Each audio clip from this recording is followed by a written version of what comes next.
words you would say just makes all the savage unite. Usually I'm very polite, but I'ma get savage tonight. Even when a dog being nice, every single dog gonna bite. I don't make a sound when I strike. You better just run for your life.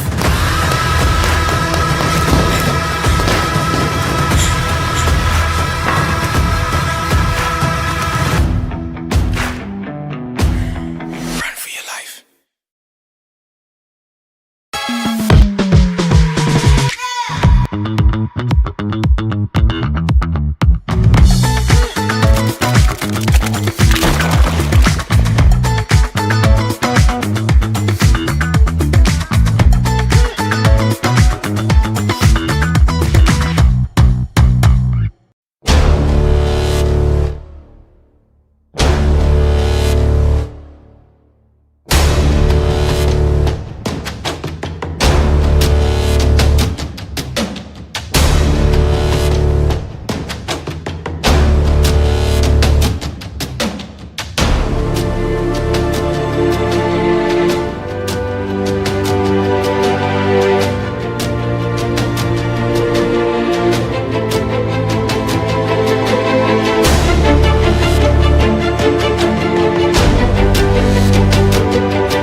As well. This is the first time we've actually worked with them. They've predominantly always been with the amateur fighters, but they're helping us do the amateur cup, and they've really helped us in terms of like upping it with the pros and a journey for them to progress from amateur into pro. Coog, we've been in venues all over the world, from America to the Middle East to Asia to all over the UK in giant stadiums. When we walked in here earlier, tell me how impressed we were with the setup. Yeah, look, I've been obviously at all of Jamie's shows, pre-Batl with Grassroots, etc. And this one's the most impressive one by a mile. Coogan, you were coming out when we were still in pubs. It's all right, it's a journey. Smoky pubs with cigars and bare knuckle. Let's not talk about cigars. But anyway, what Jamie's done is he's done it from Grassroots. Yeah. He's done it from Grassroots to get to this point. And this setup, last night was amazing. Tonight's going to be absolutely tonight's insane. Going to be phenomenal. What I really like about it is you've got the VIP seats around the ring itself, you've got dining tables, you've got bleachers, you've got 1,000 fans coming tonight. Yeah. It's a beautiful kind of hybrid setup that caters for everyone, it looks like. It is. This is the first time we've done 50 dirham standing tickets. For those in the UK, that's a tenner. Yeah. Then we've built up the bleachers. We've still got to have the VIP, like talking now, we've got Bugattis outside, we've got everything. We've got the Supercar Magulus guys, they all came down to support. It's Dubai, you have to have the VIP, but it goes hand in hand. Sometimes they're the people that make the most noise, and they back their fighters. Fighters here as well, that we're trying to get them to adopt the UK model. You've seen me stressing on this, teaching them to sell tickets, teaching them what it means to sort of progress and get on in promotion, because then we get them to, when they go to the bigger guys after us, they're able to sell and they're able to be a draw. I've got to ask you, sorry Gareth, to cut you there. Like, go on, lead presenter. I will talk about that later. No, he got the other one out. Just wind it in a little bit. But obviously, between all these shows, like, I'm interested to see how big you want to go, because you've already got bigger with this one. But I want to know, like in 12 months' time, like how big? Because I know you're very ambitious, adventurous as well. And I say more adventurous than that. No, but even if somebody tells you it's not going to work, you're the sort of person to say, I'm going to make this work. We had a very interesting conversation today with a company from Saudi. So we're going to look at Jeddah later in the year. I would say maybe replicate what we did this weekend there, the grassroots level with the box cup up to that. We've had a number of countries contact us, like the other side of the world. Like we do more rest of the world than anything, and we're building fighters, getting them ready to go in the bigger shows. My partner, Michael Roos, he's WBA Asia champion. We want to take him to Scotland, like to get him to go back and fight in Scotland on a card there. So whether that be a co-pro or that be us doing our own, I think that's something that we'd really love to do. And then there's no real limit to it. We want to just keep going. Like, our biggest thing is we care about the boxers. Like, we're a fighter first promotion. We give everybody the chance. We want to build the guys up. We're not taking anything from them. It's all about them and giving them that platform. So we want to keep going with that. You fought 2 weeks ago, didn't you? Yeah, I did, yeah. So that's why you're fighter first. Let's get into a few of these things and we'll talk about it as the night progresses, as you visit us in the studio. Doing that yourself, and we admire you for that and respect you for that, brings you to think about the fighters first as well, doesn't it? Yeah, well, that's why we started it. Me and Michael, we actually met. The first day we met each other, we punched the hell out of each other in a ring. I wondered what his problem was, and I found out I was fighting him 2 weeks later. What a good way to make best mates. I pulled out that fight. I'd forgot about my brother's stag do. I had to head over to that back home. And then from there, Michael got us down. There was no shows in Dubai, so we decided, look, we're going to put them on. Our first show was a mix of white collar, amateur and pro. We've developed it, and I'm not going to blow my own trumpet, but there wasn't really a pro scene here. Not after the Probellum days. They're probably the last guys to do it at a good level. There's others that try, but not to how we've done it and not with the fighters that we've got. So we've just kept building it, and now we're doing these pro-only shows, and it just keeps growing. Now, it's called, if you haven't noticed already, Immortal Reign. What's the headline behind that then? Do you want the truth, or do you think I can get in trouble for the truth? Come on, tell us the truth. Tell us the truth. We tend to, I don't know if you've noticed, but most of the artworks and stuff we do are movie themed inspired. So the recent movie from a very popular series in the UK, that's what we've sort of backed off of. Blinders? Yeah, possibly, but I'm not going to comment on that fully. But the key is, and you mentioned it just now, and I want Coogan to kind of ascertain this as well, is we've been involved for a long time coming to shows in the Middle East. I've been involved with Rising Stars Arabia that isn't there anymore. Crypto Fight Night, well, not at the moment. Crypto Fight Night is here as well, based here. There's lots of promotions. MMA comes here. Bare Knuckles even come here a couple of times. No. This is the gateway.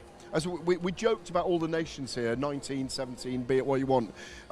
This is the gateway to Pakistan and India, which are big boxing markets, the gateway to Asia. African nations have a great relationship here, and the UK and Eastern European and American boxers want to come here as well. It's a short flight. We are literally in the middle of the boxing world, and it's the gateway, I believe, and with Saudi Arabian investment in boxing in general in the last 3 years, this is a really flourishing market, and you have the opportunity to make it really big here, don't you? No, we do. And the support for the UAE Boxing Federation, Dubai Sports Council, they're really getting behind us now. Like, boxing's cool again. If you look at boxing, with some of the gyms I go to, there's 40 odd people down there for sparring on a Saturday. Everyone wants, you saw it last night. The guys, the young lads coming through, everyone wants to be a fighter now here, and it's a growing sport, and I think, we are in the right place. I think the other thing about this market, Coogan, is that people put their money where their mouth is as well. If people want to get involved, sponsors, investors, you can have events outdoors. I did one at a golf club at one point. It was amazing. I mean, it's amazing. You can do a nighttime event when the air cools down. You're never worried about the weather here. You're never worried about getting a crowd here, because people want to support this sport. Yeah, I mean, look, I've been here for the last kind of 10 years, and there's been a lot of promotions that have come here, and they've done very well. You mentioned Rising Stars there with Ahmed Siddiqui. But this is crying out for somebody to kind of keep going with this, and everyone's played their part. There's been some good shows here in Dubai, but there is a market here for you to kind of come in there and kind of dominate this, I think. No, we are, and especially with the support we're getting now, I'm going to keep doing bigger and better. We've hopefully found our home in this venue now, and I don't think anyone can compete with us here in the way we're going. I welcome it because I like the challenge, so I want to see it. Will you co-promote with other organisations that come here? Because the cross-pollination, I mean, for example, I work with BKB Bare Knuckle. Could you cross-pollinate with MMA organisations and become the principal man here? We're looking at, we'll facilitate that. I've got an amazing ops team. There's no one does it like it, but we would like to do other sports the night before us or the night after us. Yeah, that can work. I think we're getting told to wrap up, guys, for the first fight here. We are getting told to wrap up, but we're going to ignore them for 1 minute because I'm going to ask you one thing, which is, far be it from Coogan and I to tell us what is great about this card tonight, because you're the main man, you've put it together. What should we expect tonight before we go over to our commentary team? Sully Abar, Saudi boxer, been with us since our very first professional show, finally getting to fight for the belt that he deserves. Asad Tukan, a guy I manage, co-main event, amazing fighter. We've got a few others that I'm really excited that I've signed recently to the promotion that I can't wait to see do their stuff. So just a great night of boxing all around, guys. All right, Coogan. Yeah. May the best man win totonight between you and me. Don't by the way. start, Gareth. Wind Like, that you're going neck in. viral tonight. Wind that neck in. You're viral. You You don't go know the viral. meaning You of go viral. viral, Well, Gareth. listen. Before we go over to our commentary team of James Morris, our commentator, Cormac O'Donnell, journalist and boxing writer, and Michael Roos, as you mentioned, the WBA the WBA Asia champion, who will be joining the team for certain fights. It's over to Ricky Wright, our master of ceremonies, the best Welsh voice in the What's the business, guy, Ricky and one of the Wright? most Ricky well-known MCs in the world, the one and only Ricky Wright.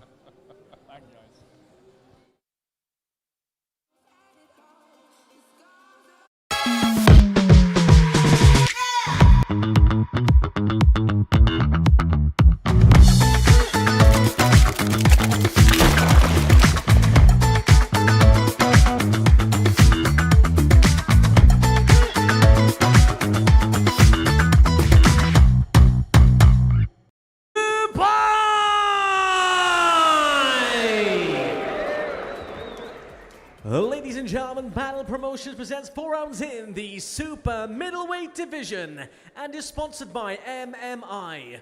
Please welcome firstly into the blue corner, weighing in at 74 kilograms. Tonight he enters the ring for the 8th time from Cameroon, Nkwo Namenhawk.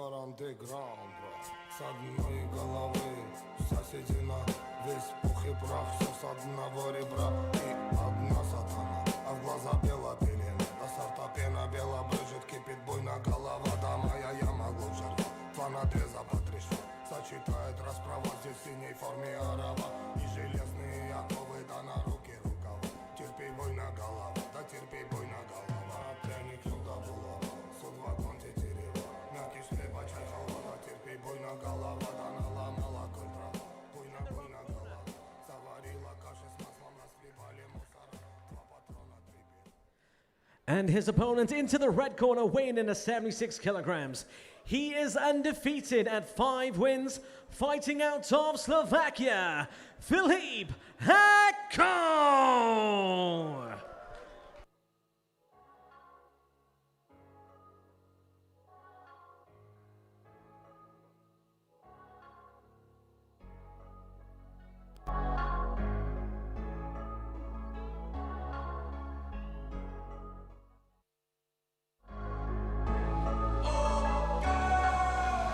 Spokoj v paneláku, na střechu mrakodrapu, ze střechy mrakodrapu, zpátky na adrese. Říkaj, že není šance, ustát ty mraky tlaku. Říkaj, že není šance, od roku 20, od roku 20, od roku 20. Říkaj, že se ztratím jako každý v tomhle pralese. Od roku 20, od roku 20. Mýlil si se, odpouštím ti, chápu, kámo, stane se. Každý další track, jak kdyby byl poslední. Navždy stejně, kdo mě chápe, to dobře ví. Práce, nikdy to nebylo o štěstí. Mluví s kým, pustit plyn, to nemůže po mně chtít. Nikdo s tím, zvykli si, čekaj prohu. Skládat kom, vzdávat ho, není komu, je mi fuk. Co se musí, je mi fuk, co se může. Znáš ty slova, dobře zvedni zvuk. Husí kůže, když ty bars opět dopadnou na zem. Dopamin, když to nemáš daný z hora, z kola ven.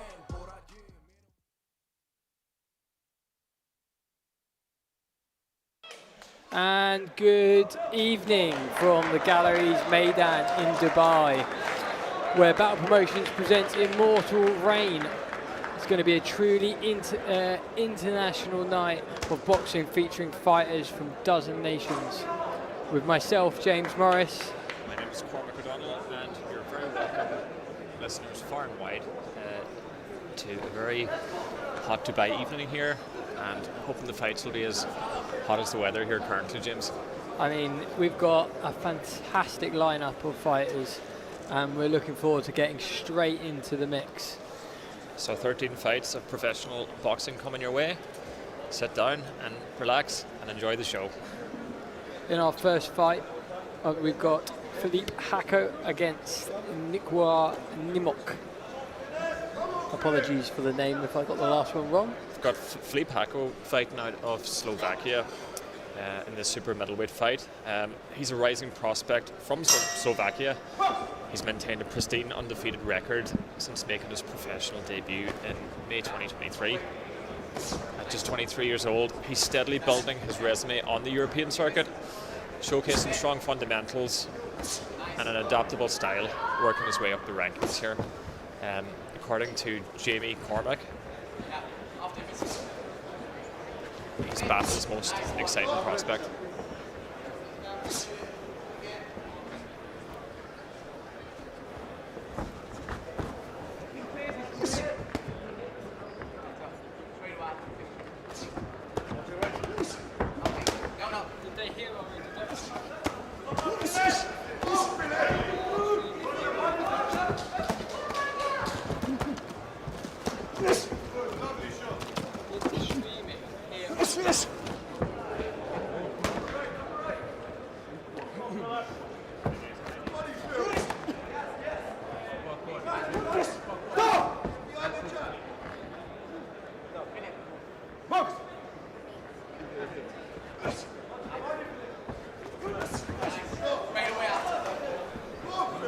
Okay, Philippe Hacko here.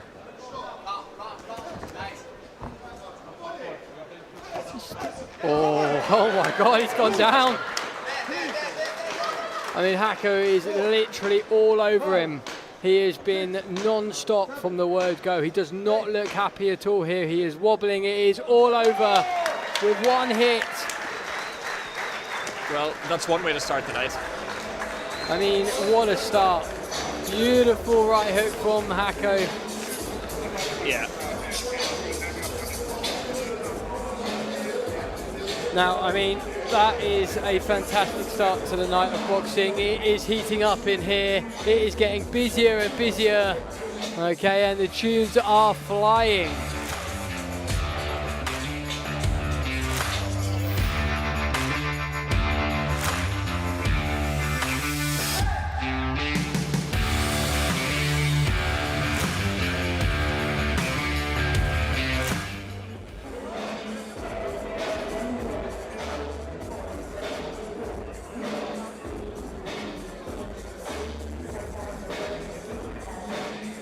Well, that was a fantastic start.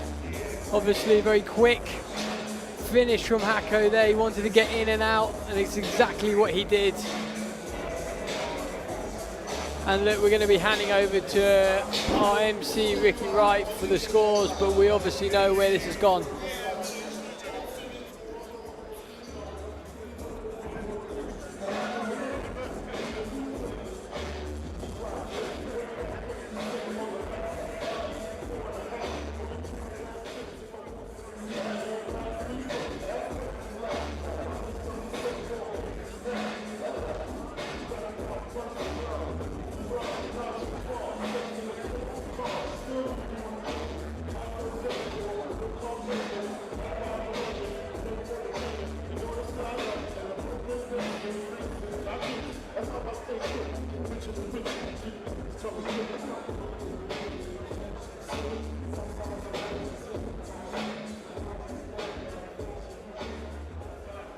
Ladies and gentlemen, referee call stop the action at 1 minute and 30 seconds of round number 1.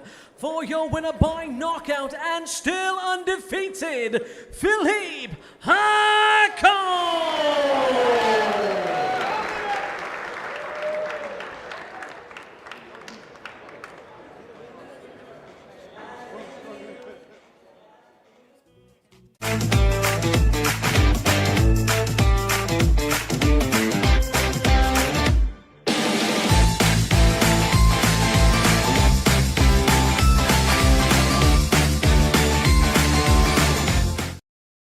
Welcome, mate. How are you? I'm all good. Yourself, lads? I'm good. I was getting a little bit worried that Why are you in the Coogan. middle? You go there. Wait there, move over. Main character syndrome there. Main character. Right, hang on. Let's start where we mean to go on. Coogan Cassius turning up late for this little interlude. Lead presenter, take it away. Jazza. Hacko. Impressive? Very, very good. Sitting there with Paul Weir, 2-time world champion. He said this kid's good to see him in the gym. He does his thing, and yet to get that fella out there, very, very impressive. That was a sick fight. Yeah, done the job.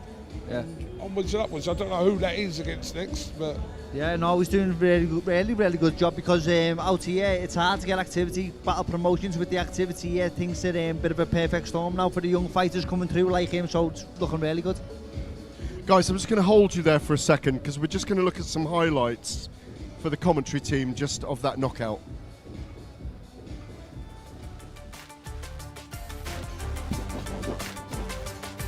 And I mean, Cormac, what a start to the evening. Beautiful right hook there from Hacko. What did you think yourself? Yeah, Philippe Hacko, he didn't waste any time getting stuck in there, making a statement. Vicious body hooks, punishing for his opponent. It goes back to what Jamie was saying about Philippe being Batl's most exciting prospect. He really showed that, and he delivered that in this performance here tonight. And we are going to be handing over to our MC. Okay, we're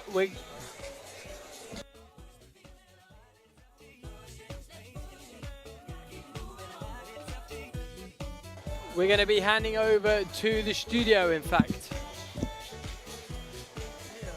I knew it'd be chaotic with Coogan Cassius involved. No, it's not your fault, Coogan. Listen, back to our chat. Jazza, we were just talking about that knockout. It was a good stoppage, wasn't it? Very good, very impressive. Come out the first round, started to the body, which is it's rare for someone of his young experience. So very, very good. One of the things we know about you is that you are at world level now. It doesn't go anywhere else for you. You've been a world champion. What's coming up with you next? Just waiting on a date now. Things are looking very positive as it is. Spoke with my managerial team and things are looking positive, so saying it's going really well. Obviously you can't give nothing away right now because nothing's set, and in boxing you need to get in the ring, don't you, and throw the first shot before. Who do you want? Who would I like in an ideal world? Yes. The most money for the most experience for the least risk, isn't that what every fighter who wants? is that? But Who is that's that? not going to be a possibility because I'm not that type of fighter. I've always been a fighter who's put in there as the underdog. So maybe somebody like someone on British shores for the most amount of attention, for the most amount of money, someone who's in the same place as me, an ex-world champion, somebody like Nick Ball, Lee Wood. Oh, I love that. Josh Warrington, Michael Conlon, although Nick, them lads have retired. But them lads round about there, you know, to go back and to fight with someone up-and-coming prospect, I don't know if it's something that I want to do. I've achieved all my goals in the sport, so it's about doing better what I've already done, so that's the plan for now. Tell us about what it felt like that night. We were there in Istanbul when you beat Batagaziev to win the world title. Yeah. We were all behind you for so many years, following your extraordinary Rocky Balboa story, Cinderella Man story. What did it feel like that night when you were put in as the underdog that night as well, and you wrecked him? It was sink or swim for me that night because I knew that if I couldn't beat him, I could never be world champion, and I knew it was an interim world title. I knew after this fight we're going to be elevated because of the situation it was with the WBA. It's a bit mad, but I knew this was for a world title. To come out of it that night, champion of the world, as we thought, was just amazing. A dream come true, yeah. The next day you wake up, starts to settle in. A few days later, it gets better and better, but then you're world champion forever. So it's something that it's a life's work. You've battled as underdog and champion. How do you... I mean, you seem fully fit again, physically, mentally, emotionally. You've been giving it to me online. We'll get into that in a minute.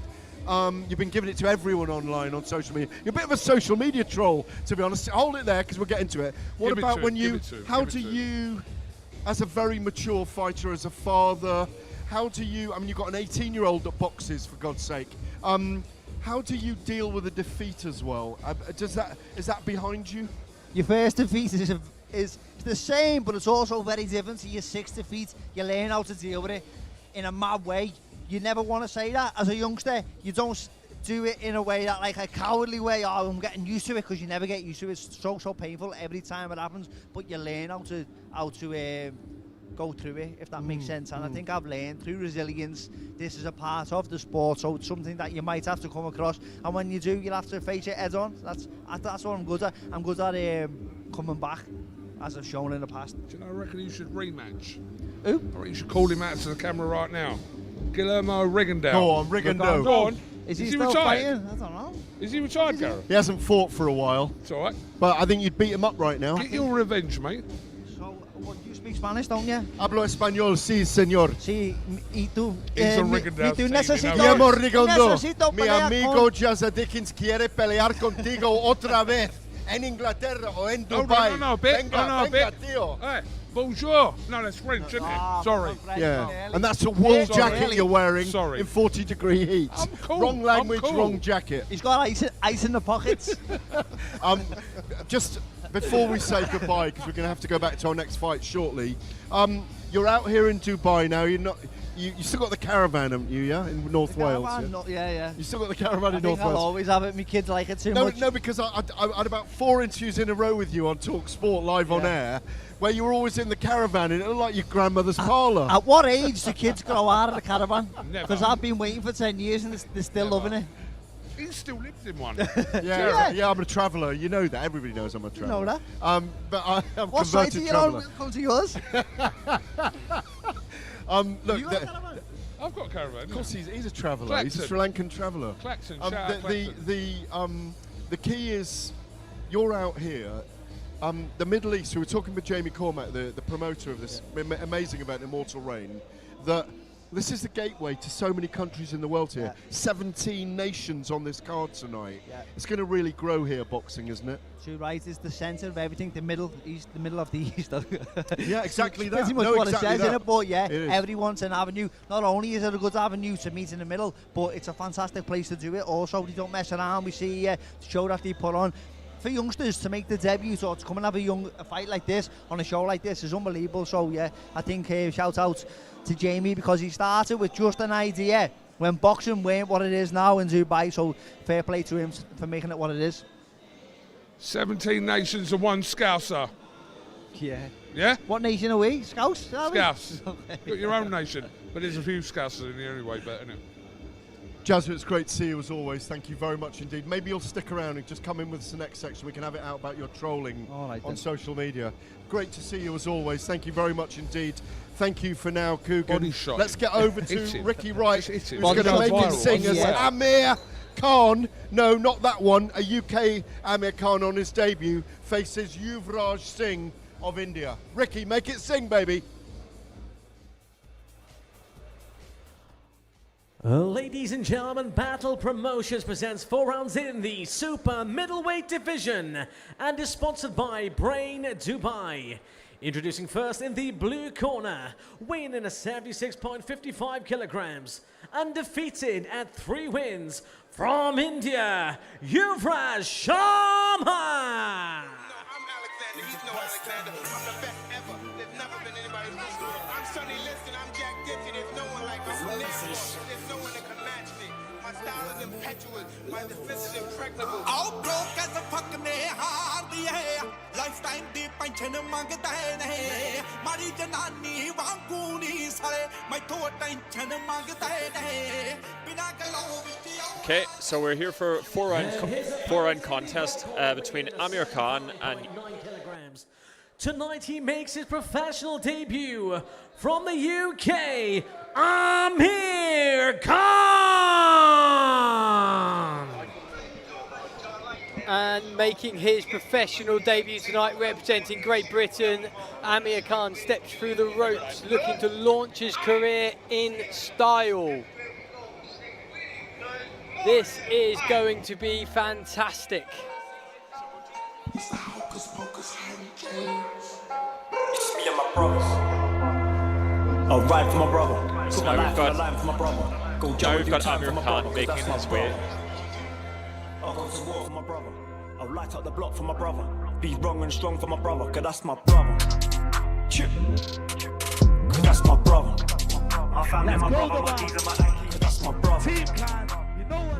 Chip. family, my brother, my D's and my Aggies, just me and my brothers. Step up on the sun, there ain't the concern, that's the rule that we live by. 2 hands on the 12 like midnight, man, pot smoke, we don't know about fist fight. I mean, the weed, that's business as usual with Chinese workers munching on noodles. The police keep kicking my door down, he's doing more searches than Google. I'm in a white house like Trump, but this one's filled with nothing but bugle. I fill up my van with boxes and drop them off like I'm doing removals. Man, try question what I bring to the table, I give him that look like one of our you cool. I brought the table, the chairs and the food now, please tell me what the fuck you brought. My lifestyle's ever so gang, now my guns go bang bang, all of my bridges. Just a bit of a delay. Value money more than friendship. If you judge a man by a car that he drives, or judge him by the clothes that he's dressed in, I can put it on my life, you ain't seen real money.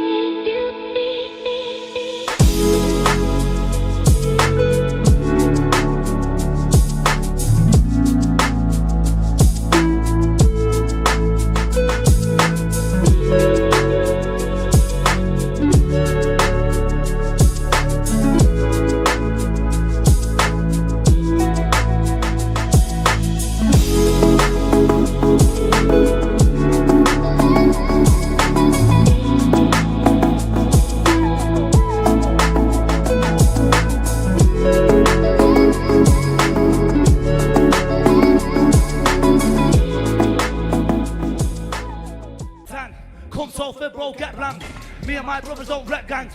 Touch my brother, you're a dead man. When they try to test like and 2 hammers up like West Ham. Point blank, ringside bed man. Came knock the door and let lead bang. Heart frozen, that's gang jam. That's to knock him out of my left hand. Go hard till I get slammed. Go jail, I don't get banged. Lock it off wherever I land. Lock it off wherever I am. 15 jails I run. Let's go, man. Cause for my brothers I backed it. Stamp screws in my assets. Mr. Hughes. Team can, let's fucking let's go. I mean that's one hell of a debut entry. Well, I apologise for the language. That's one way to make your mark. Definitely worth the wait for that introduction. I'm not so sure that went the way they wanted it to either. Probably a country first to have a West Ham rap for a fighter on the way to a ring here. I don't really have any words for that, if I'm honest. I don't. Well, it goes beyond words, really. Well, look, we have a interesting fight coming up. One with 3 wins, 0 defeats, and the other making his debut. So, let's see what happens. Amir Khan, of course, has a very famous name to live up to. Be interesting to see how he fares here in his debut. Can he set himself apart from the one and only Amir Khan? It's definitely a very heavy name to have. Amir is very filled out at super middleweight here. This fight will consist of 4 rounds of 3 minutes. Khan seems to be taking the control of the ring in the middle. Yeah. Some interesting shot selection here from Amir so far. He's going to the body, he's double jabbing to the head. He's now punching off the back foot. So he's showing a selection of tools in his arsenal. Khan using that left-hand jab just to keep going the headshots. He's got to keep his arms up.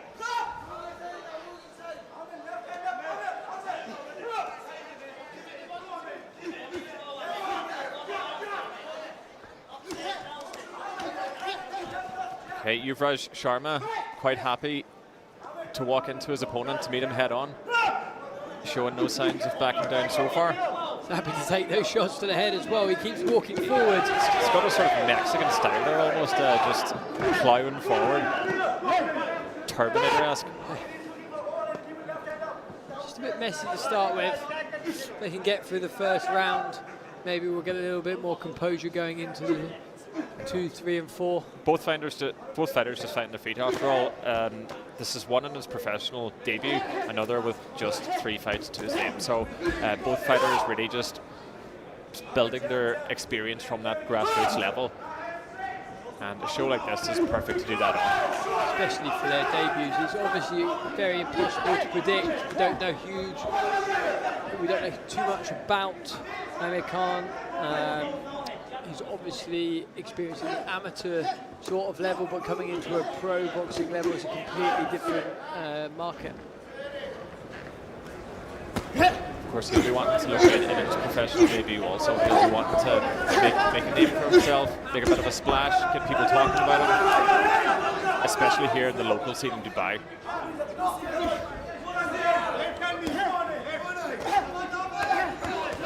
He's just taking a few too many shots here. He needs to get himself off the ropes. Khan does. Sharma's really cut on the forward front foot. Clapper going for the last 10 seconds of this round. Well,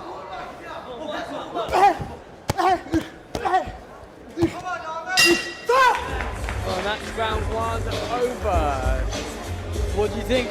Fairly evenly matched, I would say. I think Amir Khan shown a lot more maybe intelligence and the shot selection, but also Yuvraj just marching forward there. Just willing to give it. And to be honest, it has been an interesting first round. I felt that Ahmed sort of started better. He was using his jab to start with, but then Sharma was moving forward from the middle to the end of the round, and he sort of got a little bit more shots away. I felt that Khan sort of got tired towards the end of that round. It's going to be interesting going into the second round now, what's going to happen next.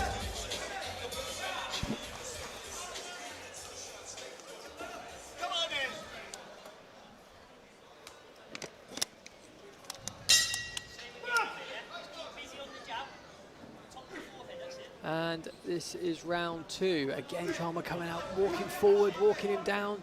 Khan trying to get out of those ropes, using his jab at times now, but he's having to sort of take those hits. Yeah, he's just marching forward there, and he's cutting off a lot of the ring there. He's not letting Khan time to move or time to set himself up for shots. A few more. He needs to use that reach. He is just taller than Sharma. Yeah, you can see him leaning on him a bit of clinch work there to maybe tire his opponent out. From what I'm seeing so far, Sharma has one setting, and it's just to march forward. I mean, he is happy to go at it. Yeah. But I'm a bit apprehensive that style can only work for so long. He's catching a lot of those shots on the gloves, but some of the shots are getting through. For me, Khan's spending too much time on the ropes. He needs to use his reach to push him away. He can't be taking these hits all the time. Yeah. It's a bit better from Khan. He's got himself out of the ropes. Sharma's just so happy to walk him down. He's taking too many shots. If this was to continue, then Khan could see himself just losing rounds simply through inactivity. Sharma showing a bit more tools in his arsenal here. Seemed landing some uppercuts there. He's keep on walking. He keeps on walking. He's happy. He's happy to have him on the ropes.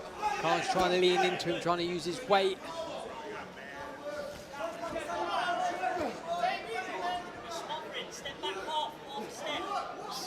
As you can hear from his coach on the side, he's asking him to step back. Yeah. He needs to use his reach. He wants him to use his jab. He's having some success there now with alternating hooks to the head and now to the body.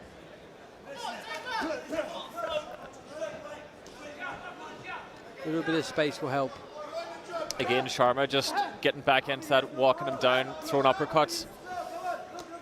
It's interesting. I feel like they're both taking a lot of shots, which it can be dangerous at times if they get caught on the wrong one. Yeah. Could be good night. Going into this last 26 seconds of the round. Again, Sharma just searching for those uppercuts.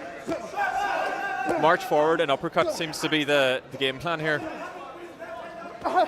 Whereas for Khan, it's to sort of smother and lean on his opponent. Just doesn't seem to be getting too much. When he's over there, doesn't seem to be getting too much damage. How do you have this now, James, after 2 rounds? I think that's an interesting one. For me, that round was pretty even. It was a different type of round. I definitely feel like there was more shots thrown in the first round. there was a lot. Well, they both look quite tired. Yeah.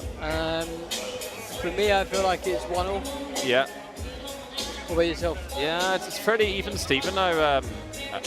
If I was the judge here, I'd find it difficult to score it, but I think it's one apiece.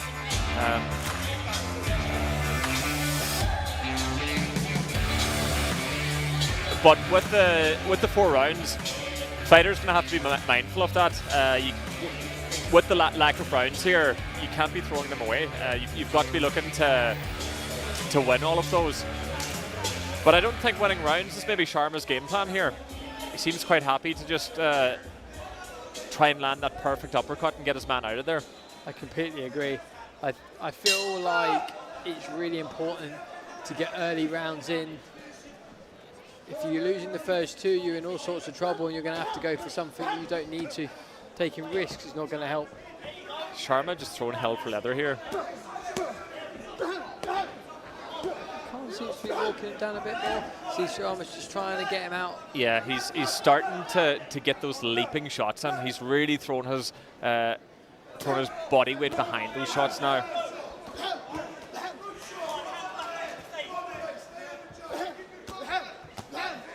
Oh, that's vicious there.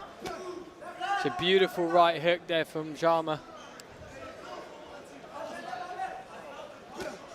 Again, some great body shots from Khan. Yeah. They've got to be doing some damage. Khan pushing his opponent into the corner here. Again, just trying to cut him off, leaning on him, smothering him, not giving him room to move.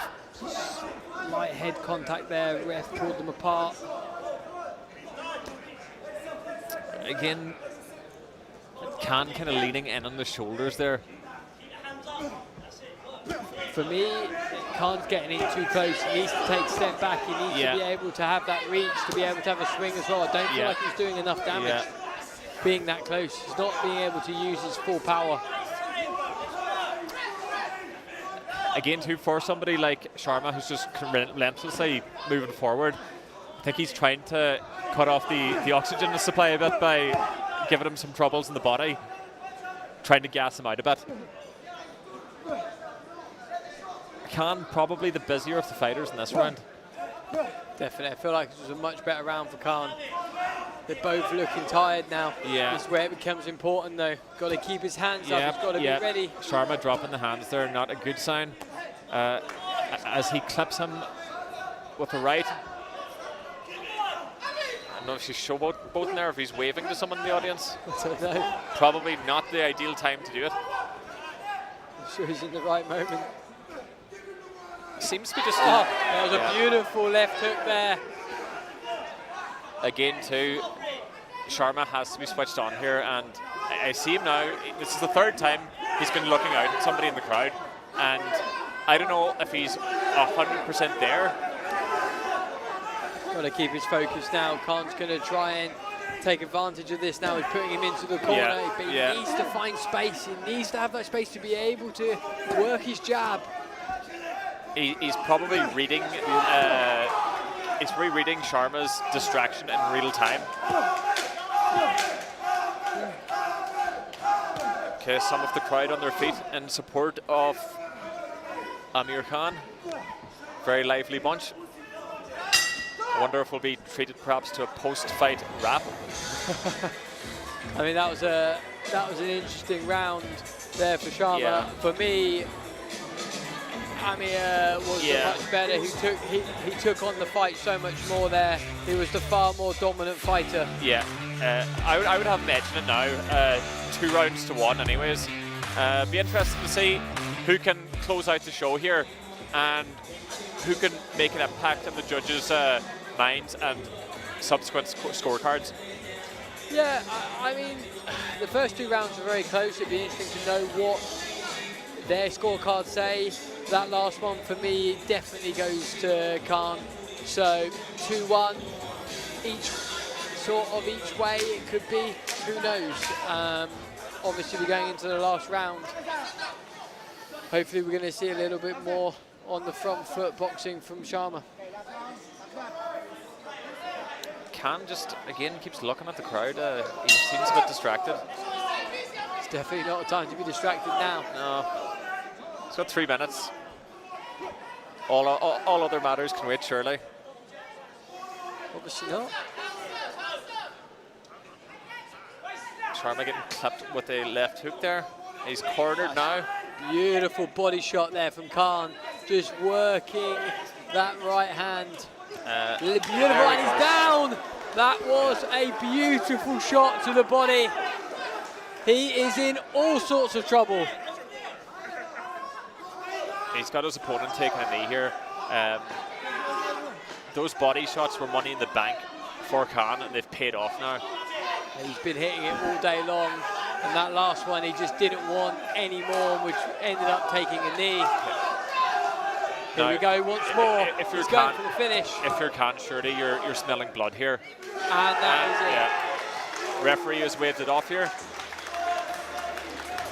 And Amir Khan winning by TKO. I mean, that was a beautiful finish there from Khan. Again, as you said, Cormac, those body shots definitely were in the bank throughout the last couple of rounds, and it was just too much for him. I think it's a quite an intelligent move on the behalf of Khan. When you've got an opponent kind of moving forward the whole time, you want to sort of stop that momentum. You want to stop them literally moving forward. You want to take the wind out of their sails. And this is a game plan that Khan seems to have executed quite well here. I mean,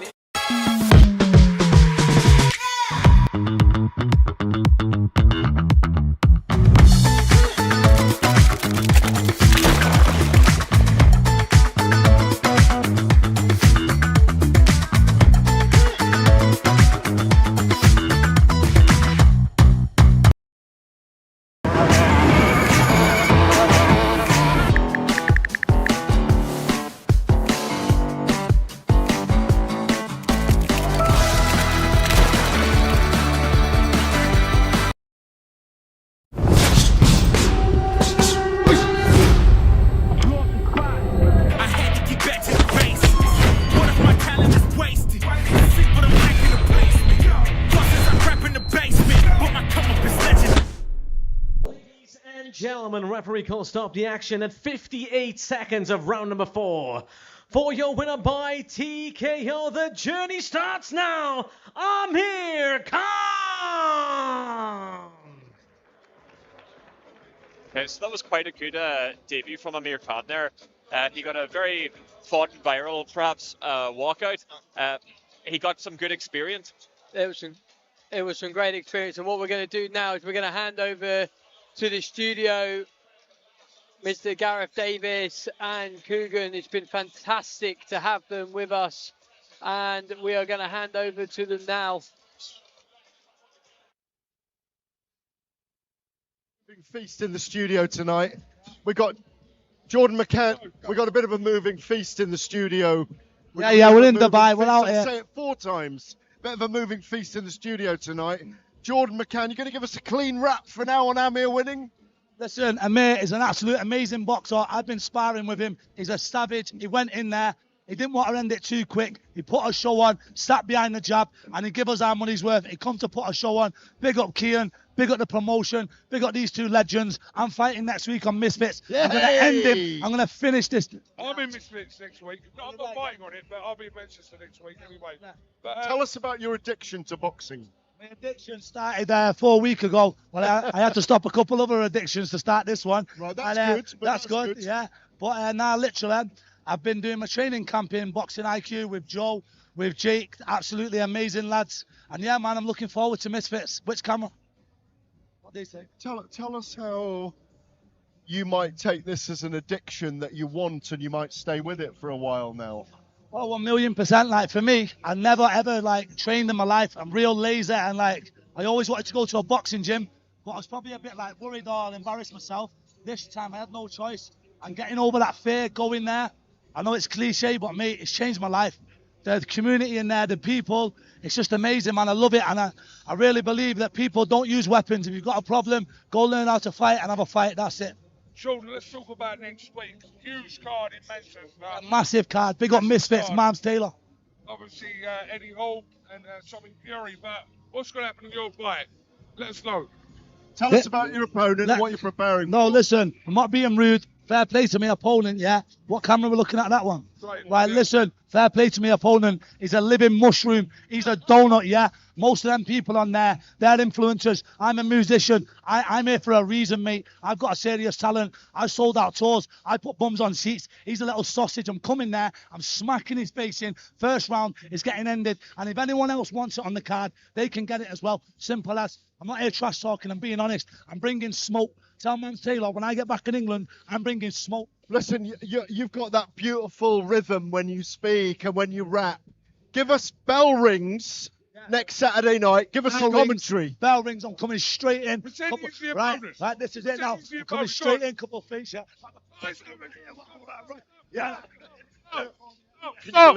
That's how it's going down, yeah? And we're getting dragged out the ring. He's out. Oh, listen, can I just say quickly, yeah?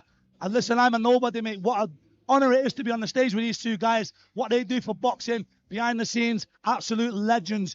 And I mean that as well from the bottom of my heart. Absolute goats. I watch it all the time. I've got to tell you, when he saw you tonight, Big Cougs, he went, oh my God, Jordan McGann's here. And he blushed. He blushed. He blushed. Coog, I see you. Coog, I got love for you. You're a G, bro. Yeah, so we'll get some interviews done next week, yeah? 100%. I'm in Manchester all week. Yeah. So big up Misfits. And what a big up as well. The Batl Promotions. Big up all the lads here that have come out. Big up everyone. Amazing venue. Big them up. Before we throw to Ricky Wright for our next fight, just give us a prediction for Tommy Fury and Eddie Hall. Oh, Tommy's going to absolutely destroy Eddie Hall. Big up Eddie Hall, but he's too stiff. It doesn't matter. It doesn't matter. He's too stiff. He's stopping him. Of course he's going to, man. Like, Tommy can box. Eddie's going to run in. He's going to smother him. But you're going to get Tommy just coming like that. That's what's going to happen. Do you know what I'm saying? You've been sparring. What I want to ask you about? Ready for what? Ask you about. What about Big Stacks and Arms Corleone? Yeah, well, big them up, man. Whatever they are, influencers, they've got nothing against them. People just like, that's not on my level. I'll tell them that to the face. But I'm not here to slag them. They're good lads. Go and do the thing. But you've got to understand, Misfits is lucky to have me on. I'm not trying to trash talk. I'm an actual artist, right? I'm a musician. I change people's lives. I touch people's souls. I know I'm bigging myself up. I'm just trying to differentiate myself from a TikToker, right? I'm not a clickbait person. I'm Jordan McCann. Yeah, I've done shows all over the world. Misfits are lucky to have me on there. Big up Big Stacks. All them other guys, whatever they're doing, yeah. I'm coming there to knock man out. And if they want it, they can get it as well. Tell them that. Anyone can get it, bro. There's only one Jordan McCann. What a legend. There's only one Jordan McCann, yeah. You know what it is. Still like next Saturday night. Good luck next week, mate. We're over to the Welsh man with the voice of the valleys. Make it sing, Ricky Wright. Big up, yeah. Salford.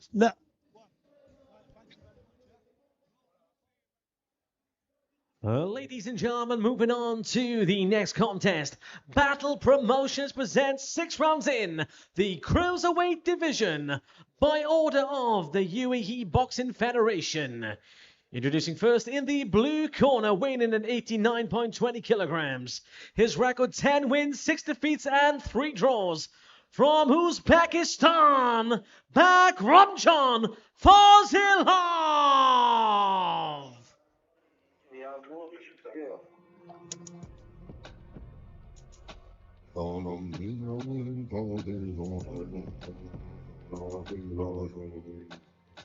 Спину подует северный ветер, поезд на месте, ставь самовар. Репертуар наш о протесте, можешь на карте найти Сыктывкар. Сопротивление при каждом аресте, город бродяг, бенефициар. Комик Райн, тот самый оркестр из хриплого голоса черных гитар. Если уж честно, давно уже бесит. Как мусора поймали прикол, слышали звон. Статья 210 и бился об стол, слетав кадыком. Дальше по масти, беги и крести. Из Красноярска бумага прогон. Если ты можешь сегодня их съесть всех, то не откладывай на потом. Спину подует северный ветер. Ай, спину подует северный ветер. Ай. Спину подует северный ветер, северный лагерь, там под Ухтой. Бычила вохра, топчась на месте и бился об стол ком тупой головой. Я же сказал, Мне неизвестен ваш алфавит и язык мусорской. Знаю я ноты всех блатных песен, так что зовите уже свой конвой. В спину подует северный ветер, я водовато. And his opponent fighting out of the red corner, weighing at 93.7 kilograms, undefeated at 12 wins and 1 draw, fighting out of Russia, Shigaputin Aliyev!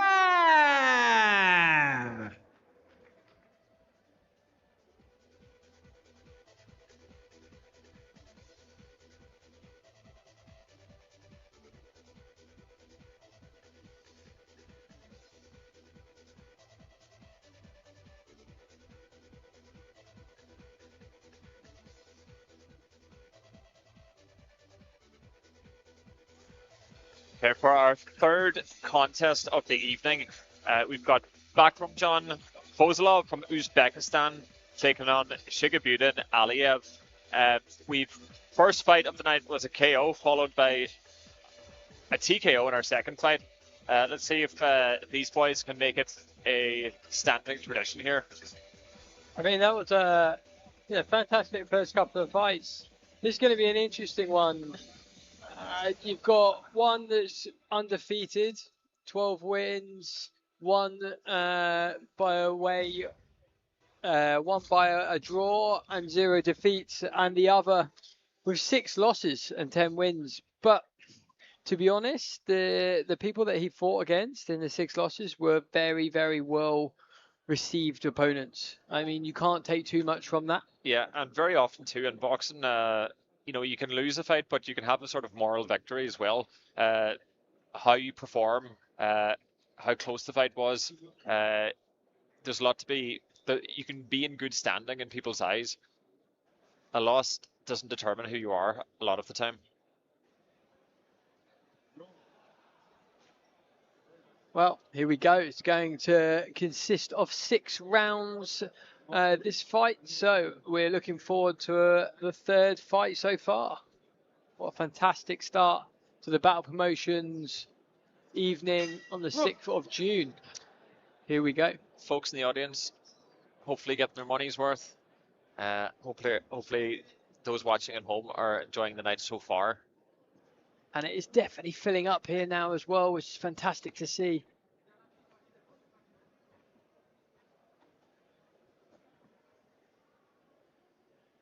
Aliyev taking the middle of the ring, just trying to show his dominance, leading with his left hand jab there. It's a beautiful left jab there from Aliyev. Aliyev, again, looking very filled out here at cruiserweight. Very physically imposing. But boxing looks can always be deceiving. Of course. He's just looking to set up that right hand. Yeah.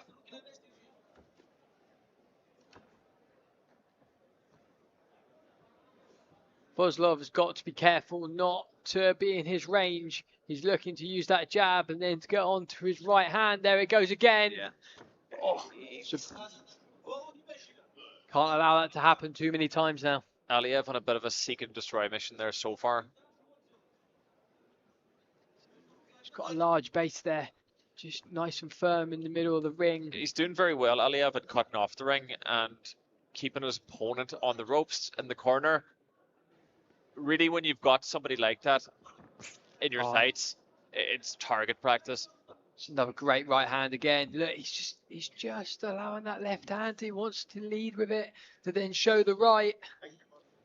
Fozlov getting cornered here a lot, not knowing where to go, seemingly without a plan so far, signaling back of the head shot there. He's taking too many shots for me. And it looks like he's got so much freedom at the moment just to play with him. He's looking for that left-hand jab to then go with the right. Well, that's a bit better. Yeah.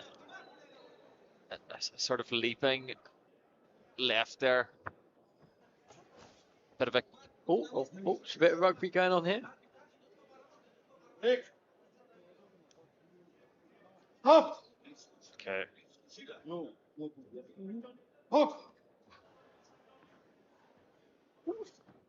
Fozlov starting to do a little bit more, trying to stay away from the ropes, but again he gets pushed into it again. He's trying to get out. I don't know if it's because he can't, but he just doesn't seem willing to engage a whole lot so far. Alev's just walking him down constantly. With that overhand left seems to be his weapon of choice currently, but absolutely stalking him around the ring. Doesn't want to leave him alone. 11 seconds to go. Again, not to draw Russian parallels here, but getting Beterbiev vibes off Aliev, just that sort of relentless pressure. I mean, there was only one winner of that round for me. Yeah. By yourself. Yeah, clearly. Just not much doing there by Fozlov so far, but let's see what energy he brings into the second round. He's quite happy to stand there at his corner. Doesn't look too tired, but as you can see in the replay, it's clearly Aliev is clearly just the more dominant person, walking down his opponent constantly. yeah, it's very, very much one-way traffic so far, James. I mean, Alev's not even taking a seat. His coach is asking him, he wants more of the same. Keep walking him down, keep using his left-hand jab, looking for that right overhand.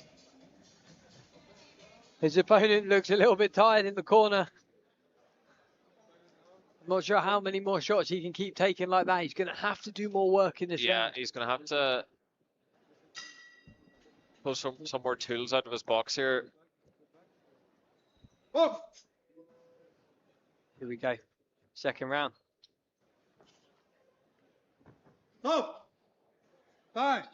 Slight issue with the canvas. They just need to deal with that for the moment. Feel Fozlov nearly tripped up on that. Or if some ice spilled in from a bucket or something. Unclear as to what that was.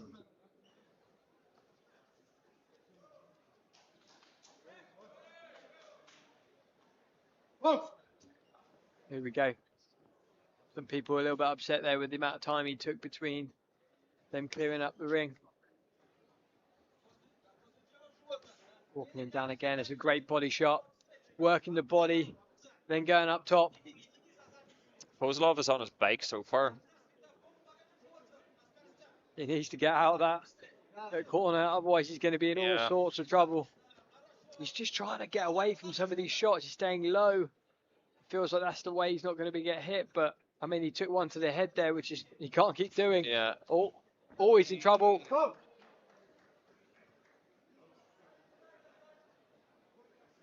think he took a trip there. I don't think that counts as a knockdown. Yeah.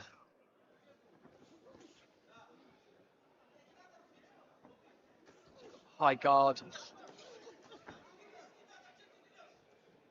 Again, this is all Aliev here, and so aggressive. This could be all over very soon.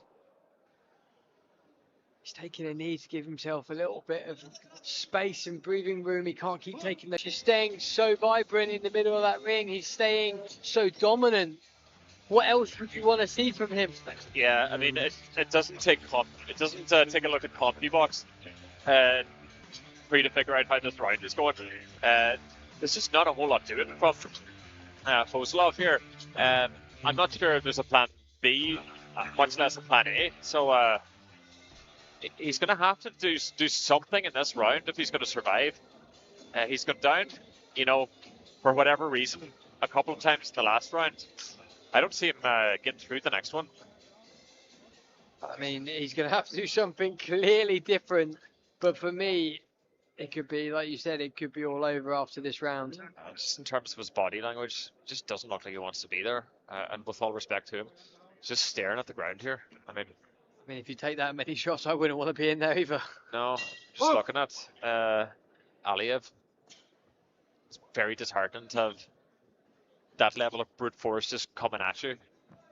Again. And you're unable to respond. Fozlov goes down here again.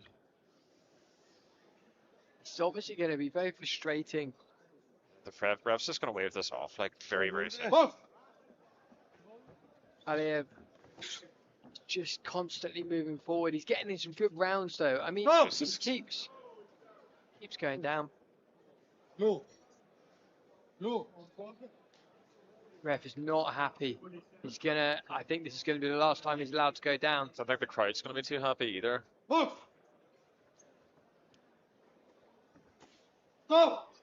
And that is it. Yeah. I think he wanted that, to be honest. He was asking for that goal. And it was just too good there. He was too sharp. He wanted the middle of the ring. And he was too dominant. Yeah. Good performance for him. Yeah. Very good luck there for Aliyev. You know, it was hard not to look good there, but yeah, complete masterclass. Didn't really seem like he ever got out of second gear, but again, it didn't ever seem that he had to. He just kept to the level of his opponent there, and it was a good outing for him. It was.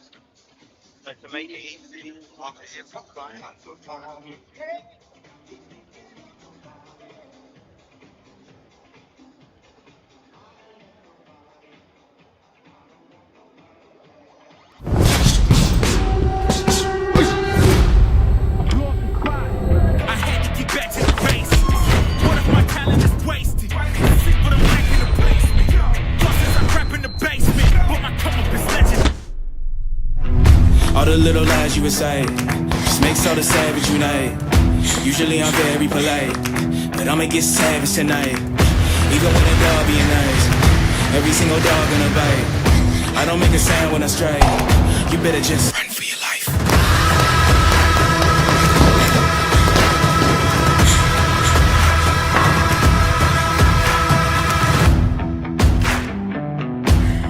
Run for your life.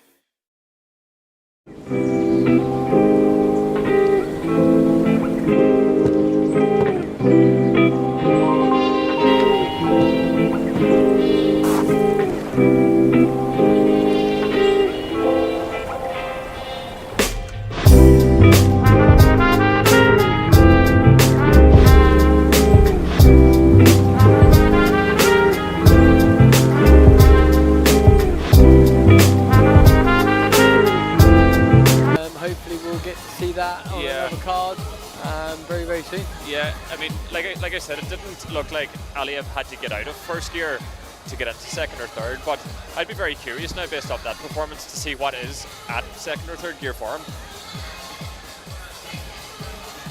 And we are going to be handing over to our MC, Mr. Ricky Wright, for the Ladies and gentlemen, referee stops the action at 51 seconds of round number 3 for your winner by TKO and still undefeated, Shigabudin Aliyev.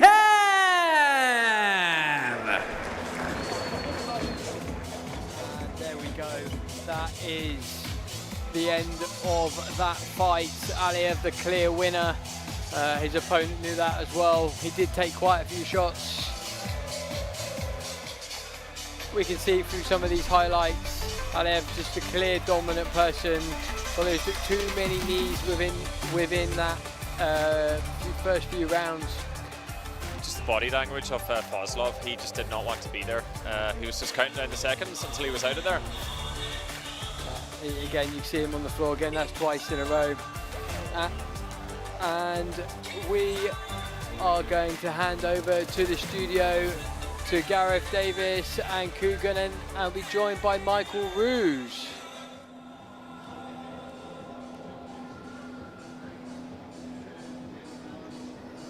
Thank you, Cormac. Thank you, James. Great job there. Brilliant performance there, gentlemen. Michael Roos joins us, the WBC Asia champion. Brilliant performance by Shigabudin Aliyev. Do that again. Shigabudin Aliyev. I'll leave that to you to pronounce. I know, I don't want to get his name wrong because he is a bruiser. Yeah. Are we seeing another great cruiserweight emerge here? Undefeated in 14. I've seen him fight a few times. Bit of an animal, bit of a brute. I've also seen him have a bit of a war in a spar before, which was very entertaining. With you know. With who? I can't say. Some Uzbekistan guy. I can't remember the name off the top of my head. The funny thing is, when I spoke to him before this, we were speaking in Russian together, and he said, "Who's that big guy over there in the wool jacket and the shades?" I said, "Yeah, he's a cruiserweight." He said, "Let him pick on someone his own size because he saw you bullying me." Do you speak Russian? No, later we'll speak Russian. Later we'll speak Russian. Because but anyway, he's never seen Coogan dressed up before. It's funny. Neither is anyone in No, Dubai. I know. That's why he Yeah, hasn't but done you're his not in my selfies this immediate week. circle, are you? I say it's funny because normally he's in sliders and a t-shirt and he gets all the He is, selfies. No one recognises him dressed up. But boy, does he shine up. Don't He let me looks- knock he them looks- glasses he off looks you, Gareth, I fantastic, he swear looks to God, do fantastic. not. Anyway, go on. Gareth. Anyway, wind your neck in, Coogan, for the 9th time tonight. Michael, you're obviously a partner with Jamie Cormack, who is the promoter of Batl Promotions. Yeah. Brilliant setup tonight. Bleachers, tables, and VIP corral. I love it. You guys are really going places with this Batl Promotions, aren't you? Well, thank you very much. Yeah, I mean, we've come a long way since we first started out. It was just basically because we couldn't find any boxing shows to fight on. So, you know, fast forward 18 months, 2 years, and this is the best one we've done by a considerable margin, I think. Do you know what? I spoke to you yesterday and you said to me, hope I can say, you said to me this is more stressful than fighting. It is, yeah. You said that to me Absolutely. last night. Yeah. Not tonight. Last night you said that to me. It is. A different kind of stress though for you. Yeah, I don't know what it is. I would much rather be getting my hands wrapped backstage, warming up than it is, you know, Because you're instinctual, that's why. hoping everything goes well. Yeah. Oh, what have we got to, what fire have we got to put out next? It's anyone who does, you know, boxing promotion, I take the hat off to them actually.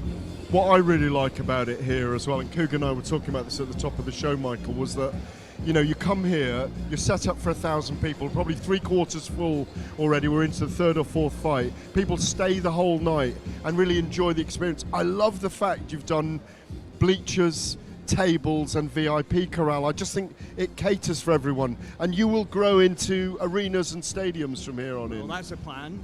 Firstly, I would like to take some credit for this, but I can't at all actually. Jamie's the visionary.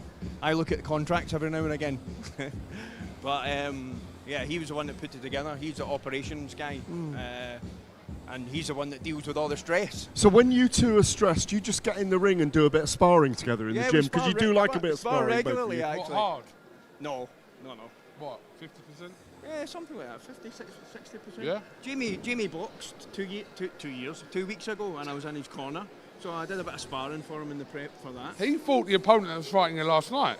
He did, yeah. You did, yeah. No, but he, well, we do have a bit of a vision for it, and we're growing. It's a bit of an organic growth, and I don't know, I'm just excited, even being here, having yourself here, having Coogan here. But I see Coogan quite often now. You're a bit part of the furniture. Part of the furniture. Yeah, but now. he's been coming here for a decade. I've been doing crypto fight nights here, Rising Stars Arabia, different promotions here. Obviously, Saudi 10 times with what Turkey Al Sheikh and Riyadh Season and Salah and the Saudi Arabians are doing. But it's a hotbed. It's a hotbed, and we haven't spoken to you about this yet, but we are literally in the centre of the world. Yeah. 17 nations on this promotion tonight. I'll take your word for No, it. I Gareth, counted them. haven't- Coogan says there's 18 because he's Sri Lankan. And there's Scotland as well. I was 'cause about you're- to say I'm Scottish. Okay, Yeah, I so- said Scotland earlier. All right, 19 then, all right, 19 with you Scottish guys running it. No, but it is amazing to be here in the centre of the world. It's, I don't know, it's a bit of a different market from the UK. It's a difficult market. Why? I don't know. Good question, actually. Why? Yeah. I think there's been some boxing promotions here before, and it hasn't really been that successful. I think I went the Bivol Ramirez fight in Abu Dhabi. Yeah. That's the one off the top of my head, and Matchroom haven't been back since. I don't think that's a coincidence. But there's an appetite. What I'm trying to get at is, it seems to me every time I come, there's an appetite for it here, and it's a slow burn, and the crescendo is coming. But it needs visionaries like yourself and like Jamie to make that happen. Yeah, I mean, we are. As I was saying, we're hoping for a bit of organic growth. Yeah. I really like this. I like this venue. This is by far the best one that we've been in, actually. We're already talking about coming back in July, and I'm going to get on it. The reason You're going to be riding the horses in the afternoon as well. The reason I wasn't boxing on this one is because I've been back in Glasgow getting fat for a month after winning my If this belt. is you Yeah, fat, I was going to say. if this is you fat, I don't know what it's like when you're ripped. Friday I walked out and I saw that and I was like, oh wow, I need to get on. Michael, last one. We've got to wrap up soon. Scotland in the World Cup this year. What do you reckon? We're just there for a party. No, you're not. Yeah, we Come are. on, how far are you going to go? The good thing about Scotland is we don't expect anything. Right. And therefore we're never Don't disappointed. gaslight us here. Come on. Michael, when are you out next? 18th of July, I think. Defending the title, yeah, the WBC Asian crown. Yeah, that's the plan, I think. And what weight? Super middleweight. So you've got about 10 pounds to lose. Yeah, I'm just kidding. I'm just kidding. Let's get to our next fight. Michael Roos, thank you very much for joining Coogan and myself. Let's get back to that beautiful, poetic, Dylan Thomas-like, Richard Burton-like voice of the Valleys. Ricky Wright. Make it sing, baby.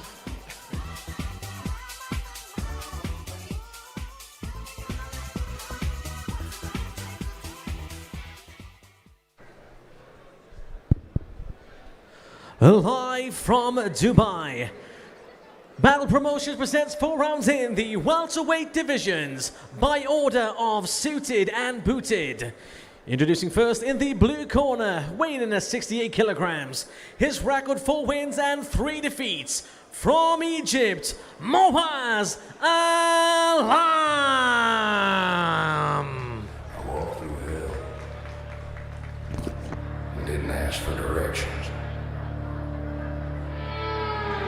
There's Alam coming in here.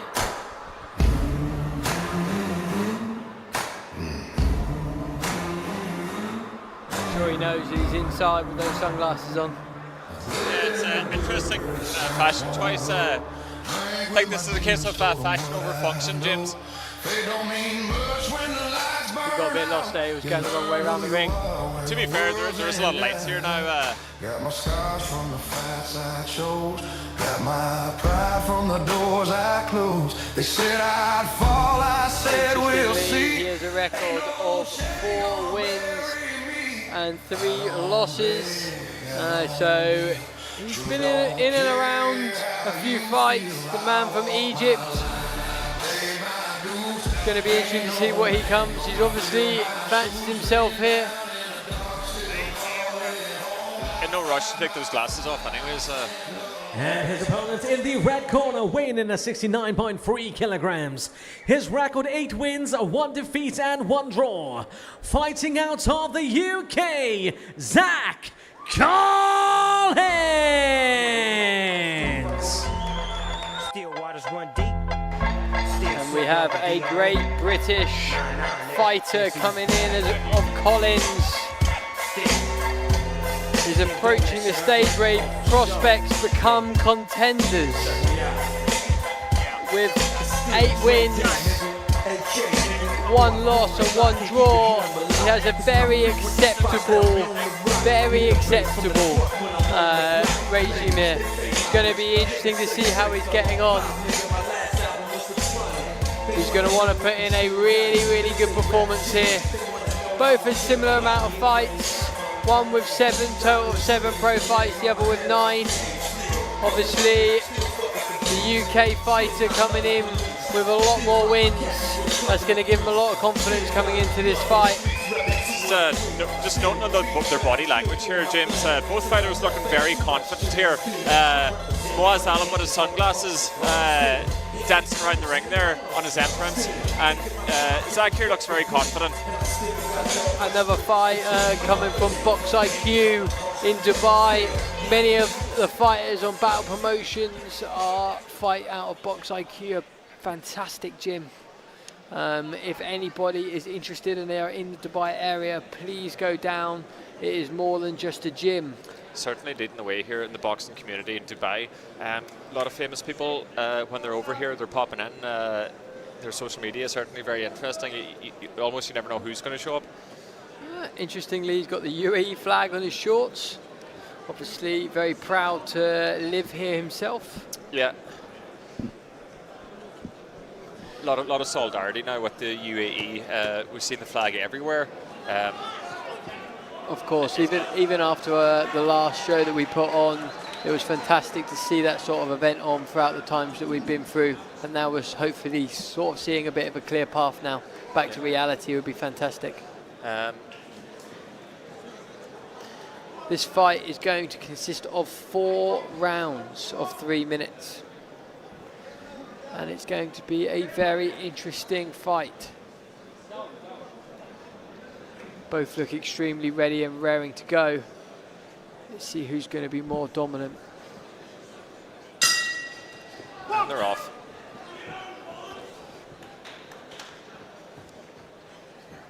Both just finding their range. Oh, that was a very good start there. Moa's thrown. Both extremely quick. Quick on their feet, quick with their hands. Yeah, it's Hagler and Hearns almost from the get-go here so far. Just neither man backing down here. Both trying to show strength here, not trying to show a chink in the armour.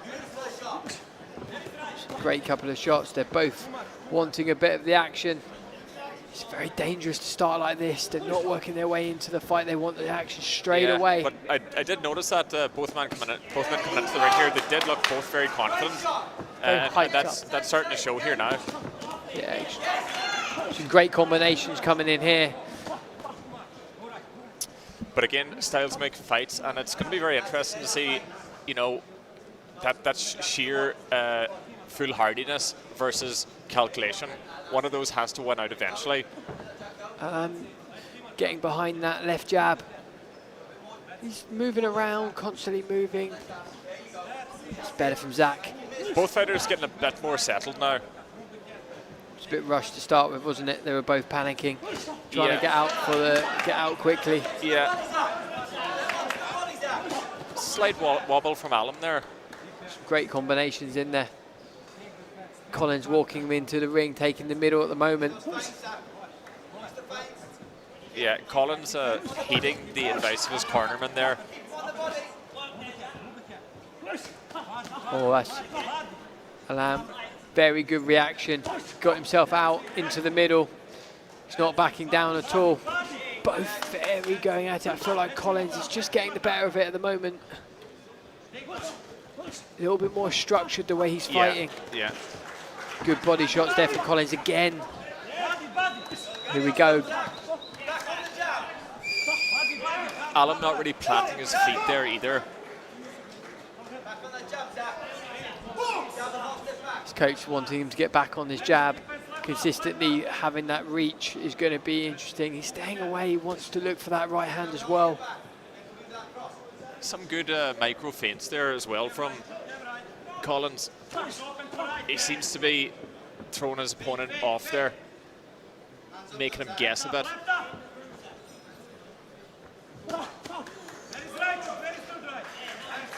Great combinations between both of them. Collins just looks a little bit more calm. Again, a couple of good body shots there. When he can connect, Alum is getting off good power. But it's actually quite tiring when you can't land those punches. No, of course. I mean, they're going at it very, very fast. And they're both not wanting to back down, not at all.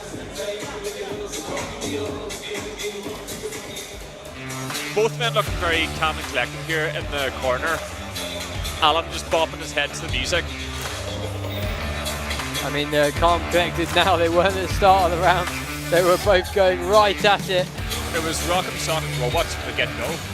I mean, there's some great combinations there. They both took some headshots. They both took some heavy body shots as well. Be interesting to see if we get the full 4 rounds here. Yeah, again, with these sort of 4-round contests, they are both going to come out swinging. They're going to want to do more, right?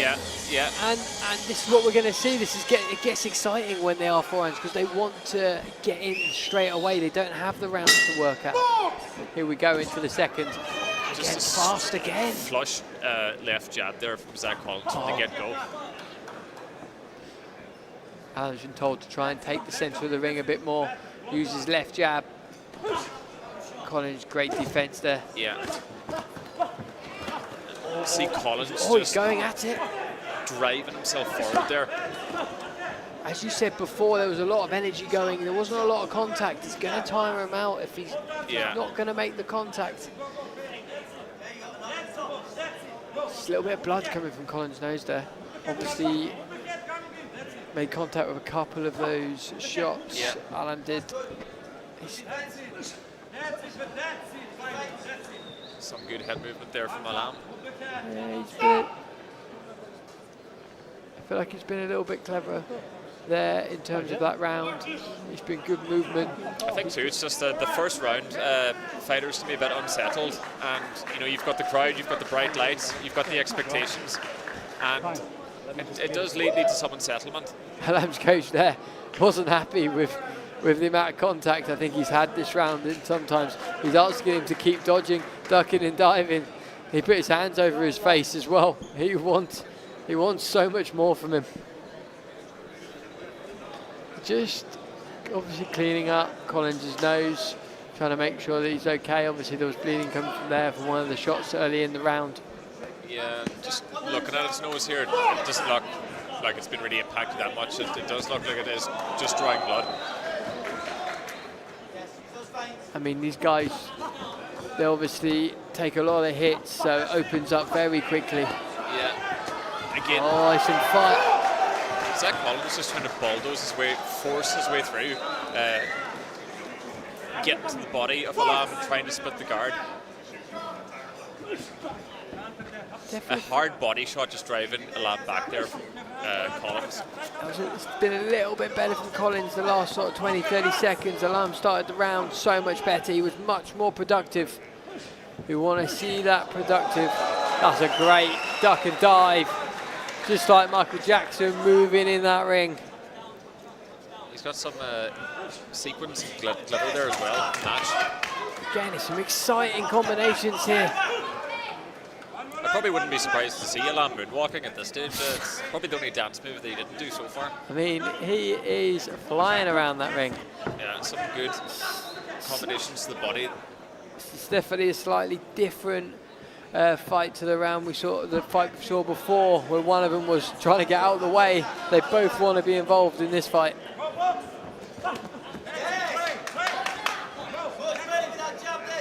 But better head movement from Alam in this round.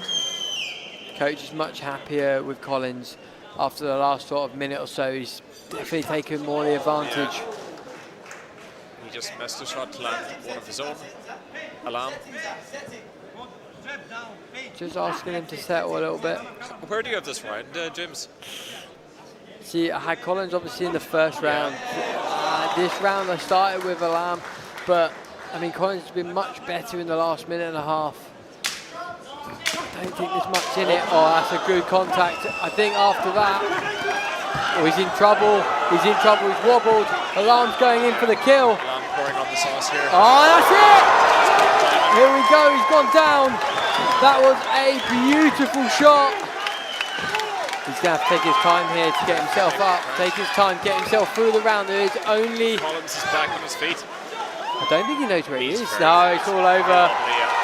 It is all over. There you go. There you go. When you walk into the ring wearing a pair of sunglasses, this is the type of result that you're hoping for. I mean, it was feisty from the start. He wanted it. They both wanted it. Yeah. To be honest, they both put in good performances. It was always going to be one shot that was going to end it. Yeah.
and gentlemen, referee calls stop the action at 1 minute and 59 seconds of round number 2. For your winner by TKO, Mohaz Alam. And there you go. Win for the Egyptian.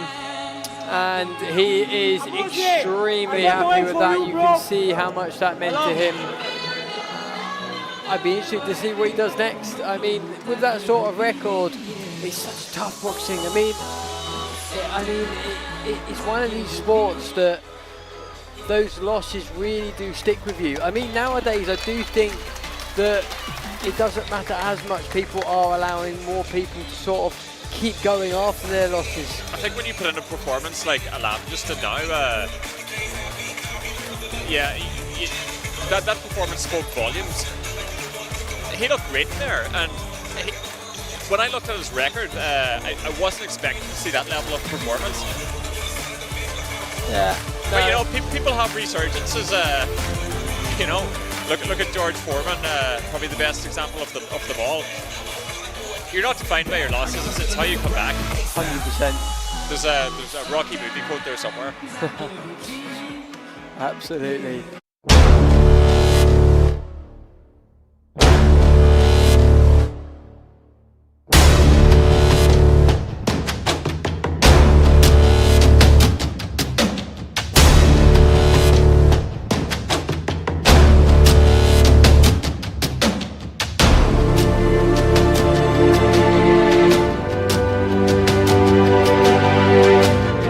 Of you guys tonight, fight of the night so far, no question at all. Mo, great performance against Zach. Thank you so much. Thank you for everyone who allowed me to be here. Thank you for my opponent. Alhamdulillah, he's safe, everyone is good. I want to say thank you for Allah first. Thank you for my wife to stand by me. I want to bring this win to my son. He's still a baby. I'm happy I make this win. I'm happy I come back. You had to fight back. Zach was very powerful in the first couple of rounds. You had to fight back in that contest. Yeah, he's a strong opponent. He's actually having a strong hand, and I'm happy for that fight. Thank you for having me here. Thank you, Zach. We spoke yesterday. Yeah, briefly. You reminded me of the peak years of Hull. Yeah. You decided to make a return after 12 years. Why did you make that return, first of all? Well, first of all, I want to thank everybody that came, and thank the production. It's unbelievable. I think Dubai needs more of this. It needs more funding, more money thrown at this sport because it's going places. And so, to answer your question, is the reason why I think I'm since I retired from boxing 11 years ago, I've always been active. I've always been, I've always monitored what I eat. I've been vigilant about my health and fitness. And I've moved to Dubai 12 months ago, and my old coach works at Box IQ. Big shout out to the boys at Box IQ. And I just got the bug back. I got some boxing gloves, I got a gum shield, I got an head guard, I got some sparring gloves, and I thought, yeah, sack it, why not? Let's do one more dance, one more roll of the dice. And unfortunately, I got hit with a stupid shot. And I think resistance is something that goes as you get with age. I'm 37 now. The last time I boxed, I was 26.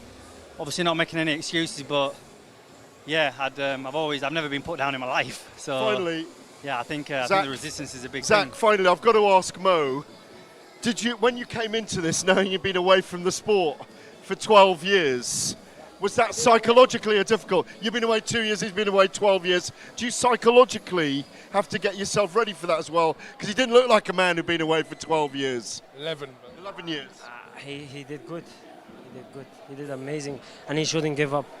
Exactly, you shouldn't give up. He shouldn't give up. I'll never he give shouldn't up. And he should keep pushing and getting better. We're all trying to fight in this life.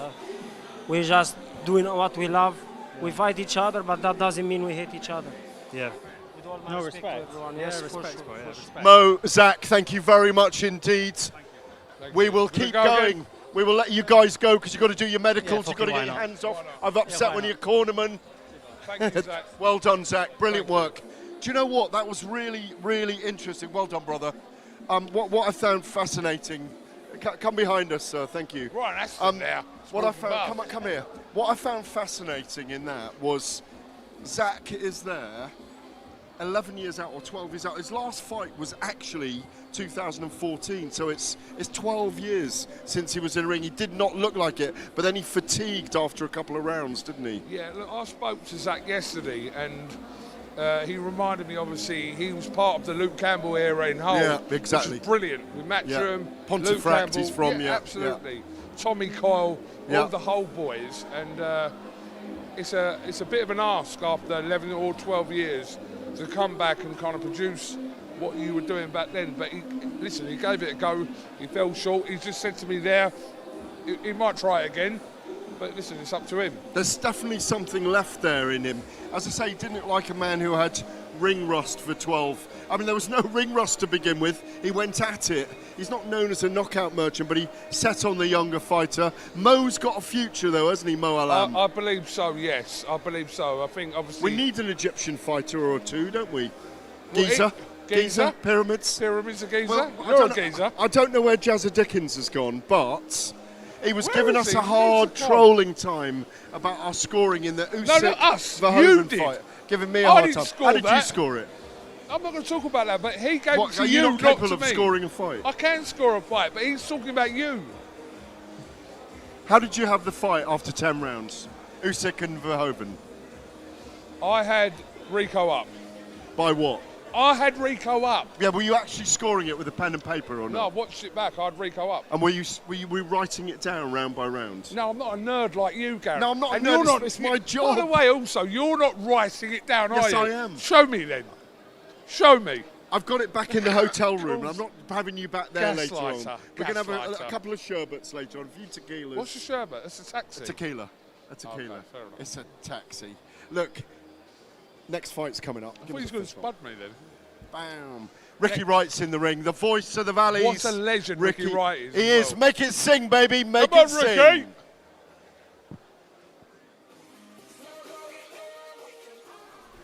Ladies and gentlemen, Battle Promotions presents 6 rounds in the welterweight division by order of Box Raw.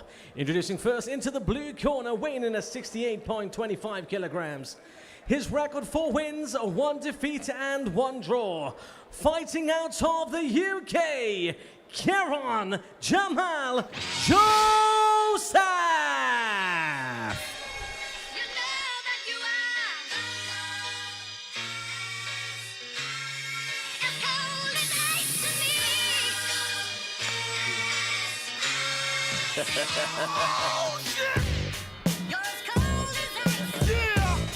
Okay, making his way to the ring now is Kieran Jamal Joseph. Born in the UK and currently fighting out of the UAE, Kieran is bringing veteran grit to the welterweight division. He's made his professional debut later in his career at 37, but he's known for his heavy hands, boasting a 75% knockout ratio across all of his victories, and is becoming an increasingly known face in the growing UAE scene here. So let's see what he can bring here tonight against his opponent, Demir Kajaja. I've got a lot of time for that ring walk. He's wanting to be as cold as ice. Let's see if he's like that in the ring. He looks confident. He's ready to go. Now let's see his next opponent. And his opponent in the red corner, weighing in at 68.20 kilograms. His record: 1 win, fighting out of Georgia, Demir Kajaja. 1 win, 1 fight. Georgian fighters traditionally bring a lot of toughness and durability. I feel like we're going to have a heavy-handed fight coming on here. I'm hoping for something exciting and on the front foot. What do you think? Yeah, it looks like both men are going to be packing some heat here, both having a lot of KO power. Interestingly, Kajaja has secured a lot of victories on the road. He's had some notable bouts in Thailand. He's from Georgia himself, so he's quite willing to get on the road, fight here, fight there, get some education, and is currently taking on all comers. Again, as you said, as you said, Joseph coming to the ring a little bit late there at 37. We've seen that a lot with the Batl promotions. What do you feel that brings in terms of negative side of boxing if you're coming into it that late? I mean, it's kind of hard to define yourself as a prospect when you're old. It's a word that we usually have for, you know... I wouldn't say old, that's not much. Oh, sorry, what I I mean, said. that's not much from my age. I should say older. I myself am past the age of 37. You'll be surprised to learn, of course, James. But comparatively speaking, they are just that bit older. But I don't know, with the way boxing's evolving, I think we're looking at a lot of things differently these days. And I think it's very compelling in terms of narrative and storytelling for fighters to take on new challenges, you know, a bit later in life. Yeah, I think all of us can learn from that. No, 100%. Okay, here we go. This is a 6-round fight. And we are in round 1. Here we go.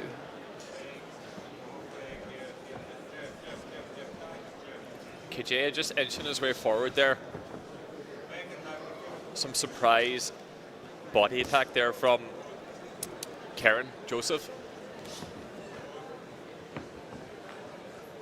Joseph just staying nice and active around the ring, just finding his range as well.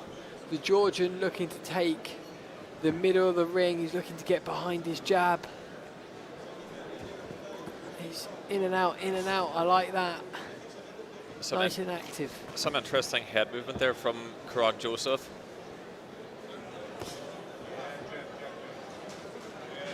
He's maintaining distance from Kijaya, but Kijaya is still able to get his jab in there.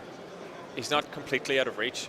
Joseph looking to use his left hand there to sort of keep the reach away. There were some great combinations there. Georgian really quick with his hands.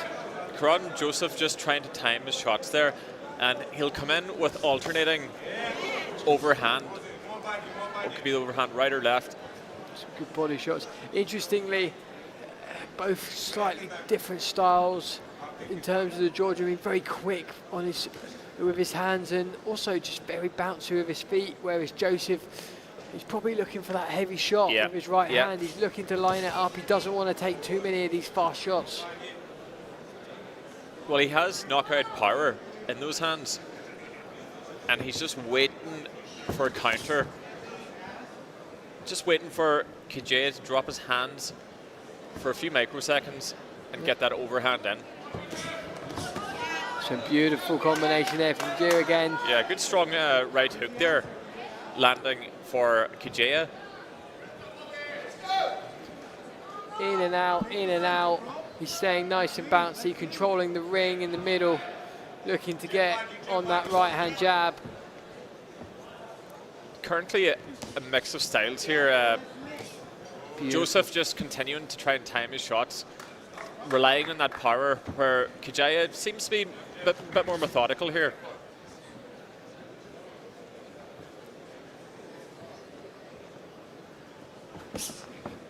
The Georgian seems extremely active, and I can imagine he's going to have an engine on him. Joseph's going to not want to be in too much of a battle late on into the rounds. Yeah, the only problem with that explosive sort of energy is that it does drain the gas tank a fair bit. So how will that look like as it goes into the later rounds for Joseph? Could be anyone's guess. We've got the first round out of a 6-round contest under our belts. I mean, for me, the Georgian had that round there 100%. He was the far more active. He was the far better boxer in the ring. I don't feel like Joseph did enough. He was just trying to stay away from the activity. Kijaya very much controlling the geography of the ring.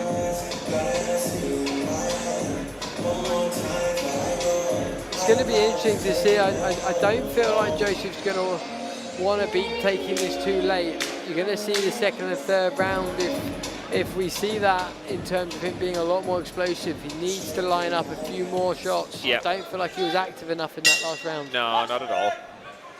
Here we go. Now, just an interesting clash of styles here.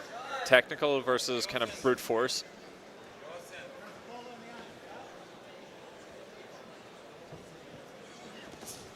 a little bit of Tom and Jerry sort of style, just waiting for their opportunity. Yeah. Cron just bulldozing his way in there. Have a good body shot there. Yeah, he's going to get caught coming in if he's not careful himself. Joseph's in trouble here. Yeah, and he got caught coming in with that approach. Oh, that's a good right hook there from Yeah. Joseph. You see there, the Georgian laughed at that. He took that punch well. Got some dancing feet in there again. We've seen some good active fighters in the last 4 or 5 fights. Could be a promising second career for some of these guys. Yeah. Oh, he's really going for that right hand. Can definitely tell what he's looking for. Kajai looking very relaxed in there. He's smiling away.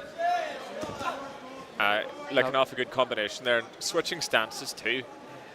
I mean, that's so tough to box against when he's consistently switching his stances.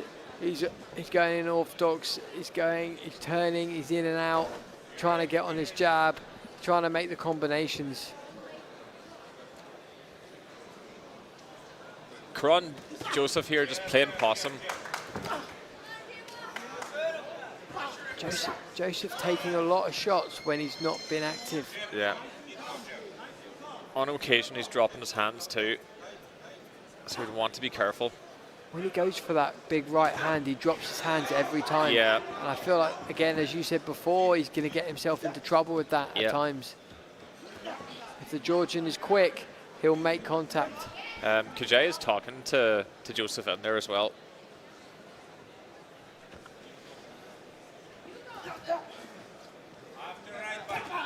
It's a good contact. Yeah. Oh no, he's in trouble. Yeah, some hard body shots there, and then followed up by right to the head. By the time those body shots have registered, you're then getting clipped in the head, so it's just a double whammy. I think as well what Kajaya is doing, he's using Joseph's momentum against him. On occasion, he's sending him kind of turning around, knocking him off balance. Kajaya's corner is just asking him to just calm, just work his way, keep the combinations going in and out, stay away from that right hand. Again, like we've seen with some of the other fighters in this card, Joseph throwing heavy hands, but they're just not landing, and that's draining for a fighter. I mean, Joseph's a big guy as well. I mean, it's going to take a big shot to knock him down. This could be something where it just goes through the rounds, and he's just trying to get through those rounds, to be honest. But maybe he wants that. I mean, he's not had that many fights. He wants to have that experience in the ring. He wants to try combinations. He wants to understand where his positives are and where maybe he needs to work on. You can clearly see that he's got a lot of time. Yeah, well, he's going to get a good experience against Kajay here, because Kajay here has a lot of different tools in his toolkit here. It's interesting body language too from the two men. We've got Kajay standing up here, ready to rock and roll. Joseph's just taking his time on the stool. A couple of these fighters have not used their stools either. Their coaches want them to stay up, stay active. Psychologically too, it's a way of telling someone, I'm not as tired as you are. And it's a good shot to the head. yeah, great jab. Some good jabs there from Kajaya. Again, just a lot of that forward momentum from Joseph. It's almost Kajaya is almost a matador here.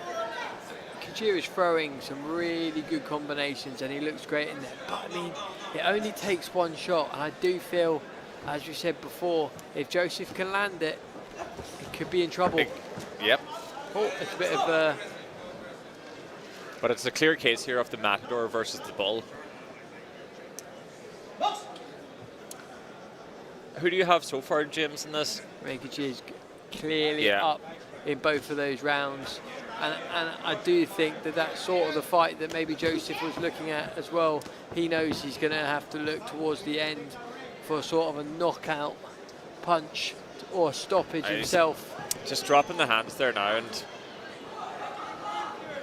just not a good sign from a fighter.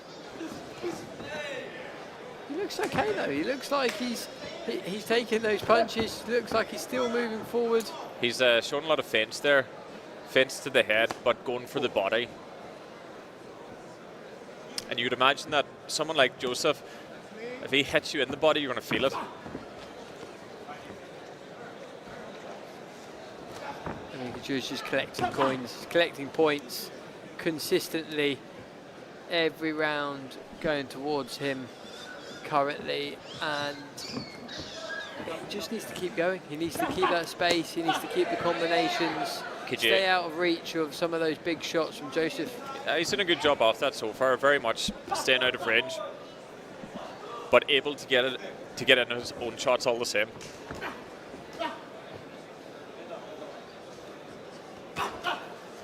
It's a great combination. Yeah, Beautiful. some alternating hooks there to the head from Kajia. Again, all of this is just money in the bank.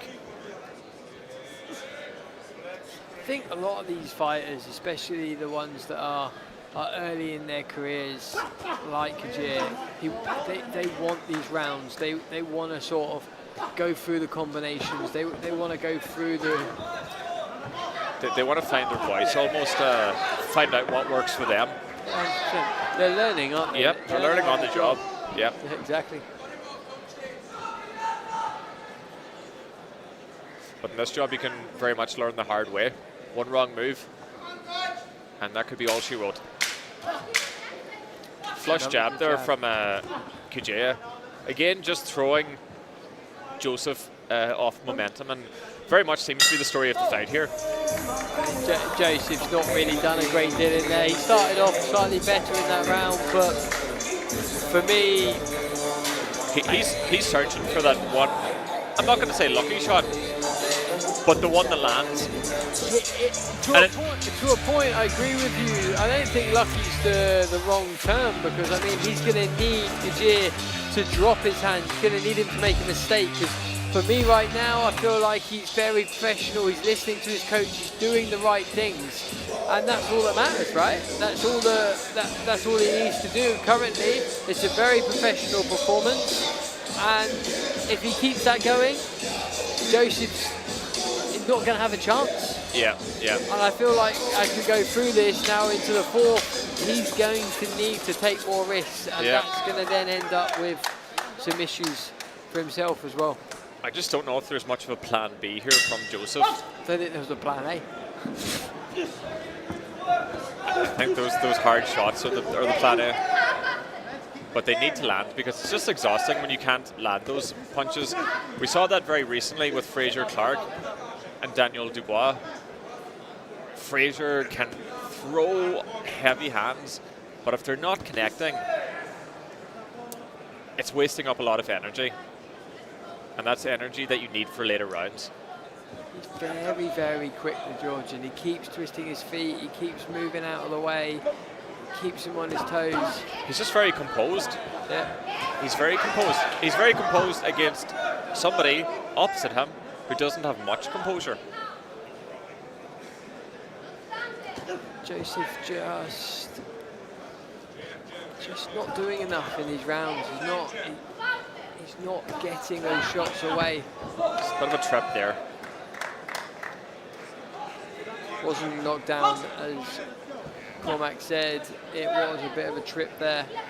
It's just he's just throwing with so much force that he's falling himself. He's getting off balance, and he's just very much looking to land a fairly devastating blow. Problem is, though, is that after a while, as they go through these rounds, Joseph's only going to get more tired, and taking this many shots, even if they're not knockout blows, jabs to the head, jabs to the body, as you said, it's money in the bank. Yeah. And at some point, it will make a difference. He's just getting outpointed, and he's thrown rounds away. But you know, there's plenty of fighters who rely on their power who've got that one-hitter quitter shot hitting them. I think Deontay Wilder's probably one of the best examples of that. I mean, if you get hit by him, it is good night. It's good night, Vienna. But it's if you get hit. That's what I've always felt with someone like Deontay Wilder as well, is that when he's fought against slightly better opponents, they have been able to sort of stay away, right? Yeah. I think recently he's been on a bit of a slide there ever since he fought Joseph Parker. It's age, right, as well. It's age too. And again, too, didn't look great against Chisora. Powers seems to, he hasn't been able to land that devastating final blow. David Hay actually said the actual the blows don't go and the power doesn't go. It's more the timing and more. Yeah, sort of, they always say that power is the last to go. Yeah. But if you look at what happened to David Hay with Tony Bellew, that was a professional couple of fights. Again, another round. Again, it's only going to one person, the Georgian. We're going to have to see the Great British fighter do a bit more now. It's going to go into the last couple of rounds, and we're going to have to see something magical from him. Yeah.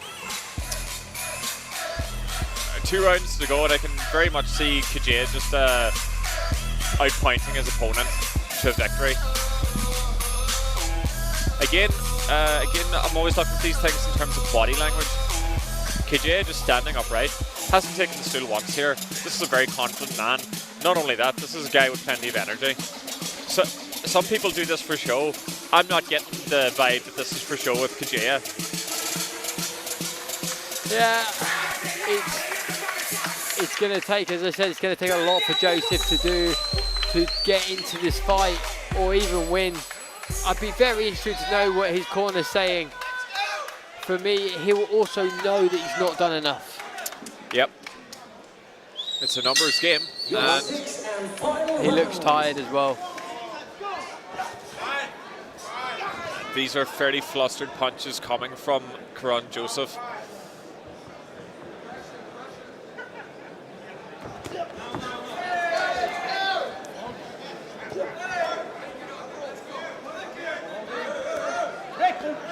He's got to be careful. Fairly long clinch there, referee breaking it up.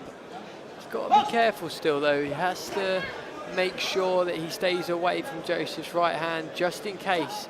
He's put in such a professional performance so far, which is exactly what his corner wants, but he doesn't want it to become dangerous. He can't let it slip now. Yeah.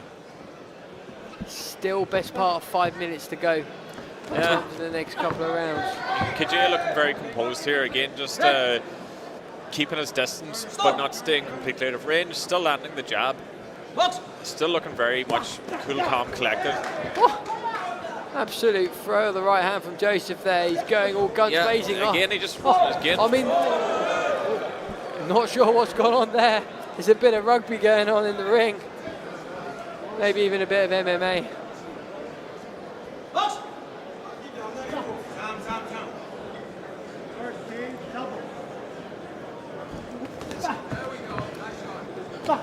Again, another jab to the body, another pound in the bank account.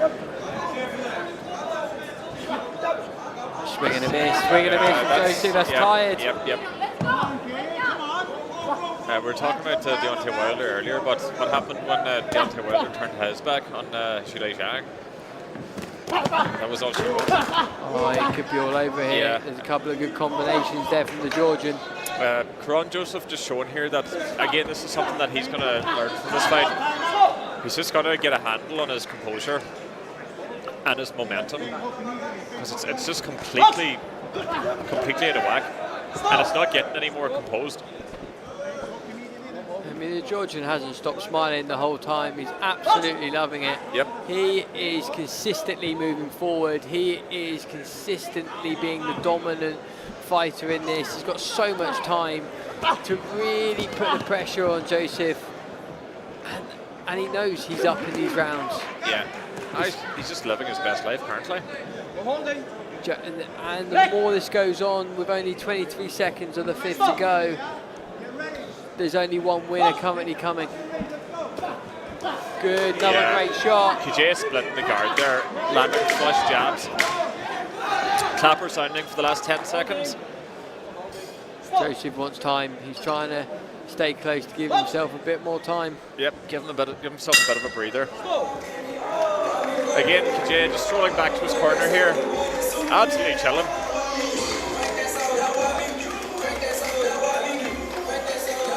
Just to confirm with our audience, there is indeed a stool there, but he's got absolutely no interest in using it.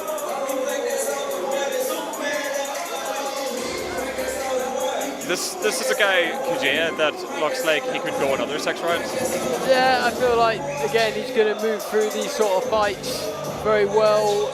It's very interesting to see these guys at this sort of stage in their career, because they are really sort of just finding their way into the boxing world, fighting against these older opponents that maybe don't have the sort of experience that they need to have as well to give them the good chances. I think just the clash in styles here, both fighters will learn a lot from fighting each other. Your 6th and final round. It remains to be seen in this round if Karan Joseph can pull a devastating blow out of the bag.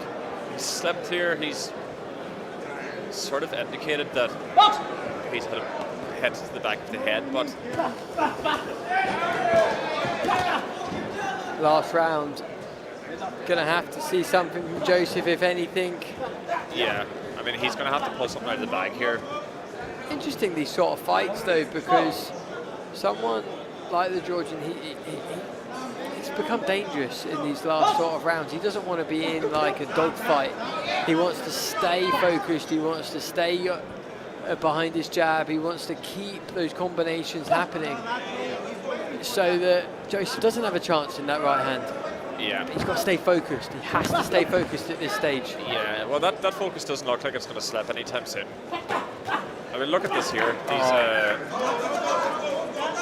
These stinging uppercuts that he's trying to land.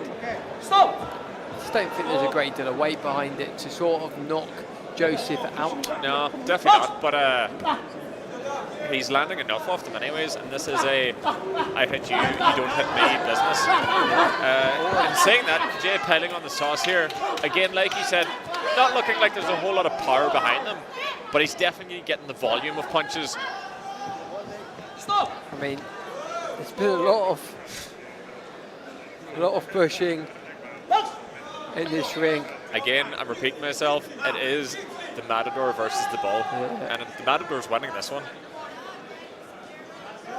Hopefully he won't chop off his head at the end of the contest. More leaping movements from Joseph. Heading towards the last minute here of the round and of indeed the contest. Fantastic performance from the Georgian here, very professional. Yeah. Stayed behind his jab, stayed focused, in and out, feet very quick, combinations just far too good for the British guy. And maybe even, like you say, slightly older, just not been able to be quick enough. And he's not really had any chances to really go at the Georgian that much, has he? Perhaps maybe in the first round or so, but yeah, KJ too much of a moving target. 20 seconds to go. KJ looking like he could do another 6 rounds, no bother. Definitely feel like his corner is going to be very, very happy with his performance today. That's a successful performance now from KJ. Very good experience. Joseph's trying to swing right at the end. He wants something. Well, he hasn't found it, and we are surely going to a points decision in favour of Demir Kajea from Georgia. There is no other winner than the Georgian, and a great performance from him. Really, really good. Can't moan at that at all. I mean, Joseph did what he could. I felt like he wasn't quick enough at the times. was going for something that he just never had a chance. He never had a chance to swing big in that fight. And that's what he wanted from the start. Well, he tried plenty of times to swing big, but just not connecting. But again, too, it was a very interesting clash of styles there, and I think I mentioned earlier about both sides just really learning from this. Well, I would have done this better this time. I would have done this better next time.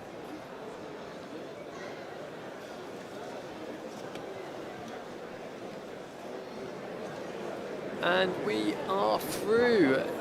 That is 5 of our fights completed. We are going to be going to the results.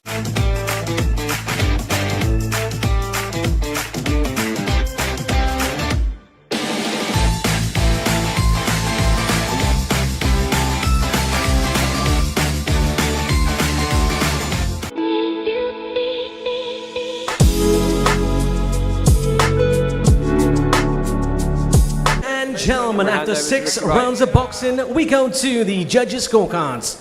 All three have about 60 to 54 for your winner by unanimous decision and still undefeated, Temple Kajaya.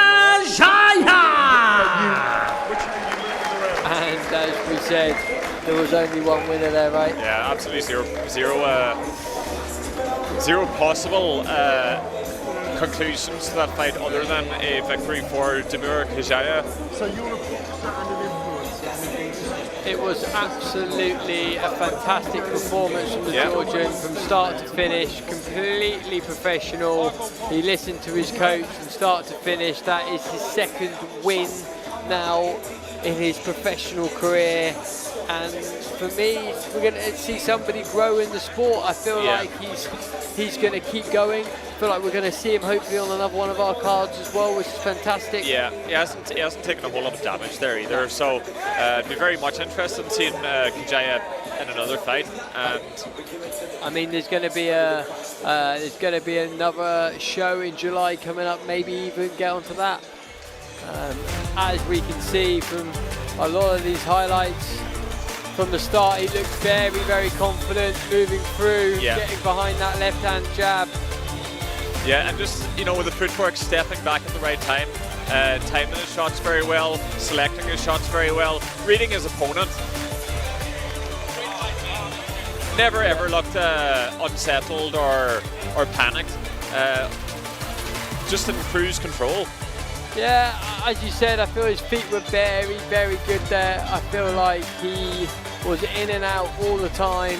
He was just in his own motion. So we're going to hand over back to the studio with Gareth Coogan. They've got another interview now.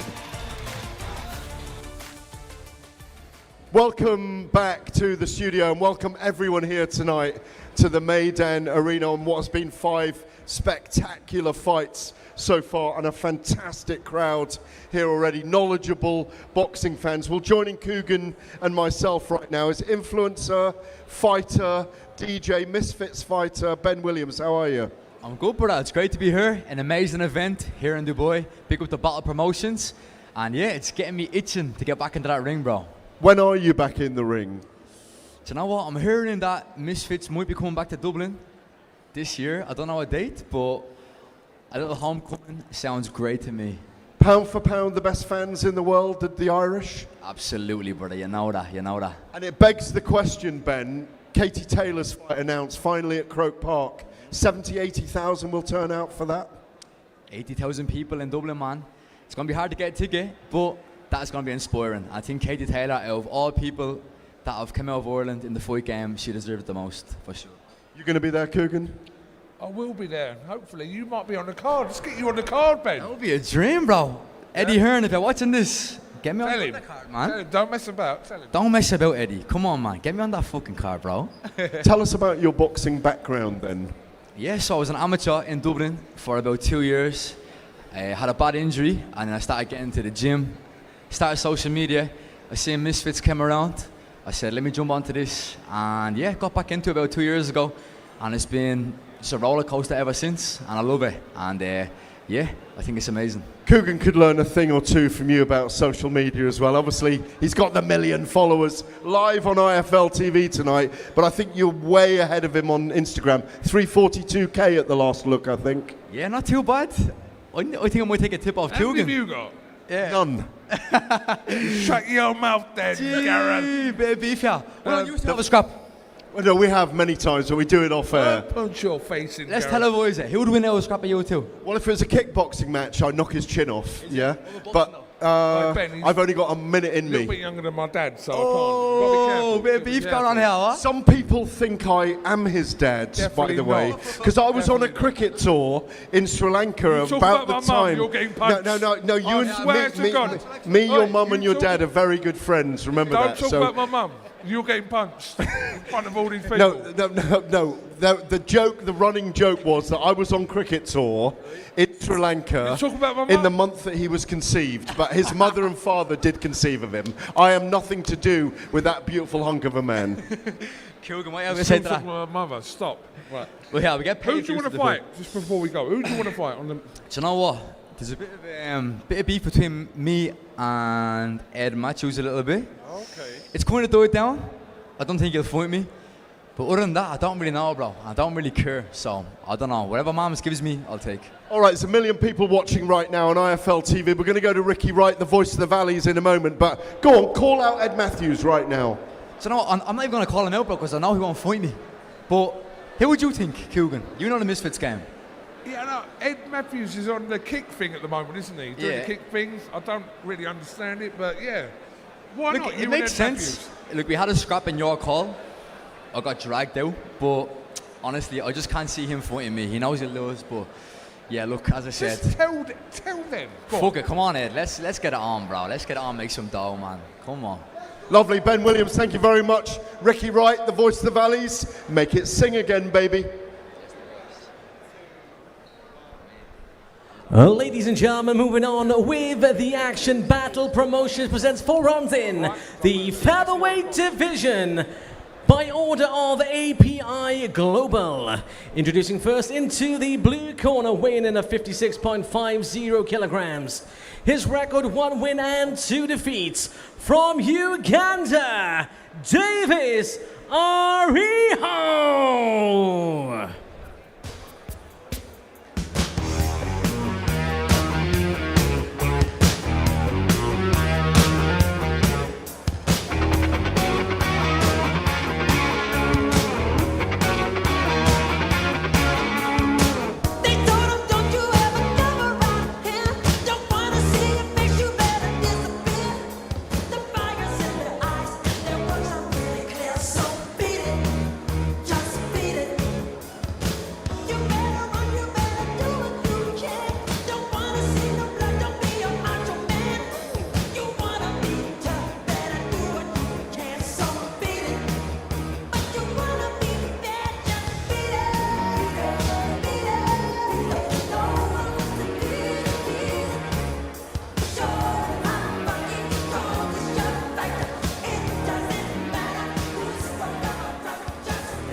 And his opponent into the red corner, weighing in at 59 kilograms.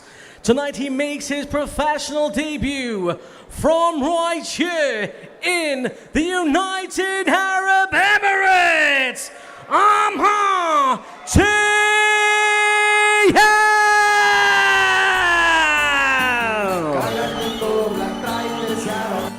As you can hear, a local in Dubai, the supporters have come out in the large for this young man making his debut tonight. Let's see what he has. The African boxers are renowned for being extremely tough and in it for the long haul.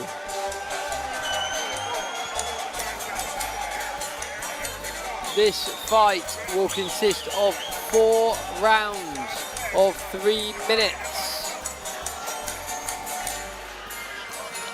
This is the debut of Amar Tayal. He'll be looking to cause a bit of a splash here in his home country against Davis Ariho, who's had 3 fights, 1 win and 2 losses.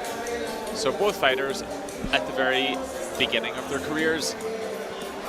Let's see how this one shakes out.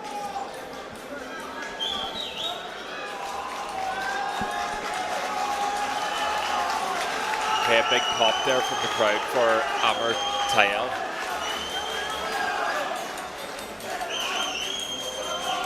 Let's see if he can live up to the expectations of his fans. Both extremely light. Obviously coming in under 60 kg. Probably hoped you're going to see some fast hands.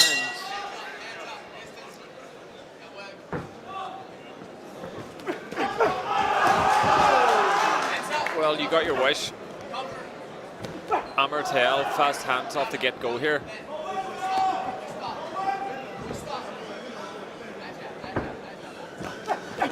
Good head movement from Tail. Staying out of range of Ariho.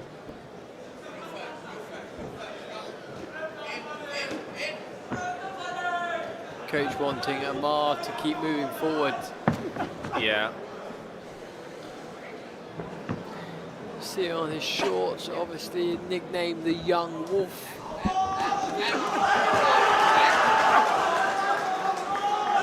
See if the Young Wolf can catch his prey.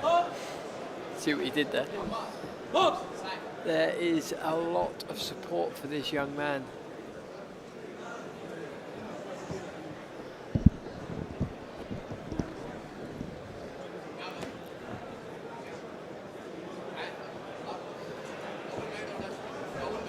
Just both working their way into this fight.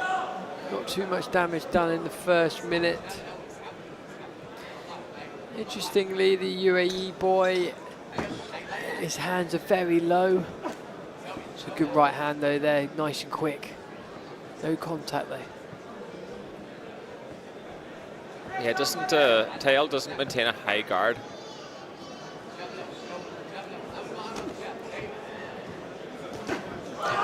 Stinging left hand there. Oh, he's happy with that as well. He is smile after that left hand.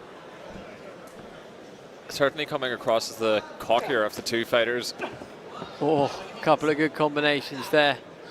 Hands very low. Oh, he's also just adjusting his shorts there a fair bit.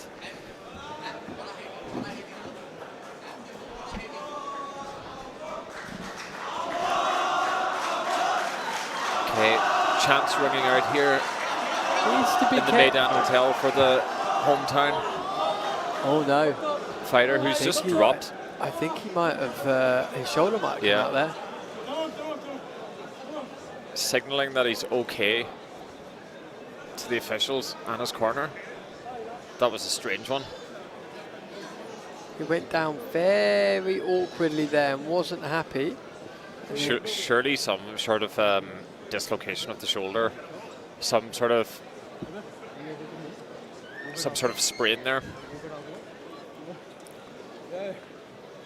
We have the doctor in the ring. Seems to be okay. He's waved him on. It's interesting. There, he has to be very careful. Obviously, it's great to have all of the support he does. Yeah. But he's very young. He can't get carried away with it. He needs to be focused on what he's come to do. Yeah. Not to get carried away and become too emotionally attached, and maybe even just, like you say, a little bit cocky and sort of dance around. He could get caught. There's a lot of pressure on him to live up to expectations here. And I think he's just he's been brought down to reality a wee bit here now. Yeah, he seems to have he's aware of his own mortality in the ring with his shoulder having suffered there, but seems to have overcome it anyways in a very interesting round. I mean, he went down and he looked like he was in all sorts of pain down there. Yeah, and then he wasn't. I don't know.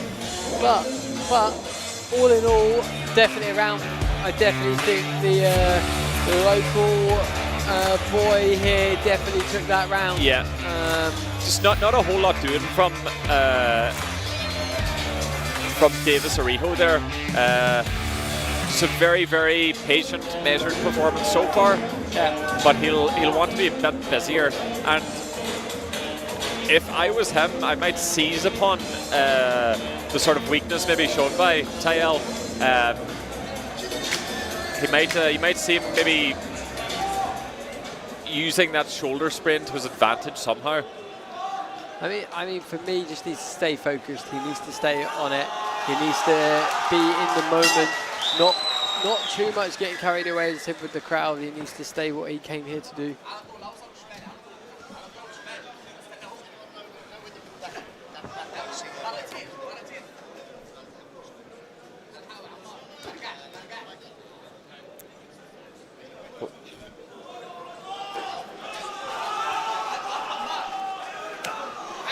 Hard body shot there from Tayel. That left shoulder doesn't seem to be too badly damaged if he's able to lick off shots like that. Yeah, I think he seems to be okay. Probably it was a bit more of a shock than anything. It could be a sort of flash kind of pin as well. Yeah. Don't think he's been as active this round. He's much more measured, bit calmer. I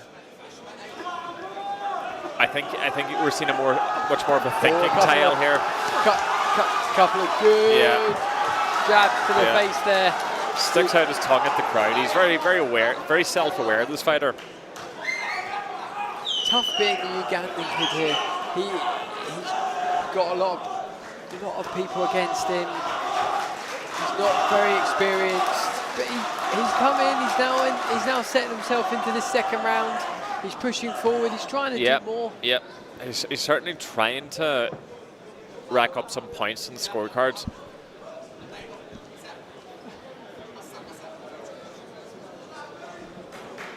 Again, Tayel dropping his hands. Again, if I was Davis Arijo there, I'd be looking to capitalize on that. Those hands are going down fairly often. Good body shot there. And he'd be wanting to go to the head. Again, dropping the hands. If I was Arijo, I'd just be rushing in there. 100%. And Miles seems to have got a lot of time. He can move in and out. Not being rushed here at all.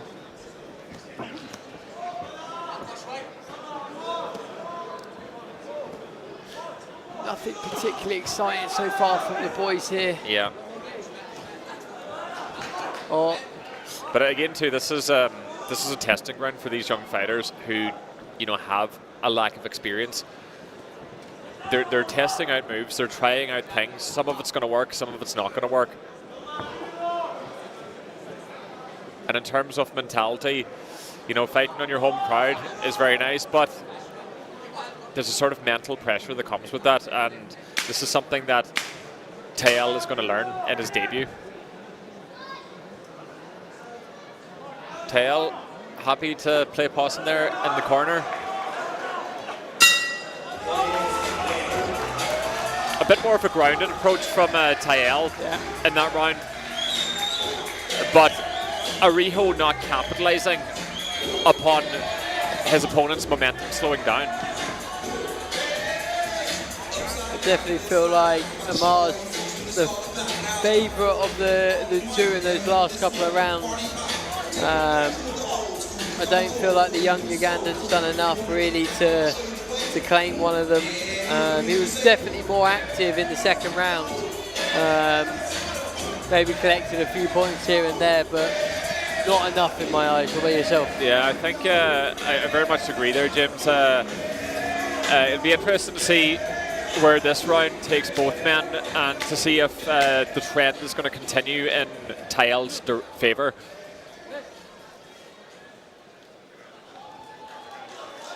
And into round 3 of this 4-round bout. Okay, punching off the gloves there. Good respect between both men.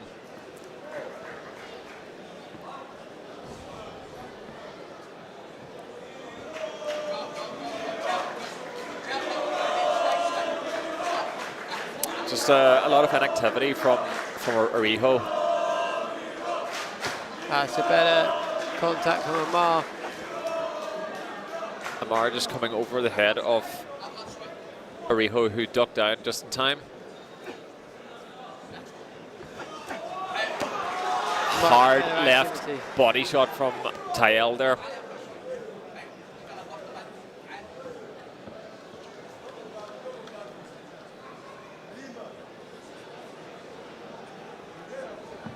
Just Arijo's punches just constantly out of range here. But if he's not doing enough, I just would like to see them do more. Yeah, with both fighters being very inactive, you would think that they would try to capitalize off the others' lack of movement here. Again, the hands down from Tyel. Good contact there from Amar. Sort of leaping left hook to the head there from Tyel. Much better combinations that was. Again, we don't know with Tyel how badly damaged his shoulder got. He could be passing that off. It could be pretty hurt there, but he's just passing it off. And he's trying to coast out the rounds a bit if indeed he is in pain, which we don't know. But he certainly looked at it towards the end of that first round.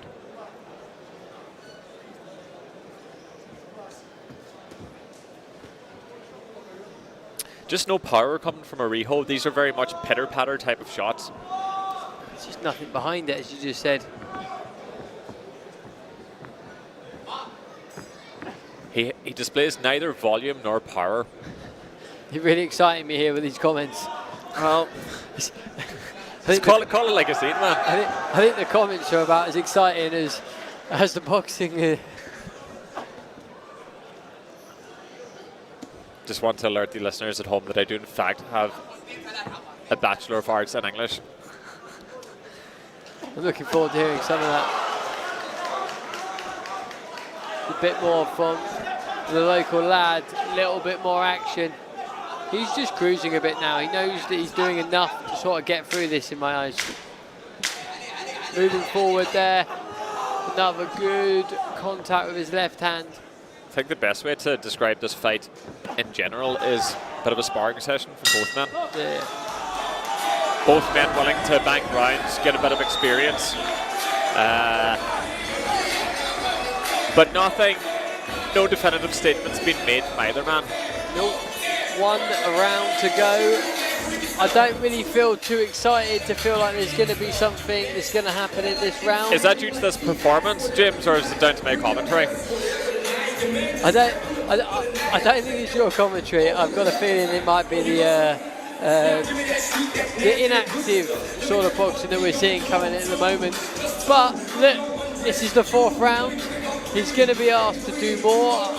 They'll know in that corner that he needs to do more, otherwise he's going to lose. Yeah. They'll be telling him that. So he doesn't look particularly happy with his performance. Let's see what happens next. Here they go. Your fourth and final round. Another touch of the gloves from both men to start off the round.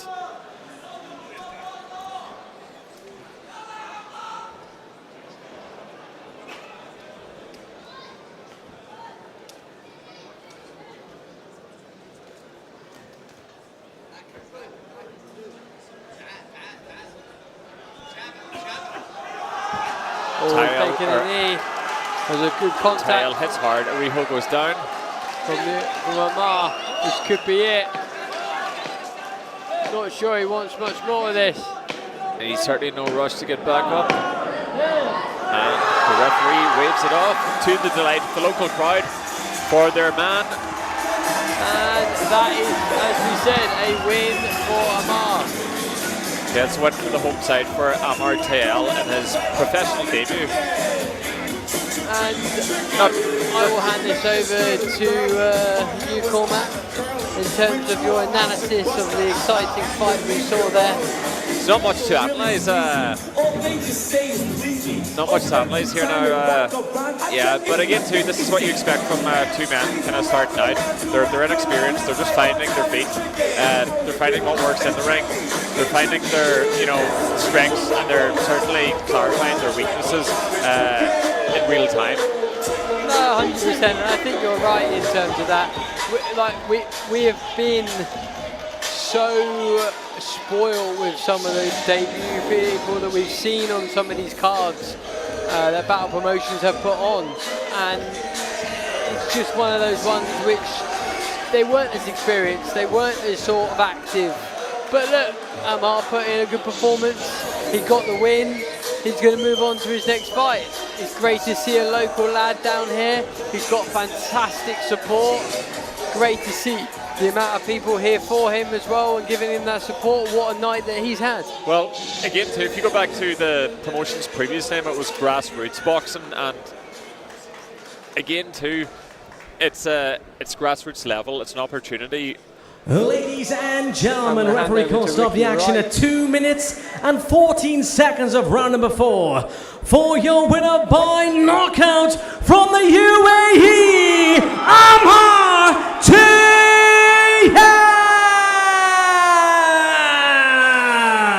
And you can hear the support from the fans, from the people of this country who are so happy to hear that he was the winner today. And well, it's just carrying on with a great night. We are now through 6 of our 13 fights. We've got so much more to come, and this Battle Promotions evening tonight, as we're just going to go through the highlights, we're going to see a little bit more action as we see from Amar. Just not enough from the young Ugandan. As you can see, he got knocked down. We still don't really know how much that sort of hindered him in the fight. Again, this is great for the UAE Boxing Federation that have got a local lad getting some spotlight, getting some shine, and showing the talent that the Emiratis do have here. And it takes a night like this to unearth some of that talent. And yeah, we're going to hand over back to the studio for the guys to carry on there with their analysis, and I feel like we're going to get one of the opponents in to the studio as well, which is going to be fantastic. Well, we're here back in the studio. Everybody, Amar T. victorious on his debut. Thank you, everyone. Thank you. You came through a little bit of difficulty in the first round. You fought back. What does it feel like to make your debut as the only UAE fighter on the card tonight? Well, it feels amazing. Feels like a great opportunity to show everyone where I've come from or whatever. And in my first round, I dislocated my shoulder. It fell off, but just a bump in the road, like we always say. It's fine. And yeah. Were you nervous coming out tonight? I was a little bit nervous, not of fighting, but because of the outcome, you know. And yeah, that's it.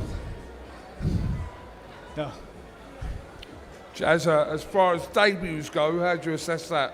I think he showed a little bit of everything, came through a bit of adversity there with the shoulder, carried on, showed a bit of resilience. What my question is, for you, I know how it feels to have a professional debut. How do you feel now to be calling yourself 1-0 as a professional boxer?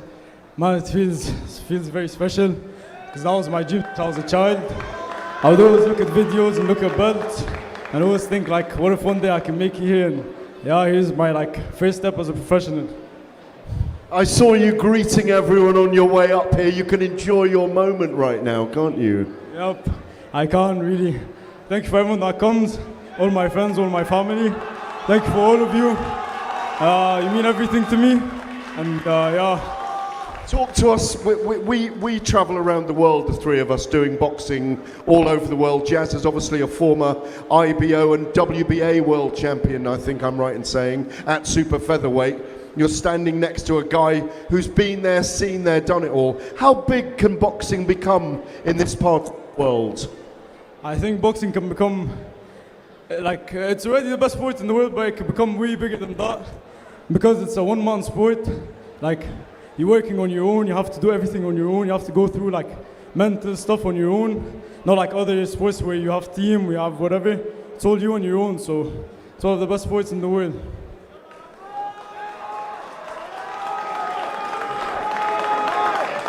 Are you on your way to being a world champion for your people eventually?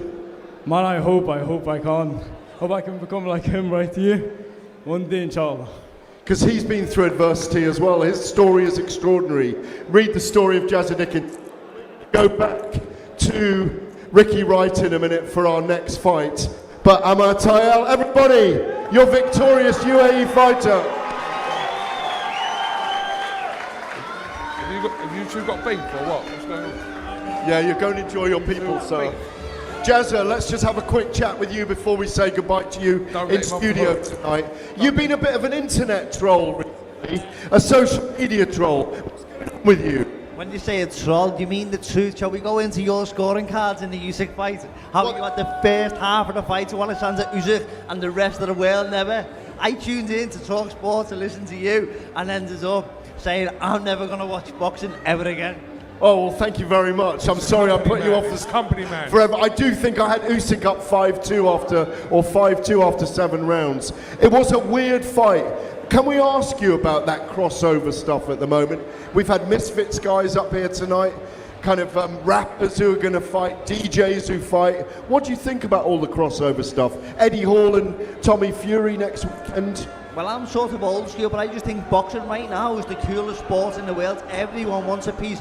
When we say about we go to Las Vegas years ago, that's where you want to go and fight. But now I think the centre of the world is the Middle East when it comes to boxing terms. You got anything to say for yourself, Coogan, in this segment? You've been very quiet. Off the hook. Tell him what you really think. Go on. I can't, Coogan. You'll never understand. He's not a fighting man. Oh, well, I'm not a fighting man. But I tell you, he's in the ring right now. He's from the valleys. The softly lilting voice of the valleys. Make it sing, Ricky Wright. Ladies and gentlemen, as we continue with the action, Batl presents 10 rounds in the Cruiserweight division and is sponsored by Supercar Majulis. Introducing first in the blue corner, weighing in at 89.50 kilograms, undefeated at 10 wins with 1 draw, from Tanzania, Adamu Banhapa.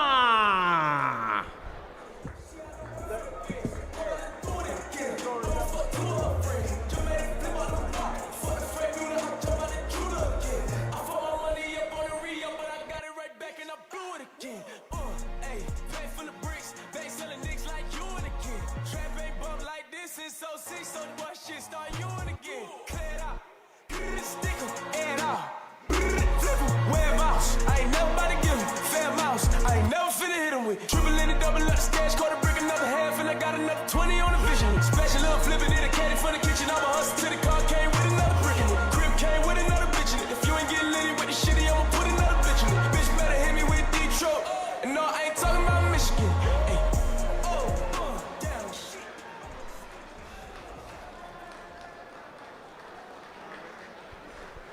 And his opponent in the red corner from Israel, weighing in at 91.90 kilograms. He is undefeated at 7 wins, 5 wins coming by way of knockout. The former WBF International Champion, Jan Zak.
We are now going on to our 7th fight. Interestingly, both undefeated, and going to be a extremely good prospect of a good evening.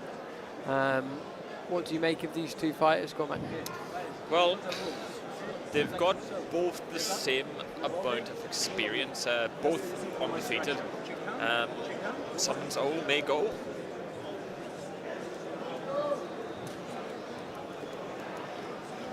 Interestingly, both definitely different builds, different types of cruiserweights. Box!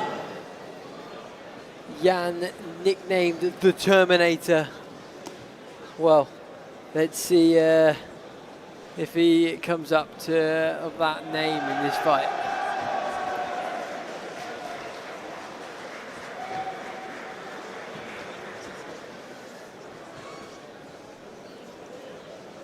Definitely gone on to the front foot. Jan has early on. A couple of good shots there though from the Canadian.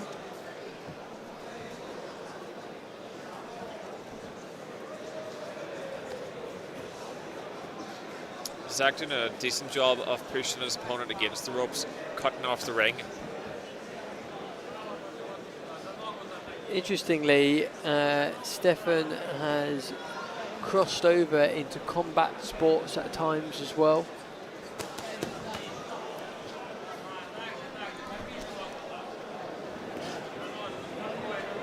Barnaba, very much the shorter fighter here, but as the great Mike Tyson has shown us, it's not the height of the man. It's the impact of the power that he has. We're going to see if Barnaba is packing any power. I feel the Terminator's really started off very, very powerfully on the front foot. He is taking no prisoners. Definitely the more bouncy of the two. Barnaba not really getting off the ropes here, not moving around the ring a great deal. Very much in the back foot.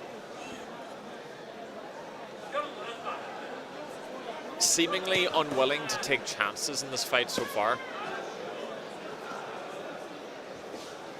Zach definitely on the front foot, lots of forward pressure. He's going to grow confidence through these rounds if he's going to stay on the front foot like this. Yeah. He's also very much a Batl regular. Yeah, coming off a strong performance already this year with the promotion. Yeah, he's catching. I mean, this could be over very, very quickly. Soon, yeah, he's caught Barnaba with a succession of flurries there, and Barnaba just not getting his hands up in time. He was caught there a few times, flush. I mean, looking a bit. Just trying to make it to the end of this round. 20 seconds to go. Unsure if he's trying to focus on the clapper, which has just sounded. Barnaba looks like he'll be glad to get to his corner if he makes it. Heavy body shot there from. He's just made it. I think if we had 20 seconds more. They call it Saved by the Bell for a reason. I used to enjoy that show. Very good. Who's your favourite in that? Zach. Zach who's a legend, yeah. Screech at his moments. Good off Screech. Slater. I can't believe you remember all these names. I had to go back to my memory for that one. Principal Belding as well. I mean, that's remarkable that you can remember that. Listen, just a wealth of useless trivia here. The listeners at home, feel free to comment with your favourite Saved by the Bell character in the comments. I'm sure a lot of the listeners won't even know what Saved by the Bell is. I'm also sure that they are definitely wanting to hear more about the boxing than they are about the 80s and 90s shows. Okay, into round two. If we start off like we ended, this could be a very, very short round. Barnaba needs to do a lot more in this round. A little bit of a slip there. Yeah, I think Jan Zach is very much living up to his name, the Terminator. He is terminating currently. Yeah. He's just using that jab, and he's going to wait for an opportunity to go at it again. He's in no rush. He looks very happy to sort of just be in there. Yeah, he's setting up his shots very well. He's planting his feet very well. He's very balanced. And again, too, binary oppositions of what Adamu Barnaba is doing. Barnaba just flailing and, you know, trying to land something.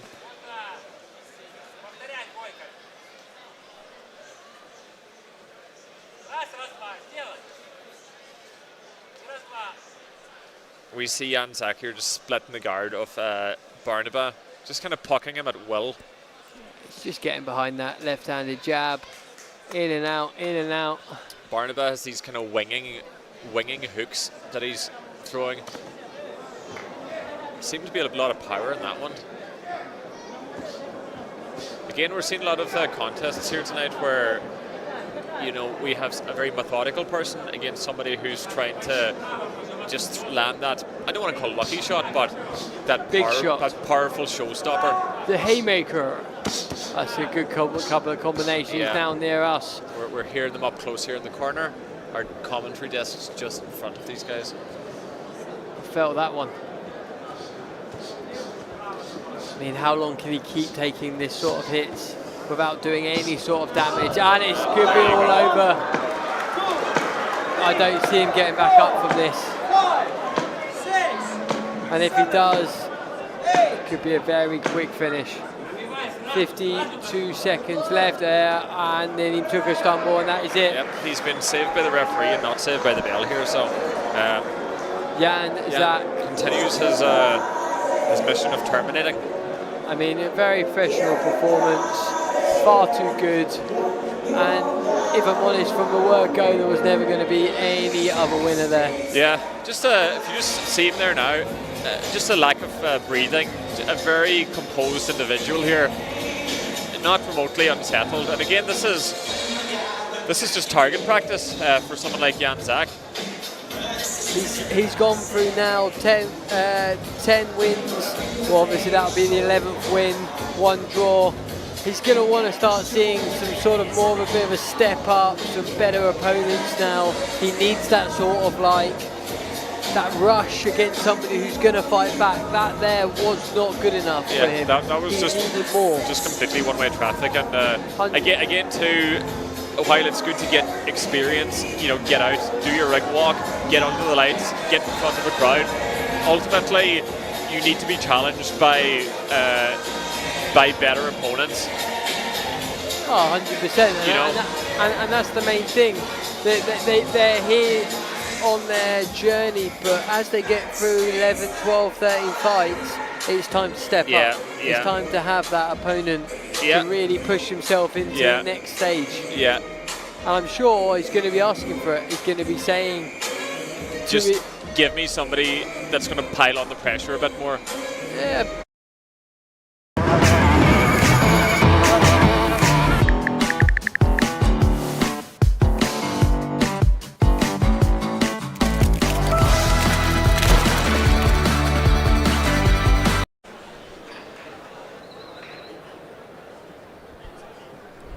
Ladies and gentlemen, referee call stop the action at 2 minutes and 13 seconds of round number 2. For your winner by TKO and still undefeated, Jan Zak! And as we said, the winner, Jan Zak, he was just far too good today. Great performance, he'll be very pleased with that. And it'll be very interesting to see what he does next. Just to get that step up in competition, to see what else is in there. Again, pressure makes diamonds, and he's going to need an opponent that will pile the pressure on him. I mean, he's an absolute unit. You can see why they call him the Terminator. Yeah, there's definitely Schwarzenegger parallels to be drawn there. So, what was your favourite Terminator film, James? Now you're testing me. It's got to be the first one, if I'm honest. Yeah, I mean the second one is just an action, like is legendary. Is like how to do an action film, but ladies and first it's just gentlemen, a sleeper before hit. we continue with the action, I'd like to invite into the ring the vocal stylings of Yasmina Moonshine.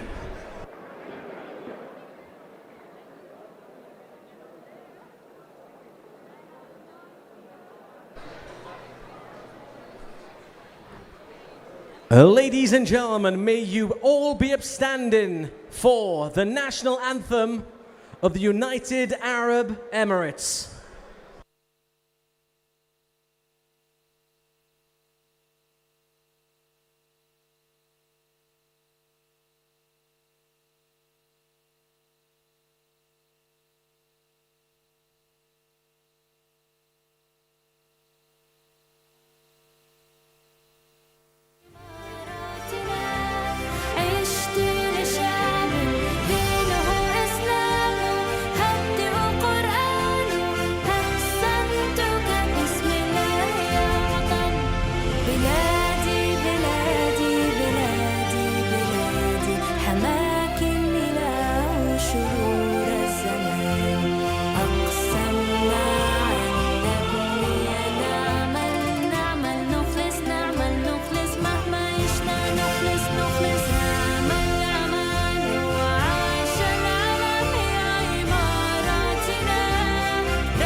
Ladies and gentlemen, let's hear one more time singing the national anthem of the UAE, Yasmina Moonshine.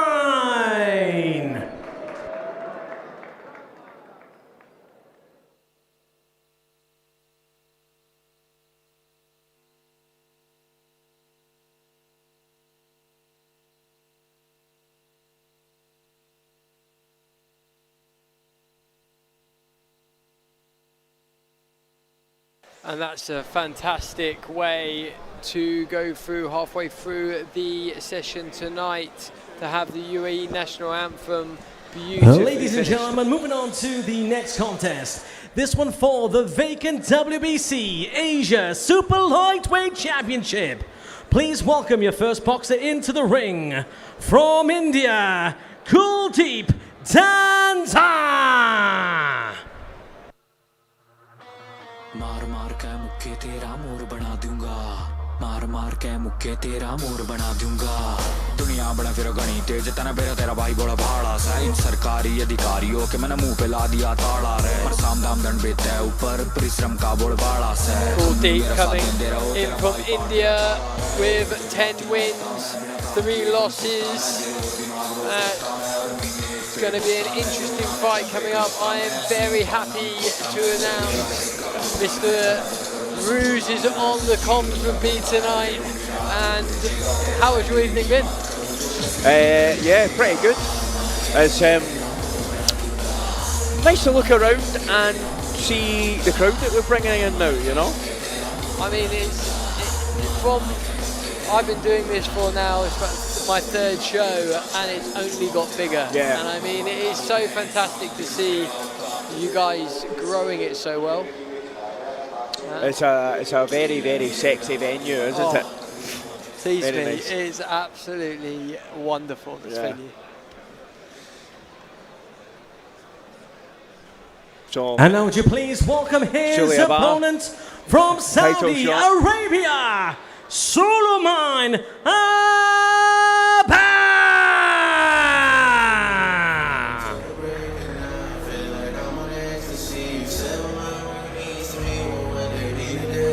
Interestingly, Abba from Saudi Arabia with 6 wins, no losses. Do you know much about this fighter itself? I do. I'm good friends with Sully. He met through boxing, funnily enough. He bit of a similar kind of professional life to me. Has businesses on the side. Boxes to, I don't know, mental health reasons, I guess. Why not? Yeah. So, but I'm looking forward to hopefully him lifting the belt. He was supposed to box for this back in, I think it was November, but there was an issue with his opponent. Live from Dubai, exclusive on IFLTV.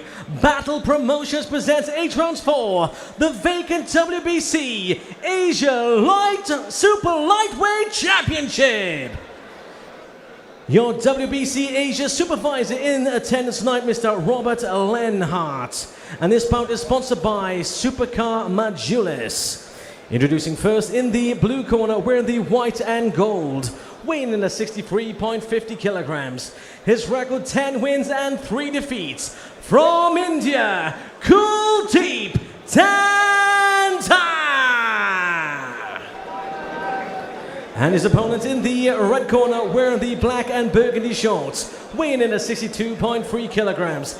Undefeated at 6 wins. From Saudi Arabia, Suleiman Happer! Sule also does a bit of coaching with Paul Weir as well, who's obviously my coach. Yeah, so we've done a bit of training together. Quite familiar with his work, put it that way. I mean, I've got a lot of time for his shorts, to be honest. I was going to ask you what you thought of them to start with. It's more of his shoes I'm looking at. I mean, she's not going to get lost in the dark. Yeah, nice get up. I'm sure he's going to put on a blistering performance. That's what I'm hoping. They're as good as his shoes. Yeah.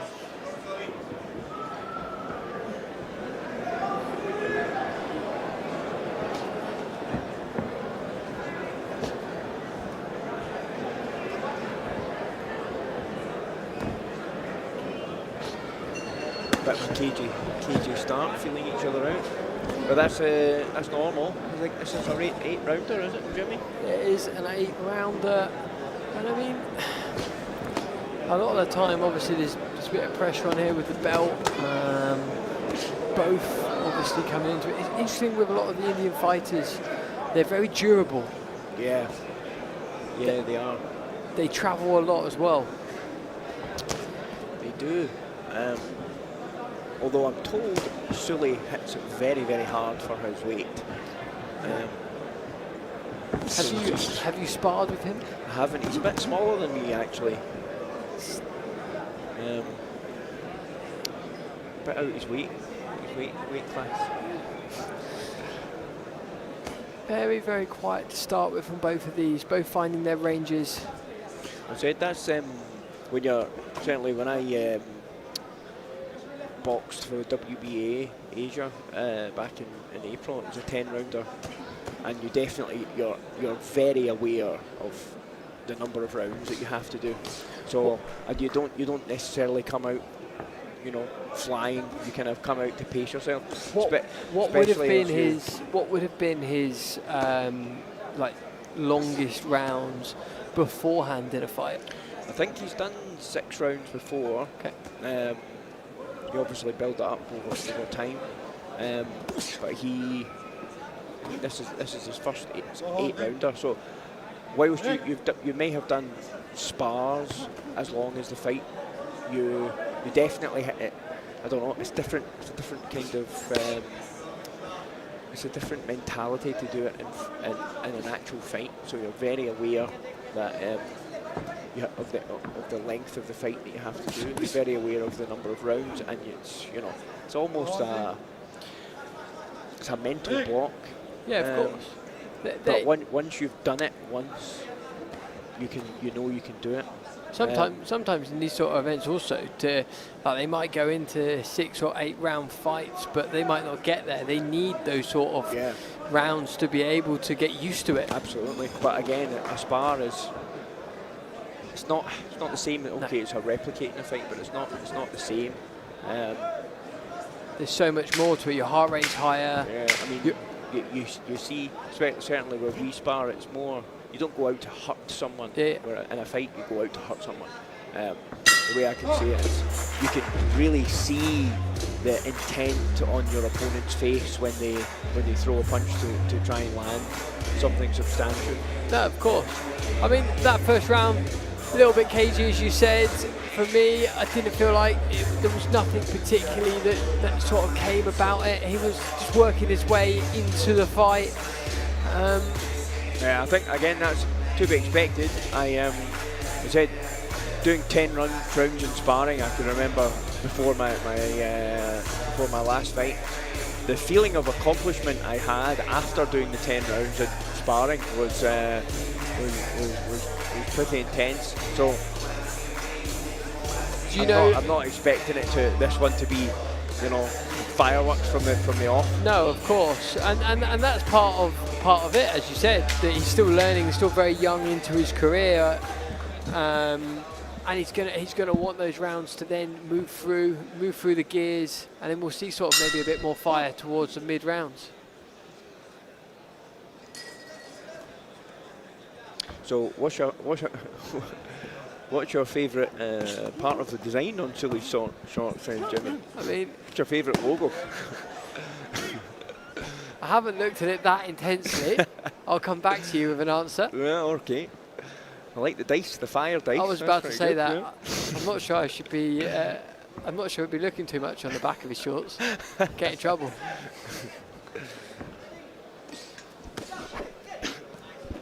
So for yourself, when are we looking to see you out next? Sully is, you know, going through the paces a wee bit here. He looks fit though. Usually, when you put yourself through that output, you know, sustained period of output like Sully's just done there, you kind of gas for it. He didn't seem to be too bothered by it, so he's obviously put the work in the gym. A lot of the time when I've spoken to a lot of the fighters, between sort of the experience and the inexperience, is the breathing, is being able to go further in the rounds and not get gassed, as you said. It's oh, he's caught him here. He's caught him. He's gone down. I think that's it. Oh, yeah. Oh, he's caught him. To be honest, and that is it. I knew that. Wow, that was unexpected. I won't lie. Slightly anticlimax, actually. Yeah, because I didn't see that. I mean, I didn't see that punch coming. Never mind his opponent. I mean, he was definitely the more dominant, especially in that round. Well, I think he was beginning to up the pace a bit. I said that, you know, he put his foot on the gas for 10-15 seconds. You can see he's starting to ease into the fight now, you know. What's next for someone like him? Now he's obviously, that's 7 wins now, obviously. I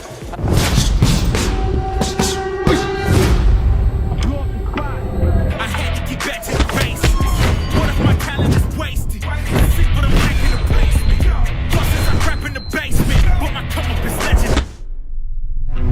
All the little lies you would say just makes all the savage unite. Usually I'm very polite, but I'ma get savage tonight. Even when a dog being nice, every single dog gonna bite. I don't make a sound when I strike. You better just run for your life.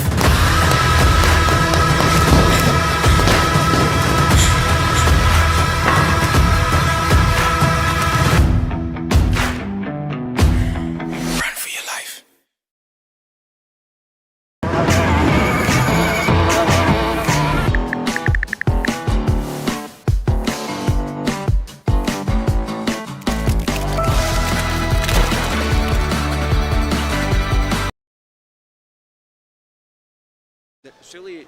The one that Sully's just bet one is a very, very attractive. Ladies and gentlemen, referee call stop the action at 1 minute and 27 seconds of round number 2 for your winner by TKO. And now your WBC Asia Super Lightweight Champion, Sulaiman Abed.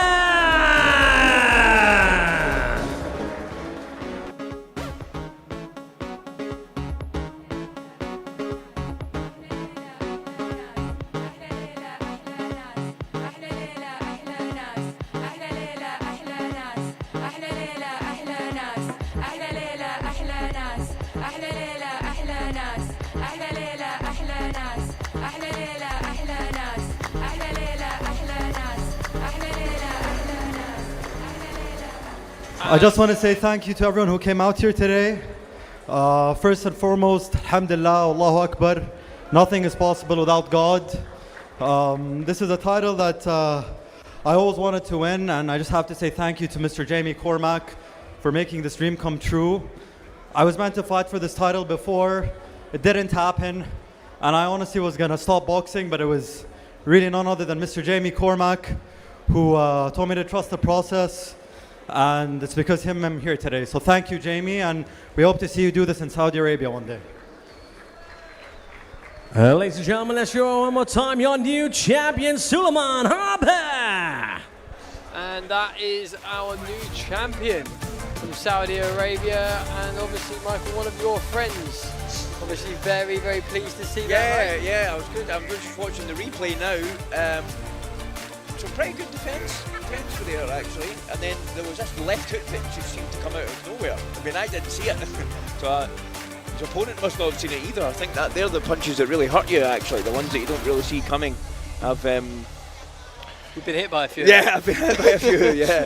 Yeah. I'm actually just going back to his shorts, for honest. I mean, what's next in this next fight? Are we getting more? Can they put more?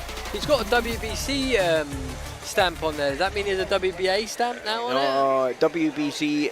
They put a WBC stamp on the shorts when you're fighting for a WBC belt. So I don't think they ever got that. And it looks like we're going to be heading back over to the studio with Coogan and Gareth. Now, thank you. Our words gluttons ringside. James and Cormac couldn't stop themselves. They're indulging. They've done a brilliant job all night. Congratulations to our Saudi Arabian new champion. Well, we've got a former world champion who's about to be fighting for another world title. The gorgeous, the incredible, the spectacular, the Australian, the one and only Sky Nicholson with us. How are you? I'm very well, thank you. Happy to be here.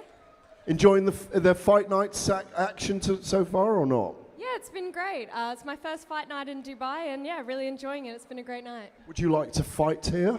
I would love to fight here. I just moved here in January, so I'd love to have a Dubai homecoming one day for sure. Defend the world title in Dubai. I love the sound of that. Yeah, I would love it. Come on, Coogan, chirp up. Let me ask you a question. Is this on? Is this on? Oh. No, let me hold it. Weird geezer. Let me ask you a question, Sky. There was an Irish female that fought last night, Rachel Lally, who you know, who's dying to get on the card for Katie Taylor. Pitch it to Matchroom. Why should Rachel Lally be on that card at Croke Park? I think every female fighter will be wanting to be on that card, and I think it would be great to see another Irish female fighter on the card for sure. Katie has paved the way for so many female athletes around the world, and it's going to be a special night for Ireland, for Irish sport, and I'd love to see Rachel get that moment. Are you going to be on that card? No, I'm going to be boxing in August most likely, so September will be a bit too close, I think. Okay. Can we ask who you're fighting and where it'll be? Are you going to go back home to Australia for that? No, so it's not going to be in Australia. My fight is officially locked in with Mio Yoshida, another two-weight division world champion. So I'm really excited for the challenge. The exact date and location hasn't been 100% confirmed yet, but I'm hearing end of August and most likely in the States. This area is a hotbed at the moment for boxing and combat sports. Coogan and I have been coming here many years. Obviously, as you say, you've just moved here. Talk to us about women's boxing right now. It really has turned the corner, I'd say, in the last 5 to 6 years. Yeah, women's boxing's buzzing. It's growing so much. You can see the talent coming through, that next generation even again now. We're all following in Katie Taylor's footsteps. I think we're going to see probably the last dance of Katie this year, and you can see the talent that's coming through. I think women's boxing's in its absolute element right now. So if you were to inspire a generation here by living here and being a boxer, what would you tell the women of the territory about getting involved in the sport and what it does for you? Boxing changes your life.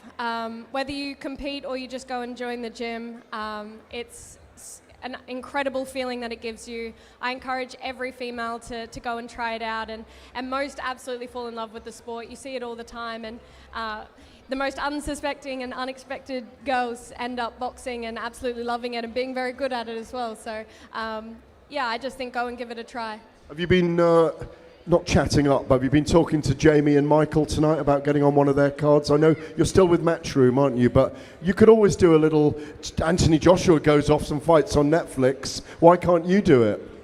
Yeah, I mean, I haven't had any conversations. I'm obviously still signed with Matchroom, but I would be happy to fight in Dubai one day for sure. Thank you, Sky. We'll leave you away from Gareth. Gareth, thank you very much as well. Well, let's go back to the voice of the Valleys, the one and only, make it sing, baby, Mr. Ricky Wright, who is in the ring with our promoter, Jamie Cormack. Ladies and gentlemen, I'd like to throw it over to our promoter, the one and only Jamie Cormack. Hello guys, a big thank you to everybody that came out tonight. This has been an unbelievable show. I'd like to invite the guys from the UAE Boxing Federation and from the Supercar Majlis into the ring, please. I didn't know what you said, so I was just like, fuck it.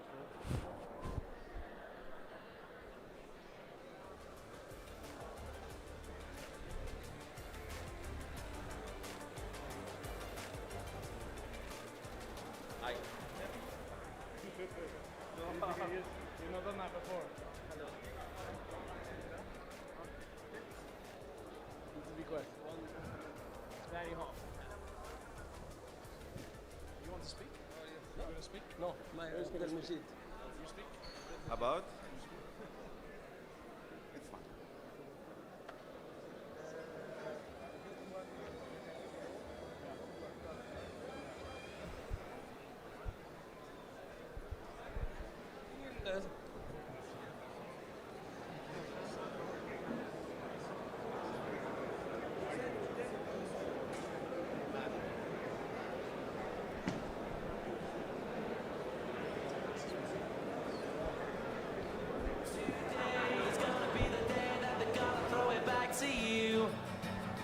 By now you should have somehow realized what you gotta do. I don't believe that anybody feels the way I do about you now.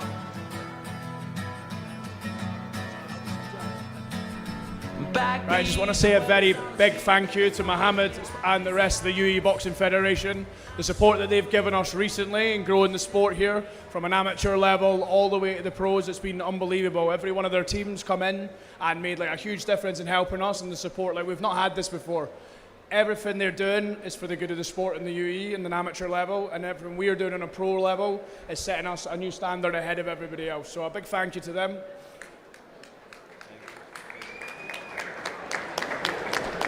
And a huge thank you to the guys in the Supercar Majlis as well. I'm sure you've seen their unreal cars outside. They came down in a huge level of support here tonight. So massive thanks to everyone here and everyone involved. Thank you guys.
Ladies and gentlemen, moving on with the action.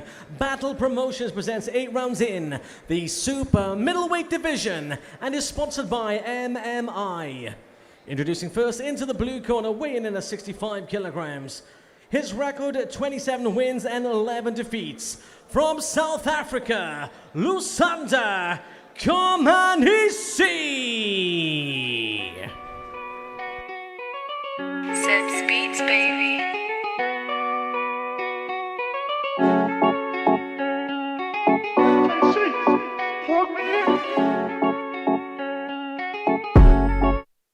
Yo, he got slapped with my stick, so that point's half mine. We got the drop by 8, he got half 9. Everybody's getting if I rise my arm up. You don't want my savage just to go bananas. You know my name rings bells, I've been G from the start. White man's in the range, got the glee in the car. Headshots from up close, I'm not squeezing from far. He got on his door while he was leaving Why his you yard. gotta be a pagan? Can't you understand we money making? It could be us, but you don't let me get famous. I know you happy when I make another payment. Cause all these shop receipts are for your trainer. 2 experienced operators now. And his opponent into the red corner, weighing in at 65 kilograms. He is undefeated at 13 wins. From Russia, Anis Chilhayev.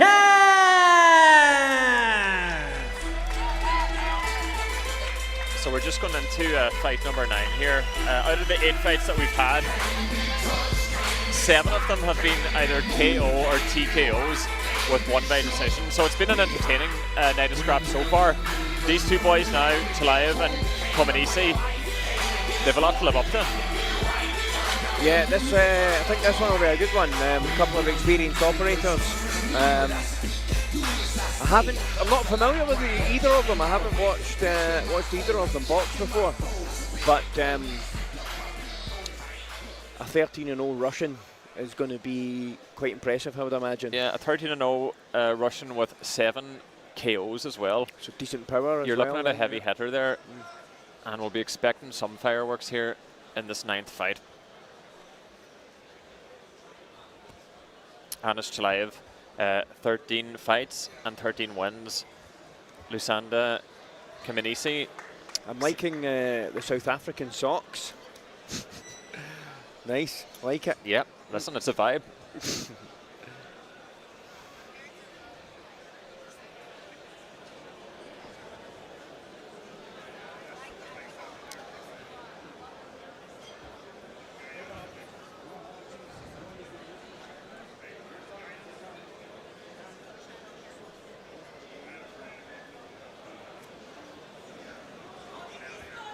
Okay, this is the first of a potential 8 rounds.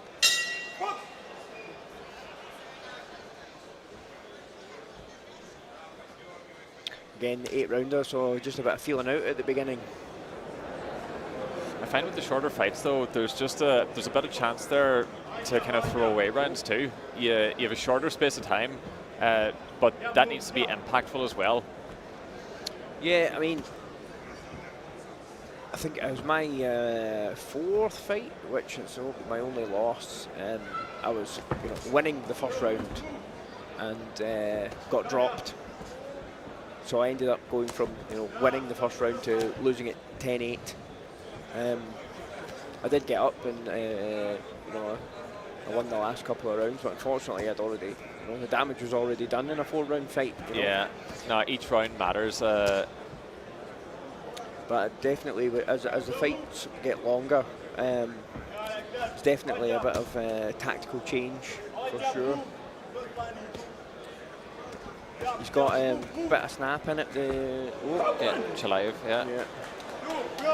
Just as you say those words, Komanisi drops and takes a knee. I wonder if those South African socks of his will enable him to stand up.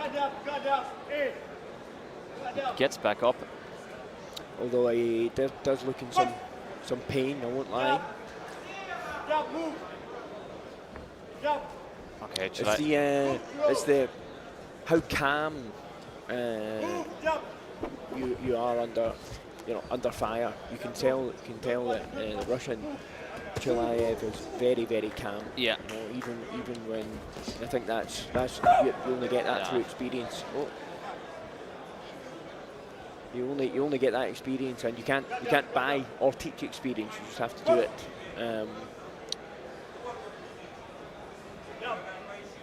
Very switched on Chilaev so far, and he's just bound to be completely overwhelmed with confidence, having dropped his opponent twice.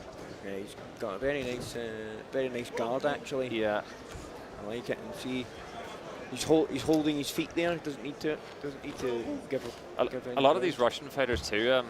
They draw parallels with Artur Beterbiev. Just that ability to push opponents against the ring and just keep circling them around and not give them any space to really move.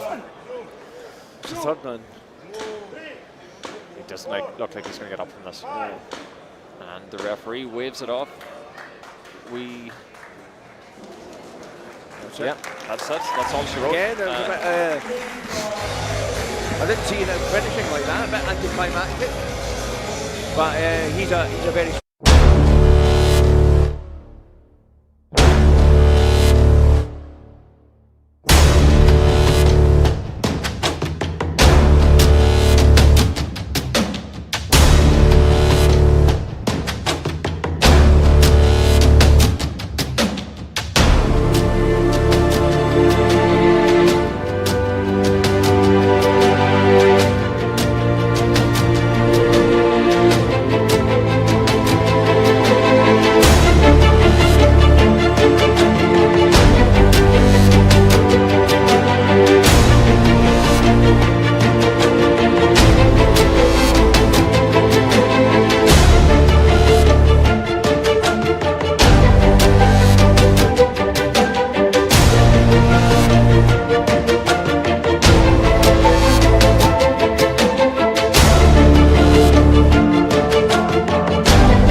You learn something about that person that probably their parents don't even know.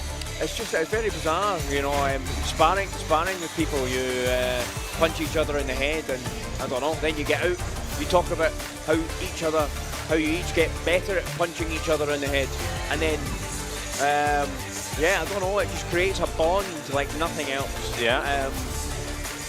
Having a fight with someone. It's a primordial experience. You know, it speaks volumes without even saying a word. But Michael, we're just talking about there. What's next for yourself now? You currently hold the WBA Asia belt. What's next, short term for your future? I said. Oh, you are getting told. Just hold that thought, Mr. Rees, as we cut to I'll try. The wonderful and inimitable Gareth A. Davies.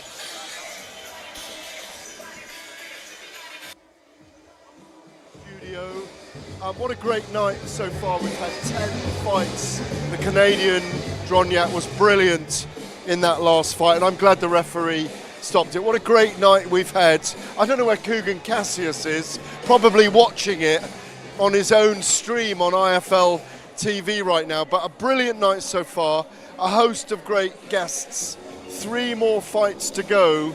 The featherweight fight between Mikhail Hussein of the UK and Garvin Kitio of Uganda, followed by a super middleweight bout between Assad Toukan and Cedric Ulrich Mabonying of Cameroon. And then finally, our light heavyweight feature, the one and only world title challenger, Avni Yildirim, the veteran from Turkey, against Konstantin Ponomarev from Russia, with almost 80 fights between them. That's an 8-round light heavyweight bout. But we are going to go to our next contest next. Kugan Cassius is trying to play floor manager over there right now, winding his hands around. He's in a woolen jacket. If you haven't seen him tonight, he's lost 4 pounds in sweat alone.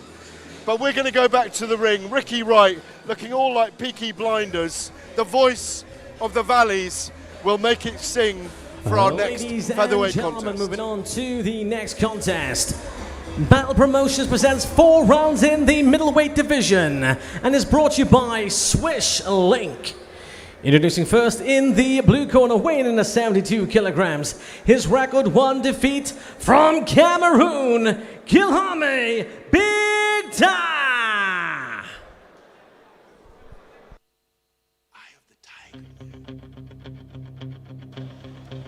Just continuing the very international proceedings here, we have Guillaume Bigda from Cameroon, and he'll be taking on Stefan Droniak from Canada.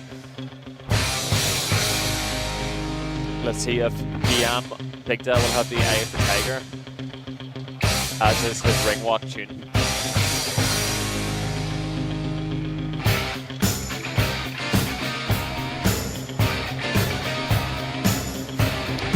I am quite looking forward to seeing Stefan. He's cut from the same cloth, same background as And now would you Abdullah please Jandil, welcome his who's opponent kickboxing into and the red karate corner, and weighing in Muay at Thai, I think. 72.15 kilograms. He is And the pair of them, just like undefeated a at fight. 4 wins, So they've decided fighting to out try and of end it. Canada. That is surely a prerequisite Stefan for boxers.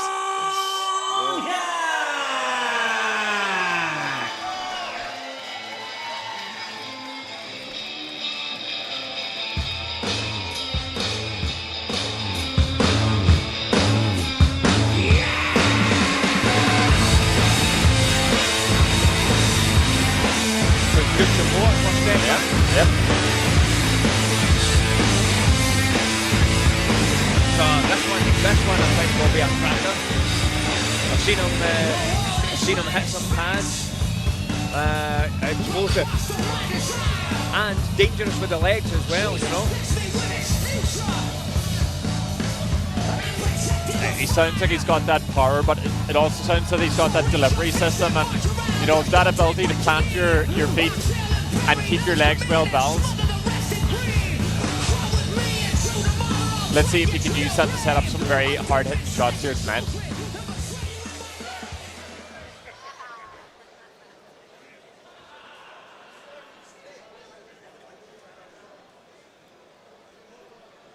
Right, ready to rock then. Ready to rock and roll. First round. Stefan, you know he's dangerous. He just decided to looks like he's just come off the beach. Not really any boxing attire or boxing shorts. Not like Sulia Bar. Totally different. No, it's very much. Suli's a bit more fashion over function. This guy's gone for function, I think, only. Yeah. What do they call that hair, Michael? The one with the kind of a mullet. That's a mullet, yeah. Are you too handsome? Would that make you too handsome, Michael, or is that dangerous level of handsome? Yeah, I might go triple handsome. Oh, I don't think the world's quite ready for that. No. Oh. Hopefully, the commission hasn't deemed Droniak's hair illegal. Not got any tape on his gloves.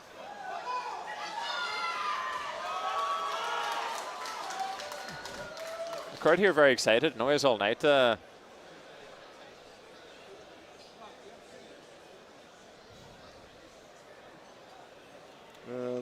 a bit of an oversight.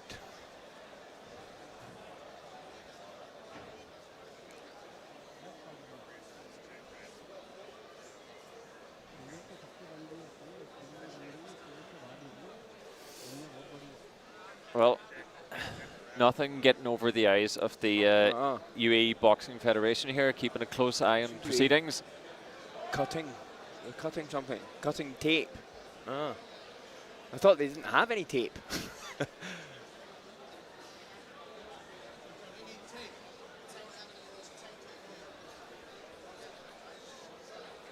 Where's Paul Weir? He might have a couple of bags. He might have a couple of bags of Kong fight tape there. I have tube upstairs.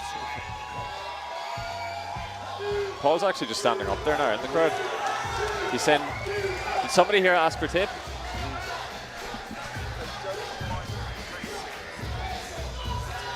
That's fine.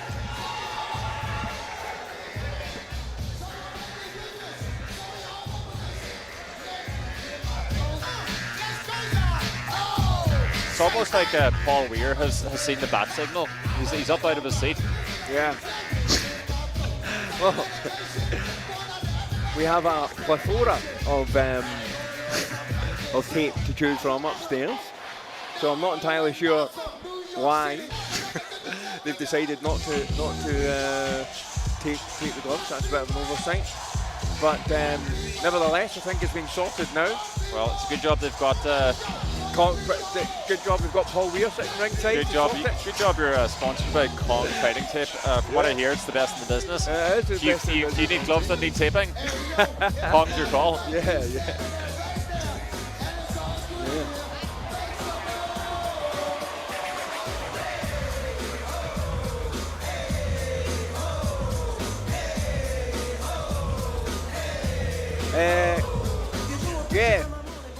Bizarre start. Prompt action anyway by the Federation. Yeah.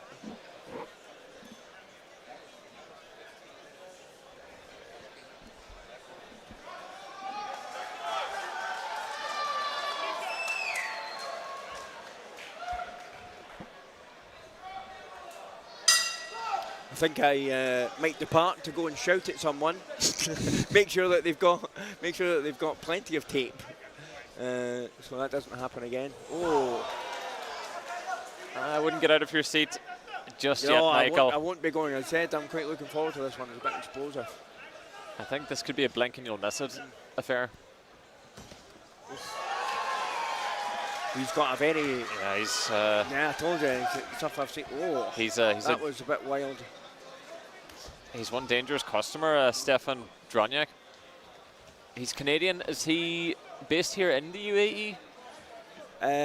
I have absolutely no idea. I won't lie. He is. Oh, he's just come from. He's just started training down at Muay Thai Muppets. Well, again with Abdullah Chandil and Jason Woodham. But I told you, I've seen him. I've seen a couple of videos of him. He looks very explosive, and he's, proving that to be true. Yeah, he's just got absolutely lethal intentions here, doesn't he? This is 1 minute into the fight, and I don't even know if we're going to get to the bell of the first round. Actually landed a nice straight right hand there. Yeah, some. Well, it's not. It's said it's not an 8-rounder now. It's not even a 6-rounder. So we get a shootout from the word go, I think, and that's proving to be true. Nice. Just a variety of shot selection here from Droniak. He's showing leaping hands. He's showing straights. He's getting in and out of range. This is a guy who looks like he's having a lot of fun in here. You can tell the Muay Thai background because of the footwork. Yeah, that darting in and out. Yeah, the unconventional. But we're seeing a lot of that now, and this is more. This is perfectly demonstrated how tricky kickboxers can be. 2 weeks ago, I saw it myself. Rico Verhoeven putting it on one Alexander Usyk. So an interesting opinion, as it were. Sometimes it is more difficult to box someone who boxes like a non-traditional boxer. You know? Like they throw punches from odd angles. Yeah. They're a bit unorthodox. Whereas when you box somebody who comes from a boxing background and is very technically sound, you know, you can kind of read exactly what they're going to throw because it's what you've been taught. There's just different requirements when it comes to leg work and footwork even, just the way that you plant your legs, the way that you set up your leg kicks. And that means you can just attack people on the body and the head from different angles that perhaps you're not used to as a conventional boxer. But it's like Rico, he looked very, very awkward. He was a very awkward customer. He looked very awkward boxing Usyk. Now I've trained with it alongside Usyk. He was over in boxing.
very controversial ending to the fight. But again, where we see these MMA guys and kickboxing guys coming into the world of boxing, they seem to make things tricky for the natural boxer. Again, Tyson Fury in Ghana was another case of that. I think, well, I mean, Tyson arguably underestimated him, and I think as a result of that, AJ didn't underestimate him and went in and ended that pretty early. But back to this one, Stefan, very awkward customer. You can see the Muay Thai stance. Feet together, kind of, a bit squarer. That traditional Muay Thai bounce, as it were. I'm looking at him, and I keep anticipating he's actually going to throw a leg kick.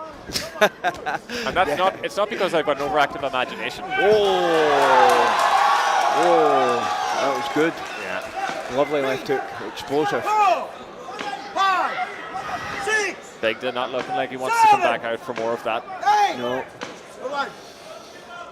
He doesn't want the smoke. No, I think... and I wouldn't blame him either. Good shot, though. Fair play to him for carrying on, but I think this he's definitely been hurt there, so... Well, he's throwing back. There's a devilish grin there on Droniak's face. Yeah, he also actually has a very good defence. You know, he's got a high guard, which is difficult to get through.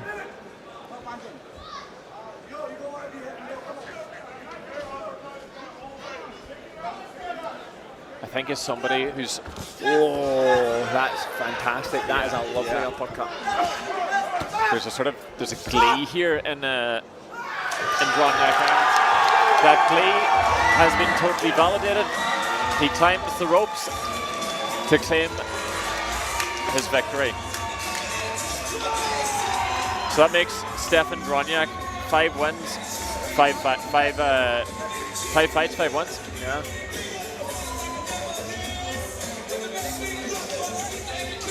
Okay, anybody watching tape?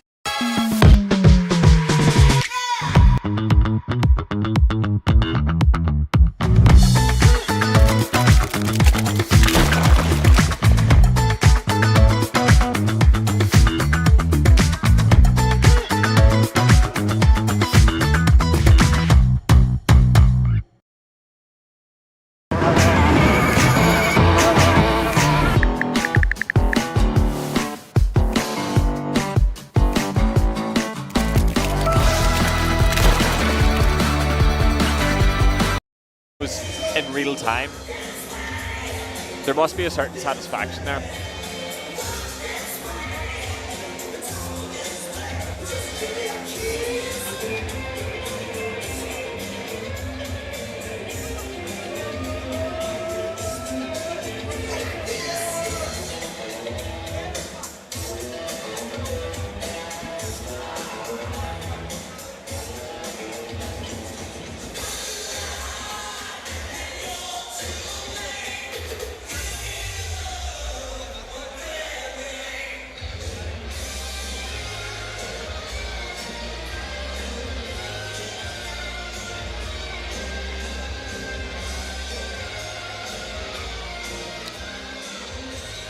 So, Ricky Wright to make it official? Yep. So, ladies and gentlemen, referee calls a stop to the action at 2 minutes and 2 seconds of round number 2. For your winner by TKO and still undefeated, Stefan Droniak! Absolutely devastating performance there from Stefan Droniak. Making this out of 10 fights, we've had 9 TKOs and KOs.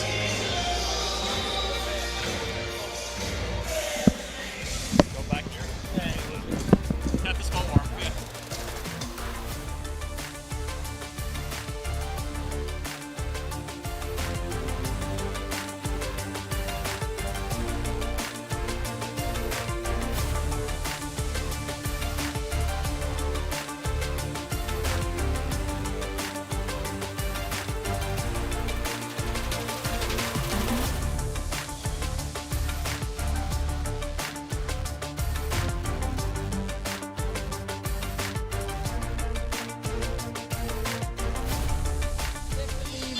Yeah, I mean, apart from the haircut, he really did look the part now. Okay. As we cut to one Coogan Cassius and Mr. Gareth A. Davies. Well, I'm joined here in the studio by the beautiful Coogan Cassius and the most extraordinary Shannon Courtney. How are you doing? I'm really good. How are you? Yeah, really good. Thank you. Great to see you. Do you know, I was just rewinding 10 years with you. Matchroom, the fights in the garden. It was 10 years ago. All right, 8 years ago. Yeah. No less than that. 7. I remember your incredible story from 40 fags a day, overweight, changing your life, and look at you. You are a goddess these days 29 of now. fight sports. 28, okay. No, yeah, I'm sorting my life out, to say the least. But, yeah. Former world champion, WBA champion, but soon to be... Well, I've been mandated for the European title, and then after that, I'll be in every governing body. So by the end of the year, I'll be a world champion again, God willing. Can I talk now? Yeah, you can Is that talk all right? now. Come on. With All your right, woolen meatloaf, coat. calm Look at him down. wearing a woolen coat. 40-degree heat. No, I don't sweat. Listen, you've gone through your ups and downs, Shannon. There's Ebony Bridges, who you beat to win the WBA world title. There's other names out there as well, but let me talk about Bridges. You want to run it back or what? I wanted to run it back. Obviously, me and Ebony are both signed to MVP. It's a fight that I thought made sense. It's a fight that Ebony wanted. But I can't say too much, but I think the broadcasters... No, say too much. Go on. Yeah, say it. I don't think the broadcasters seem to want it. So I've gone down a weight now. I'm at Superfly, potentially flyweight. She's staying at Bantam. I want the fight, but it doesn't look like it's going to materialise anytime soon. Is the target for you to become 2-time world champion? That's it? 2-time, 2-weight world champion. Ebony would have been nice. It would have been a nice payday for a fight that I think, to be honest, is quite easy for me now. But 2-weight, 2-time world champion has a nice ring to it, I think. I think the biggest Can thing... I say one thing? Sorry, I haven't finished yet. Calm yourself down, Gareth. There are other fighters that want to fight you. I'm not going to out them, but there are other fighters that want to fight you. So what's the message to them if they want to fight you? What people don't realise, I'm getting called out from all the wrong weight categories.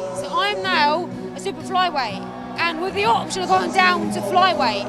So when you've got super bantams calling you out, I feel like saying, do your research, but let's hear you sing for a while, because that's more exciting. Touching you! No. Sweet Caroline. No, we're going to go to Ricky right in the ring, but what Come you on, are Courtney. very clearly So good. is testament So to good. transformation and a life so well lived through sport. Thank you very much. I'm trying my hardest. I'm out here in Dubai, even though I'm not in camp at the moment, I'm still training every single day, keeping myself in shape, so when the phone rings, I'm ready, which I never used to do that. I used to be silly at a camp, blow up and wait, but I'll never do that again. The man's never out of your sight. He's always with you as well, isn't he? Hubby. Swarthy and handsome. Happening, mate. Look at him enjoying the night. Look, we got to go to the ring. Thank you, He's so Shannon cool. Courtney. He's so cool. Let's go to the ring. The voice of the valleys, the one and only, the MC, Ricky Wright. Ladies and gentlemen, as we continue with the action, Batl presents 4 rounds in the super featherweight division and is brought to you by Suited and Booted. Introducing first in the blue corner, entering the ring for the 5th time, from Uganda, Garvin Kitio.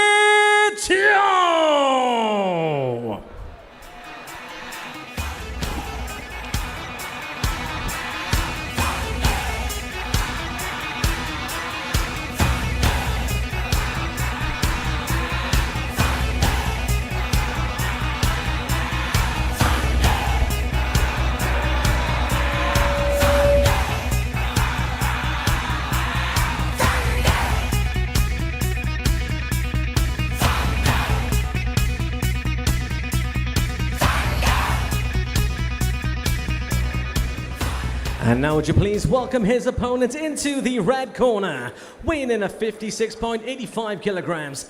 He is undefeated at 2 wins, fighting out of the UK, Mikhail Hussein! Yo, it's Dizzee 36. Had to pay my brick just to get how I live.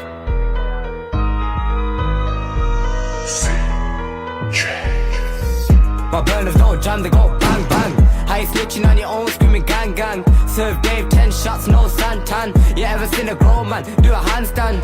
My burners go jam, they go bang bang. How you snitching on your own, screaming gang gang. Serve Dave 10 shots, no santan. You ever seen a grown man do a handstand? But we're back at it now.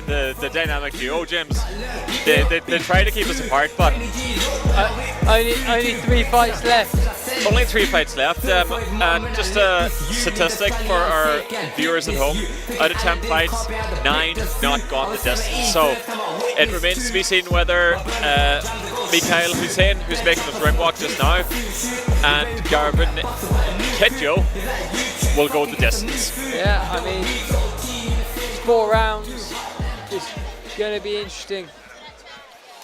And as we're seeing in these rounds, they all matter. It's a shorter contest, but it's almost like you've got much more to prove within the shorter time frame.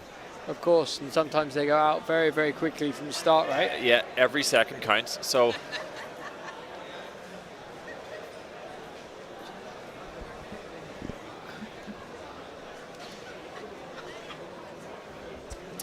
Mikhail Hussein here has had 2 very good experiences so far here in Dubai. He's making a bit of a splash for himself. He was out there for a few months with an injury. I believe he fractured his hand, perhaps, or broke his hand. But he'll be back now tonight, looking to make a bit of a statement here.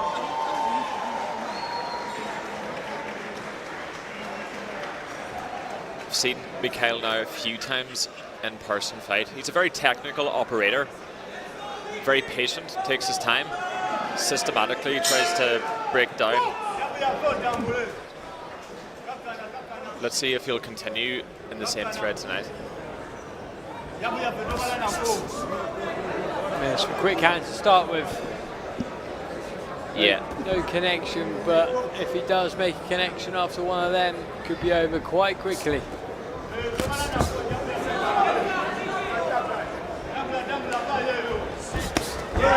Always in trouble. They wobbled a little bit after that contact. Beautiful right hand from the young British guy.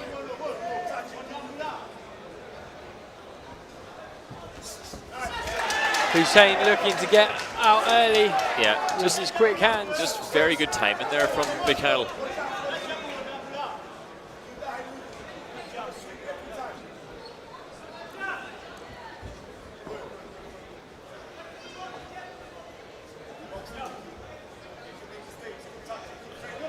Some very good feints from Hussein here. Yeah.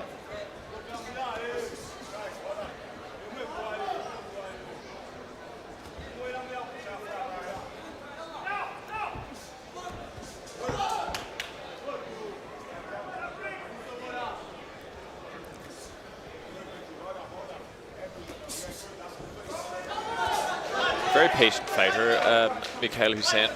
It looks like he's methodically thinking about this fight. He's not trying to go too quick too soon. He wants to work his way in while still obviously using his combinations.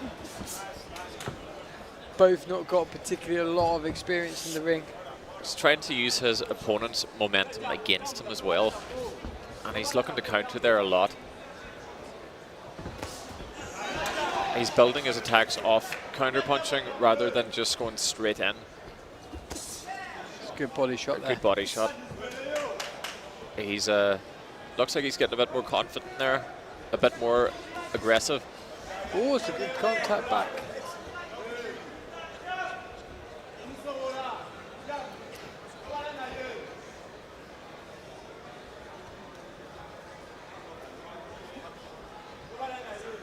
Can't help but draw some parallels to his cousin Hamza Shiraz's performance in Egypt 2 weeks ago, where he also systematically was on a seeking and destroying mission.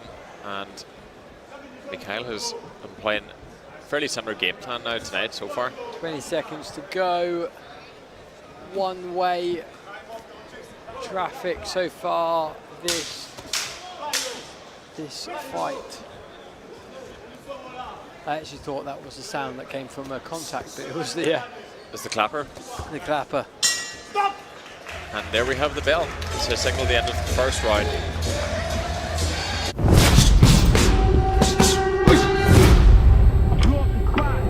I had to get back to the basics. What if my talent is wasted? Sick, but I'm back in the basement. Plus, I crap in the basement, but my come up is legend. All the little lies you would say just makes all the savage unite. Usually I'm very polite, but I'ma get savage tonight. Even when a dog being nice, every single dog gonna bite. I don't make a sound when I strike. You better just run for your life.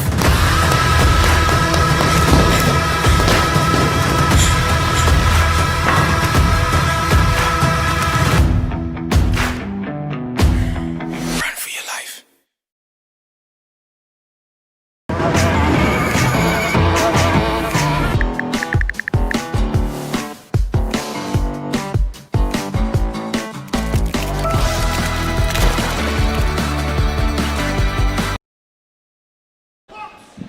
A very eager Garvin Ketjo, ready to engage.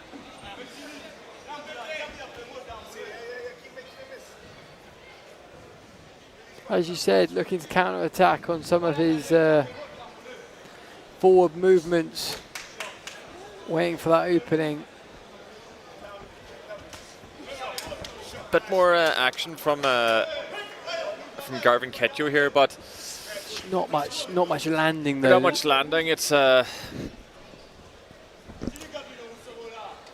of swinging for the fences more than anything else. Swing and a miss.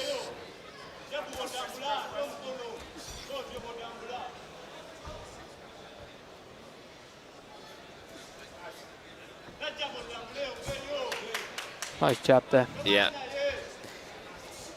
A lot of point building here. Banking those points.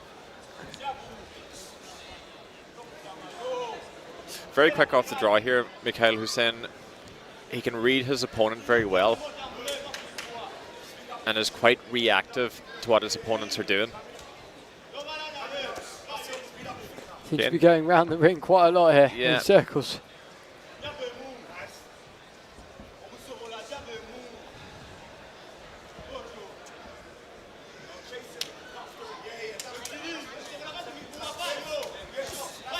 And down goes Garvin Ketjo.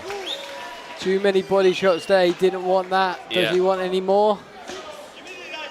I don't think it's going to last too much longer in here. It's the lack of Garvin Ketchell's ability to do anything. He's been pushed around the ring. There's almost a hypnotic effect to that. He's not doing anything, and then he's getting some heavy body punches. A very deflating experience.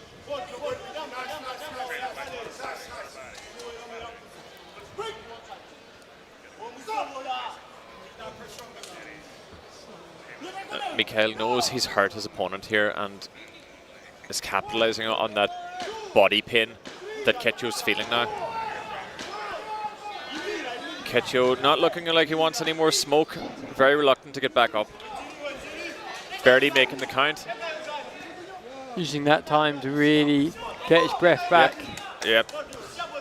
Some more body shots. Will we get to the bell of the second round? I think we'll just about make it. Oh, a couple of good body shots again.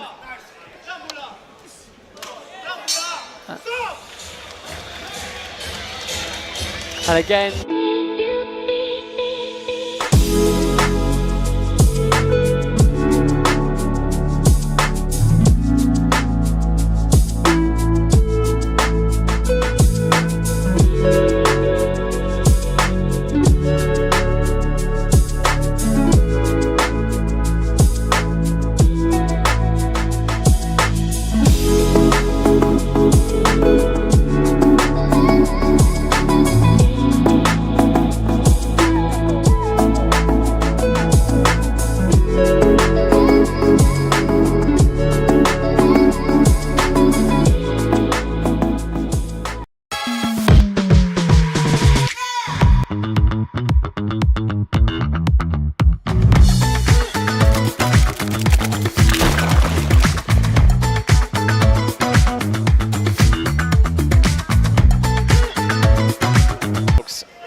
Those of you watching on the stream on IFTV Live,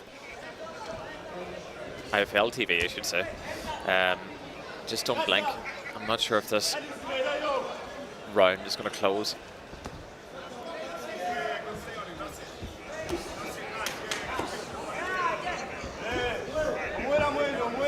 Mikhail here smells blood. He's going for that body persistently now. Yeah, and that's the outcome. Garvin Ketchell is very winded and very deflated, not just in terms of body, but mentally right now. And as the referee waves it off, that's another victory for Mikhail Hussain, who takes a bow before the Dubai crowd here. He just didn't want any more to the body.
You could even see him in the ring in July. Yeah, it could be relatively quick turnaround, no damage.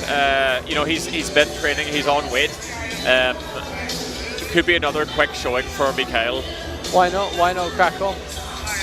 And we're gonna hand over to our MC, Mr. Ricky Wright, for the results.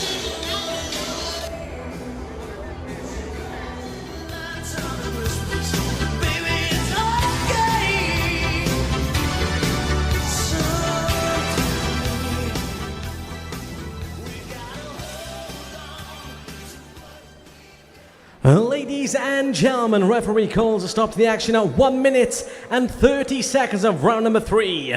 For your winner by knockout, Mikhail Hussein!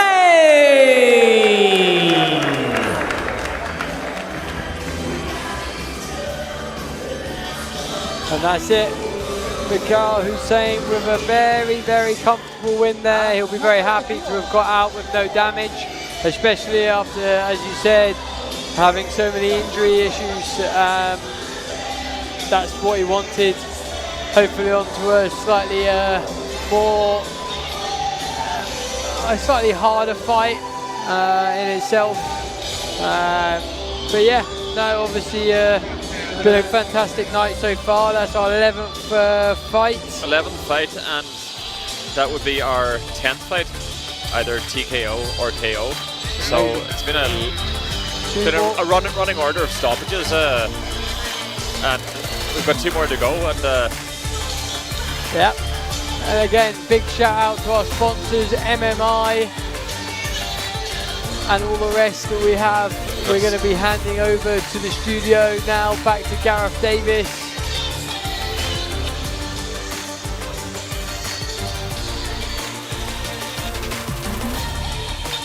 Just a little bit more as just a little bit more, James. Now we've been told to hand back over.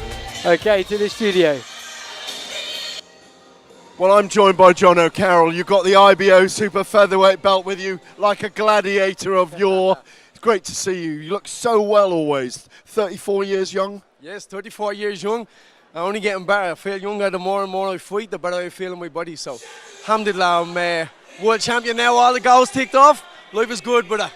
You've been here all night. Jamie and Michael are doing great things with Batl Promotions, aren't they? Yes, and this is a region that's ripe for kind of exploration and development in combat sports, isn't it? For sure. You know what? There's a lot of money here. There's a lot of interest in boxing now. We have so many Irish and English fighters over here at the minute. My trainer in Golden Ring, big shout out to Golden Ring. We have a lot of champions in there. It's beautiful. And just seeing that last talent that was on there, the fights are very, very good. Like, we have a lot of good talent. All we need is the likes of Jamie putting on these shows. And I believe the UAE is going to be the region for big-time boxing very soon. You're over here now, aren't you? Yeah, you're based here all the time. Tell us about the lifestyle here. You know what? It's just different lifestyle altogether. Training is so much easier. It's able to get out, having that running Kite Beach at 6 a.m. Exactly, it's never a chore, is it? 100%. I love living here. Yeah. It's just, everything just seems easier. You know what I mean? And then you have all, like, I have my friend Daniel who has a sports clinic and longevity clinics. Like, we just have the best of the best here. And it's just, you know what? I'm just so happy and proud to be living in this country and representing the UAE. Now, I know I'm representing Ireland, obviously, being a world champion, but I have so much support here. This is like a home away from home, you know? It's a beautiful place. Yeah, I think you fought in March last year, and then you won the belt in March this year. When are you looking to get out again? Are you going to go for a unification? What's on the cards? Yeah, I seen Shucky Foster only there recently, had a very good fight, and I messaged, I would love that fight, you know. He pushed Ray Ford right out of the ring, didn't he? Eddie Hearn nearly picked him up and then realised he couldn't. You know what, bro? I think it was almost a show of dominance, like I'm the strong, I'm the man here, you know. But Ray Ford is also a class act. He actually fought his pro debut when I fought Tevin Farmer for the world title, so it was amazing to see him even getting his opportunities and his fights, because big fights, but at the end of the day, bro, Shucky Foster's an amazing fighter. I want to test myself against the very best, so please God I can get a unification before I sail off into the sunset, because I think I'm only going to box maybe one more year and then I'm done. So I want a lot of big fights. We were hoping to, well, not hoping, we were nearly going to get on the August the 1st, but now we're talking to Matra and probably possibly getting on the Katie Taylor show. So I think it's 82,000 in that arena in Croke Park. I remember being there as a kid watching Dublin play football, like, and it was just to be there now live myself. Katie actually also fought on my undercard when I fought Tevin Farmer. I remember, I used to spar her as an amateur. So she was called John, wasn't she? I think so. no, but they tricked. They used to like make girls weren't allowed to be in the amateur stage to call her John. So tie the hair back. Yeah, that's why I used to spar her as an amateur, because I was on the high performance, but I was 16. I was a youth and she was a senior. But I was the champion at 60 kilos, so we used to spar all the time. So it would be amazing to be that part of history, you know what I mean? And fight in Croke Park, that's what dreams are made of. Be fighting your hometown and Like the last time someone fought there, I think it was Muhammad Ali. Oh, there you go. I was going to ask you that as a trick question, but the last time, repeat it, the last time someone fought at Croke Park was Muhammad Ali. Exactly. You've got great energy, sir. It never fails you. It's great to see you. Thank you. It's good to be here, and congratulations to Jamie putting on an amazing show. Indeed it is. Battle Promotions' next fight. Voice to the Valleys. Ricky Wright. Make it sing, baby. Ladies and gentlemen, moving on to the next contest. Battle Promotions presents 4 rounds in the super middleweight division and is brought to you by Box Raw. Introducing first into the blue corner, weighing in at 75.70 kilograms. His record 1 defeat from Cameroon, Cedric Ulrich Hempogning.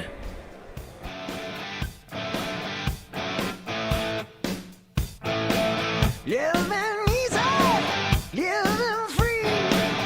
Season ticket on a one-way ride.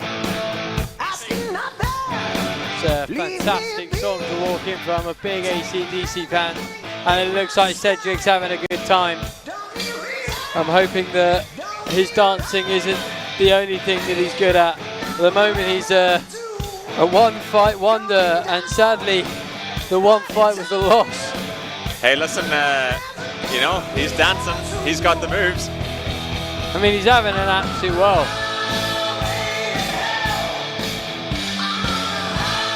He's providing some serious pre-fight entertainment.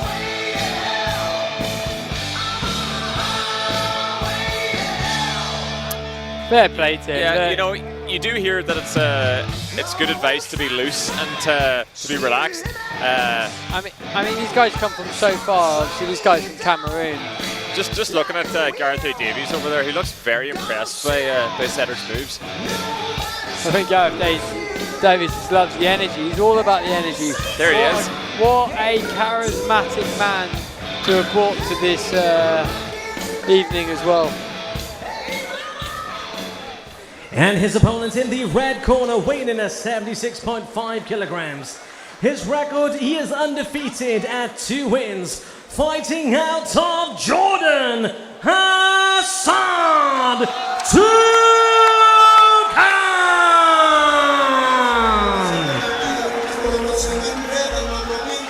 And here we go, a crowd favourite. What a Battle Promotions favourite. He is somebody that everybody is interested to see. He's had a couple of good explosive fights under the promotional company. I mean, I've spent a little bit of time with him, talking to him, and he's very exciting. I haven't seen this haircut before. I was just going to get to that, James. Did you advise him to take the Ronaldo R9? I think that was it the 2002 World Cup? I think he asked for the Ronaldo, but they got confused. Yeah, I don't think anyone's asking for that old Ronaldo cut. I've got a lot of time for this young man. Fair play. Well, I've got a lot of time for anyone with that level of confidence to just rock that hairdo. I mean, fair play. We've got 2 very confident men in the ring so far. We have one that hasn't stopped dancing, and the other that's taken on a courageous haircut. Again, both are very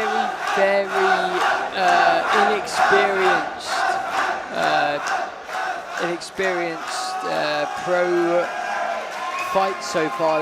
Between them, they've only fought 3 times. This is their 4th fight together. Yeah. So, I mean, there's not much to work with. Yeah. Again, too, like, as has been the case all night, there's a few fights here that, you know, people are they're getting the ring walks, they're getting a run out, they're getting under the lights, they're getting in front of a crowd. It's all experience, and, you know, you learn by doing. Of course. And this fight will consist of 4 rounds of 3 minutes. I'm not sure if we're going to get there, though. Hassan's come out absolutely swinging. Yeah. Beautiful. Cedric not taking those shots very well now.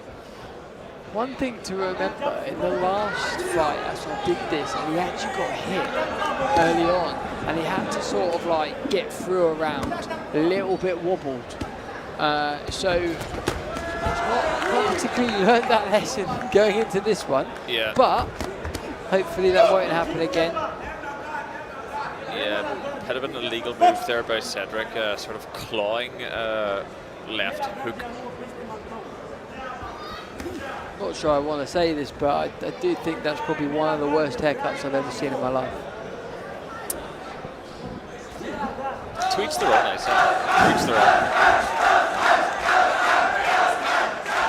Based on that, maybe next round, next evening under Batl, you have to get it just beforehand. Let's see, James.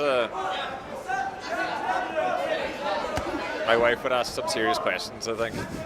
What about your mental health? Or? Yeah, about all sorts of things. There's a few big arms going around now, right? Yeah. Assad doing well to miss those swinging hooks.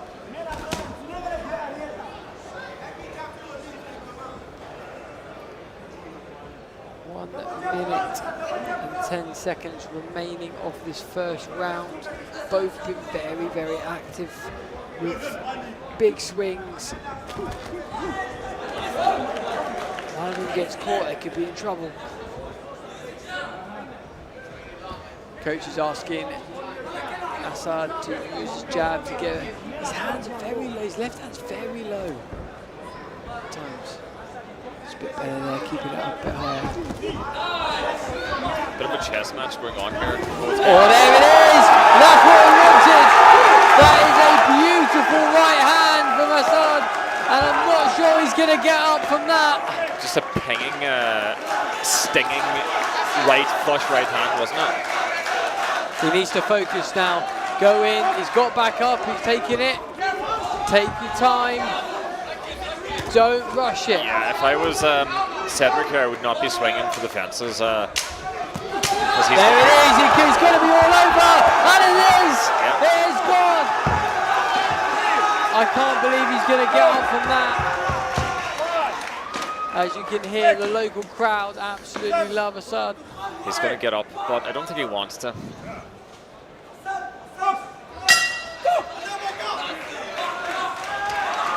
Is there any amount of recovery in the 30 seconds or so that Cedric can have here? I mean, he doesn't look as bad as I thought. He definitely got stunned there, and it's that classic, it's the one that you don't see coming. He did not see that coming. He was in a bit of a firefight there, and then he just got stung by a close right hand there. That first right hand was beautiful, and then the second one as well. It's just the accuracy of the shot. Looking very strong out there based on these replays. Very determined. If I'm honest, Assad was pretty happy that the bell went. I feel like he wanted another round in there. Yeah. His first fight, if you actually, me and you were the one commentating on it, it was very, very quick. It was within 15, 20 seconds, the first one. The second one, it got a little bit, having a bit of a stretch there, making sure he's ready. Between the stretch and the dancing, I think this guy's mind is somewhere else. But it would need to be on Assad to can here, because he kind of has these sort of flash punches, Assad, where it's over before you even realize it.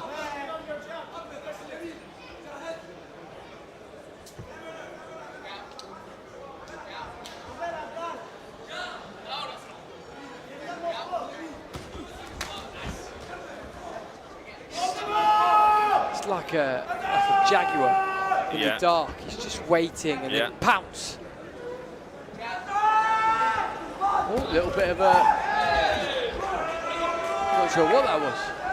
Well, he's got Smooth Criminal as his nickname here, and not unlike Michael. We've had a lot of Michael Jackson references, I feel, tonight.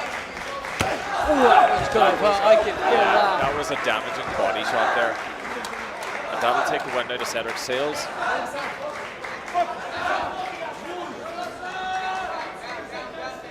He's becoming very fidgety with his mouthpiece, not quite looking like he really wants to be in there. I wouldn't want to be in there after that last one. It was a great left hand to the body. That was Cedric looking like he's had a blow to the back of the head. Oh, that's it. Again, he's going to be wobbled. Is he going to get up? Does he want any more? Assad looks very comfortable. He's at 7. He's happy. He wants to carry on. Could be it now. This could be it for the big swing.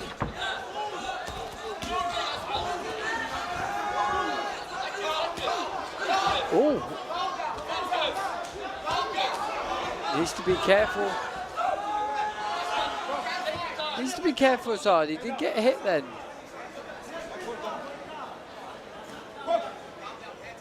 He's taking a lot of damage here now, and he's just one punch away from getting dropped. And as I say this, I think that could be it. I've said that twice now. This guy keeps getting back up. They think it's all over. It is now. I mean, he keeps getting back up. Fair play to this guy. And the ref waves it off. And he's waving it off. Yeah. That is it. It's a great win. That's another one. Another TKO in the books. And it's been an action-filled night so far.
The action at 2 minutes and 41 seconds of round number 2.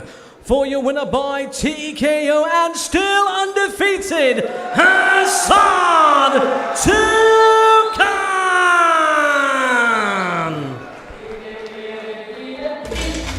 And that is another win for Assad Toucan. Battle Promotions will be very, very happy. Jamie will be extremely happy with that. That is now 3 wins, no losses. And oh, we might be hearing from Assad at the moment. So you guys think for boxing? Sorry, I didn't see boxing, you saw a dog fight. I lied to my coaches, tell them I'm not injured. I'm injured, so I had to finish fast. And I did what I do best and no one does better, which is make it a dog fight. Secondly, every single promoter, every single commission, and everyone out there, the whole world of boxing, I want to show you guys what the Taqan takeover really is. So everyone in the crowd, whoever came for me and only me and nobody else, make a chant.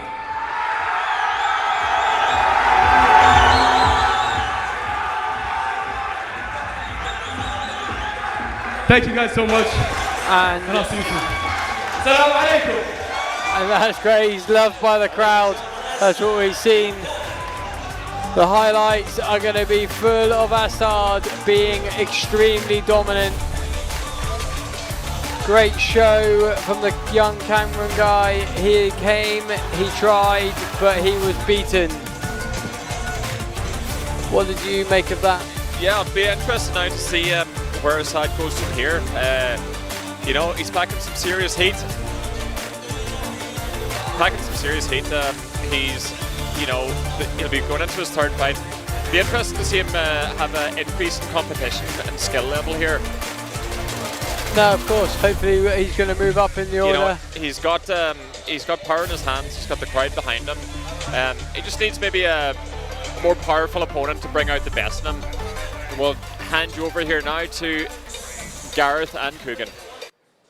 Well, welcome back to the studio. We're up here with the promoter of Batl Promotions. What a night it's been, Jamie Cormack. But you've got a giant with us, a man by the name of Kevin Morgan, 2-0 in his pro career, 35 amateur fights. Take it away, sir.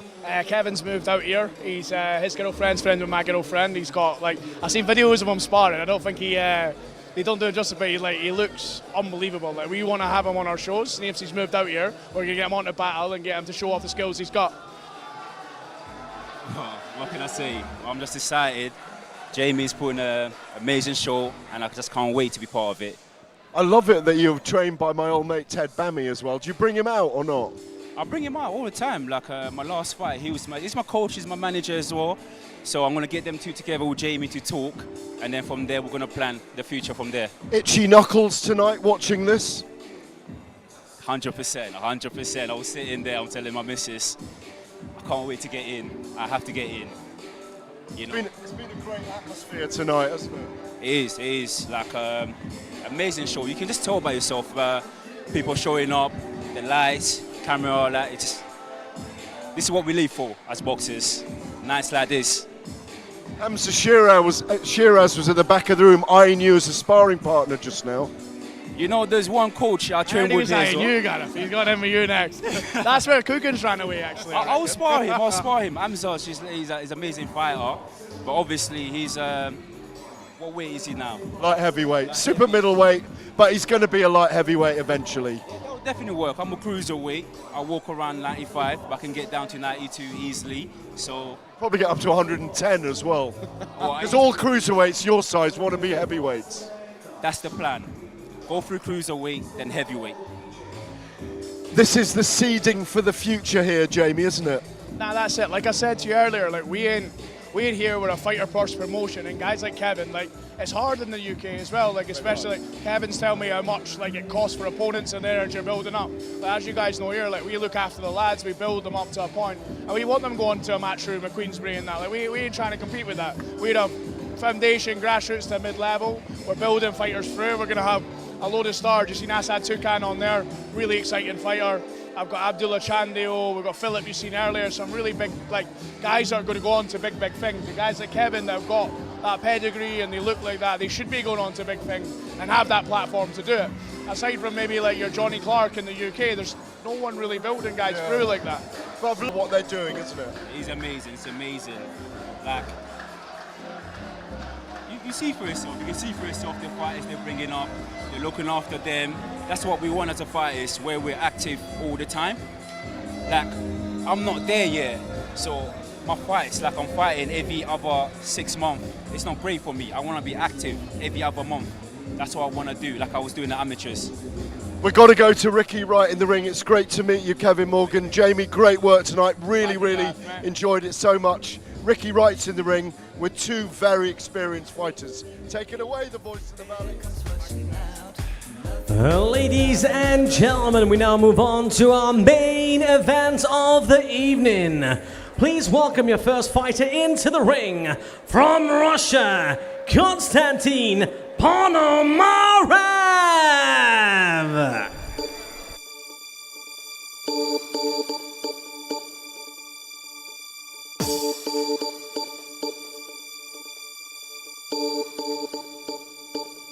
My lover's got no money, he's got his strong beliefs. My lover's got no power, he's got his strong beliefs. My lover's got no fame, he's got his strong beliefs. My lover's got no money, he's got his strong beliefs. And we are on to our main card, the last fight of the night. And we've got one spicy one to finish.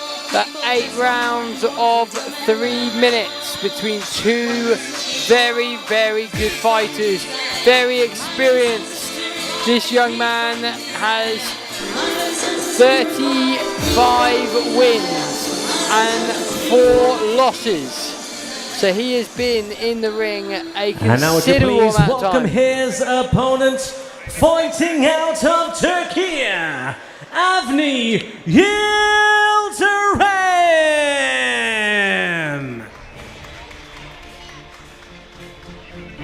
And well, this man is what they like to call a robot. He has fought some of the boxing's biggest names. He has 28 wins, 5 losses. It is going to be one hell of a fight. Combined professional wins of 63. The most experienced matchup of the night. This fight between men who have already lived through the highest and the lowest moments in boxing. This is going to be one hell of a night. There are prospects on this card chasing the dream that these two men have already lived. Yeah, I mean, very much so. Got some very serious and seasoned operators here. Avni Yildirim himself has fought the likes of Canelo Alvarez and Chris Eubank Jr. For super middleweight titles. Very decorated. Live from Dubai, exclusive on IFLTV. Batl Promotions presents 8 rounds in a light heavyweight contest, sponsored by Swiss Link. And this is your main event of the evening. Dubai, make some noise! Introducing first in the blue corner, wearing the blue, red and silver shorts. Weighing in at 80.80 kilograms. His record 35 wins and 4 defeats. 14 wins coming by way of knockout. The former Russian, North American and WBC Youth Champion of the World from Russia, Konstantin Ponomarev.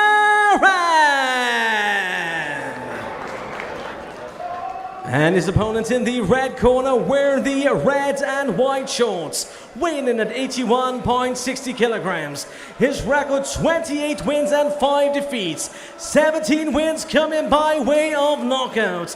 A 2-weight WBC International Champion and World Title Challenger from Turkey, Avni Yildirim.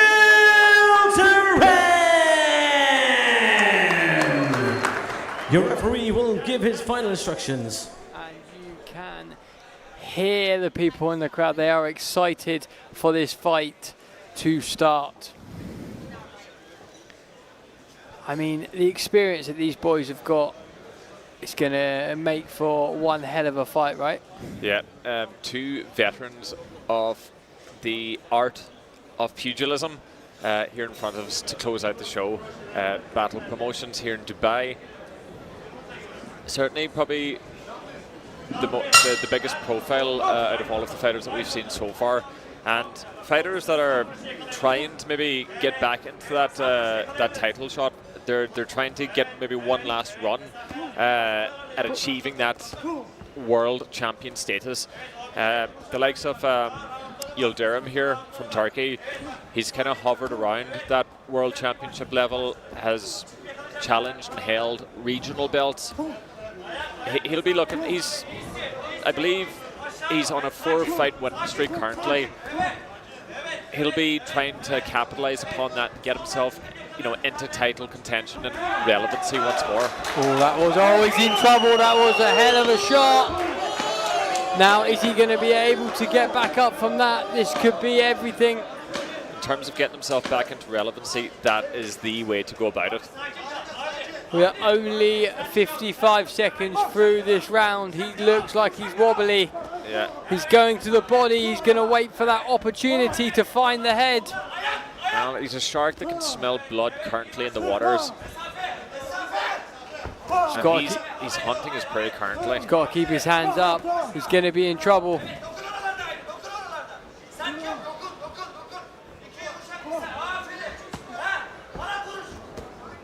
Seem to have found his feet again.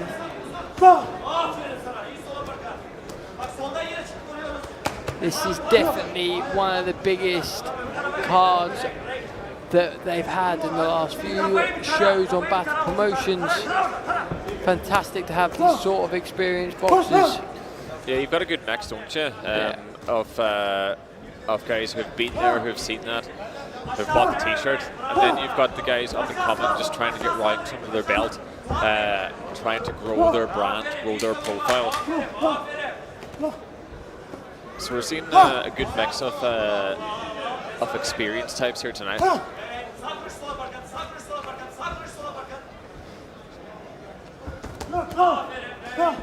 Just banking a lot of shots here early on, Yildirim.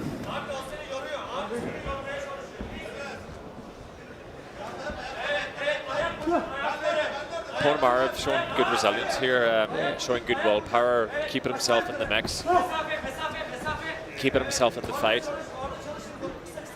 25 seconds to go.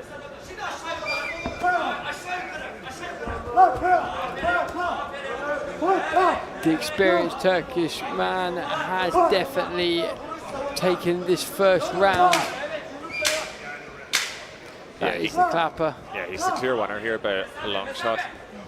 Be interesting to see if he can just capitalize upon this. Well, that was a first round of this show's main event, and what a start it was. An early knockdown. Both fighters came in with confidence. I felt though that Yildirim definitely came out of that first round feeling much better. Yeah, well, he'll have confidence now coming into the second round. He knows that he has the ability to drop his opponent. No, of course. And he'll be wanting to capitalize upon that now. In saying that though, he showed a degree of patience there. He hasn't gone all out swinging for the fences.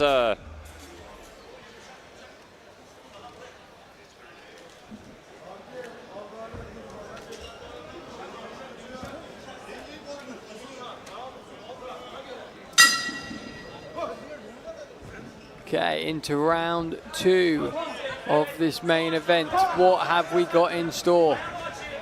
Again, Yildirim is walking him down, trying to get behind his jab. It's a good body shot there. Ponomarev just trying to enforce his will upon Yildirim. He is managing to split the guard. He's fighting at close quarters here. Very tight to each other. Very tight to each other. Both head to head at times. These guys want to be a bit careful, just not to get a clash of heads. It would be a terrible way to end the evening, but they're fighting at close quarters. Both men not really willing to give an inch here, staring each other down. Some heavy shots going around. Yep, and Ponomarev doing a good job to get himself back into this fight and look good in front of the judges here. Some good head movement, some sort of parallel movement. Great body shot quite again. crab-like almost.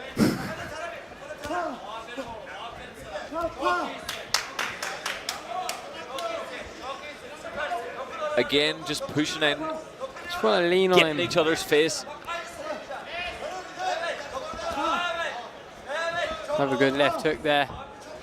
Catching him on that left hook quite a few times. Yeah. Ponomarev did much better here. Worked his way into the fight a little bit. He suffered, obviously, that big blow to start with. Yeah. He seems to have sort of weathered that storm. Yeah. No, he's steadied himself, and he's very much in the fight currently, so...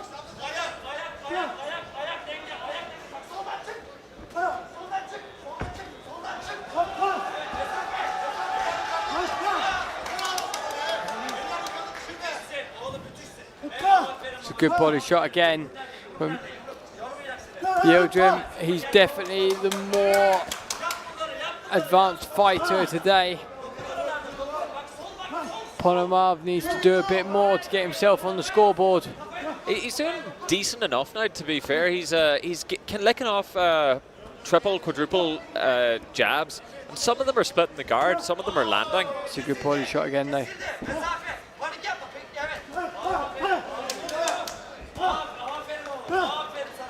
He's taking some hits there. He's taking some hits. He's also dodging a few as well, but these numbers are going to stack up, and you do wonder if these are shots in the bank for Yildirim. That was a wobble. It's a good left hook there. Again, Yildirim getting a bit busted up there around the eyes as well. That was a very, very equal round in my eyes there. Yeah. And that is the second round done of our 8-round main event at Batl Promotions. Immortal Rain evening. We have had some brilliant fights tonight, but none of these would have happened without our sponsors, Suited and Booted, Box Raw, MMI. These guys make this stuff happen. They are the ones that help put the show on as well. Obviously, Jamie Cormack and Michael Roos have put on a fantastic show for everyone, and also all of the people behind Batl Promotions who we know very well. They've done such a great job tonight. UAE Boxing Federation also deserving of a shout out here, getting everything regulated, everything up to scratch, and just pushing boxing in the UAE. It's wonderful to see. And now we're into the third round.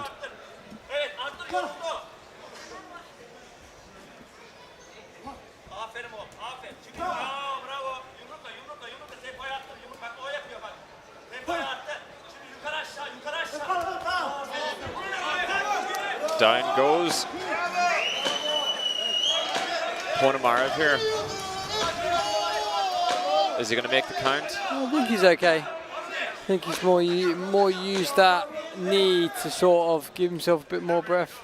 Yeah, it doesn't look terribly out of sorts. He's able to dodge that. Yeah, seems to have his wits about him currently.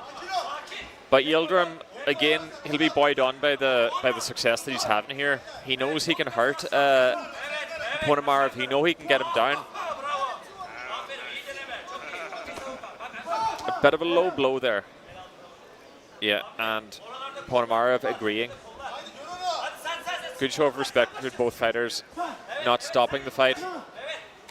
Keeping things moving. Behind the head that he's not gonna be happy. Is he gonna take a point off him for that? No.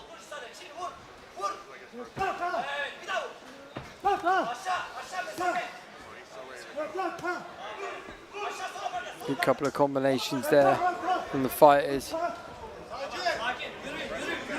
Yildirim is walking him down. He wants his opponent on the ropes. That's the one! And they've thrown in the towel. Ponomarev with wobbly feet there. What? No, that's the towel coming. Sorry, just to clarify, yeah, that's the towel right there. But he's thrown that towel in. It's over. It's over, It is all over, and he is, to be fair, he does not look that well. That's a great performance from Yildirim from start to finish. It was all him. Yeah, it was. The writing was on the wall since round one, where he got him. He got Ponomarev.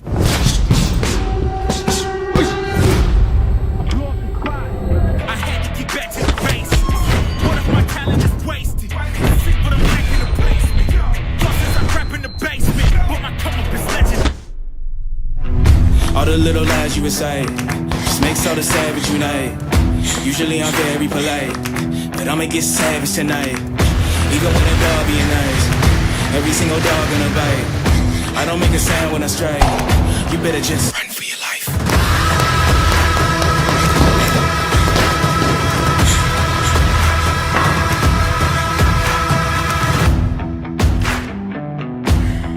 Run for your life.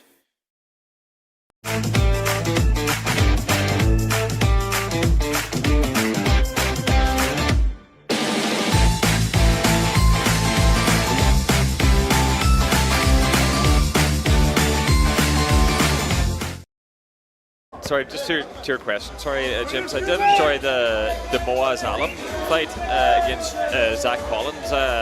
It was very entertaining for as long as it lasted, and again, Zach was going into this, I think, the favourite, as he had the better record, but the Egyptian Moaz Alam really just really put it on him. So that was highly entertaining. They're trying to get the result done. They don't want to with all the photos going on in the celebrations.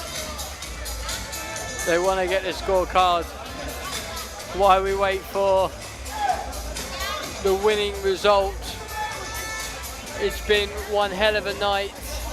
Thank you for being with me this evening, Cormac. Thank you very much, James. The dynamic duo back again. But who's Batman and who's Robin here? Not really sure. I've never really wanted to be Robin in my life. I don't think anybody has. But it's always a pleasure, James.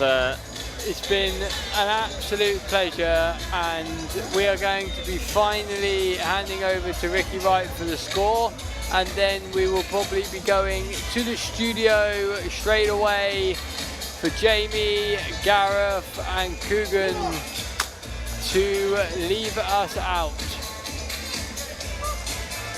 We will hand you over to Mr. Ricky Wright.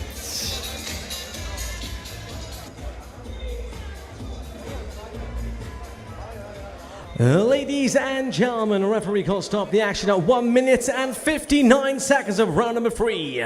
For your winner by TKO, Havni Yildirim.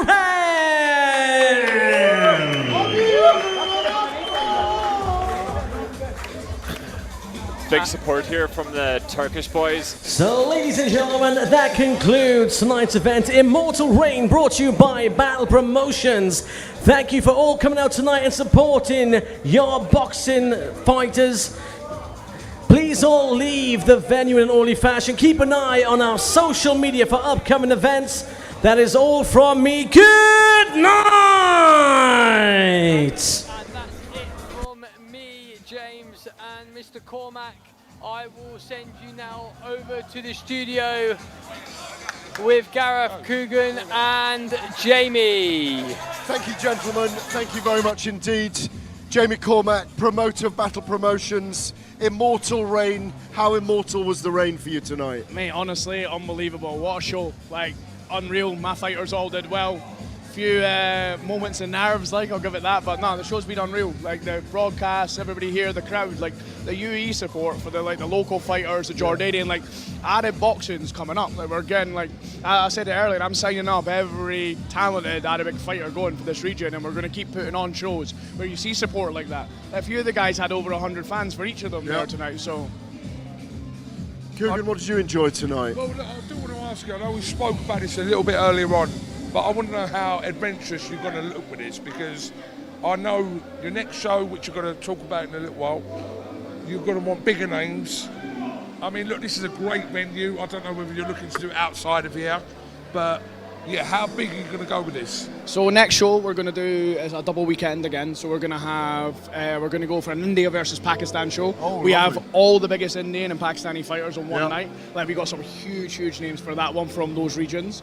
And then the next night after that, like I believe Queensberry and Matchroom ain't going to do shows over the World Cup. So I think we are going to capitalise on that. Anyone in the UK that's like bigger names looking to get out and here, like we'll welcome them over at that. We'll be back in this venue. But yeah, going to keep going bigger. Like my dream is a cricket stadium here, but like some people haven't done. But I need to grow the Indian and Pakistani and the Arabic crowd for that. You need ticket sellers to fill stadiums, and we're building to that. I ain't going to run before I can walk. We're going to build the fan base, build the fighters, and yeah, we're going to do shows like that in the future. We will do. So you're hinting, I think the World Cup finals July the 19th or July the 18th, you're going to be around that time as well? Yeah, we'll be around that time. I'm actually going out to Miami myself to watch Scotland play Brazil. What team?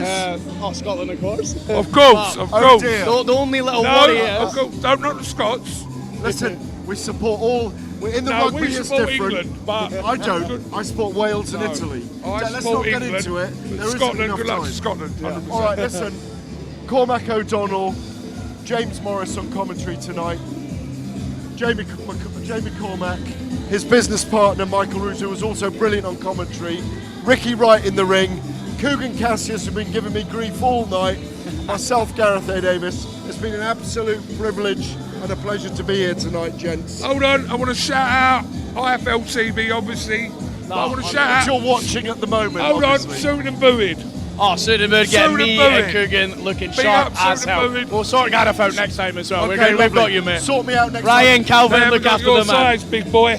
From the promoter, the man in the woolen jacket in 40-degree heat, and myself, we will see you next time. Good night.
All the little lies you would say just makes all the savage unite. Usually I'm very polite, but I'ma get savage tonight. Even when a dog being nice, every single dog gonna bite. I don't make a sound when I strike. You better just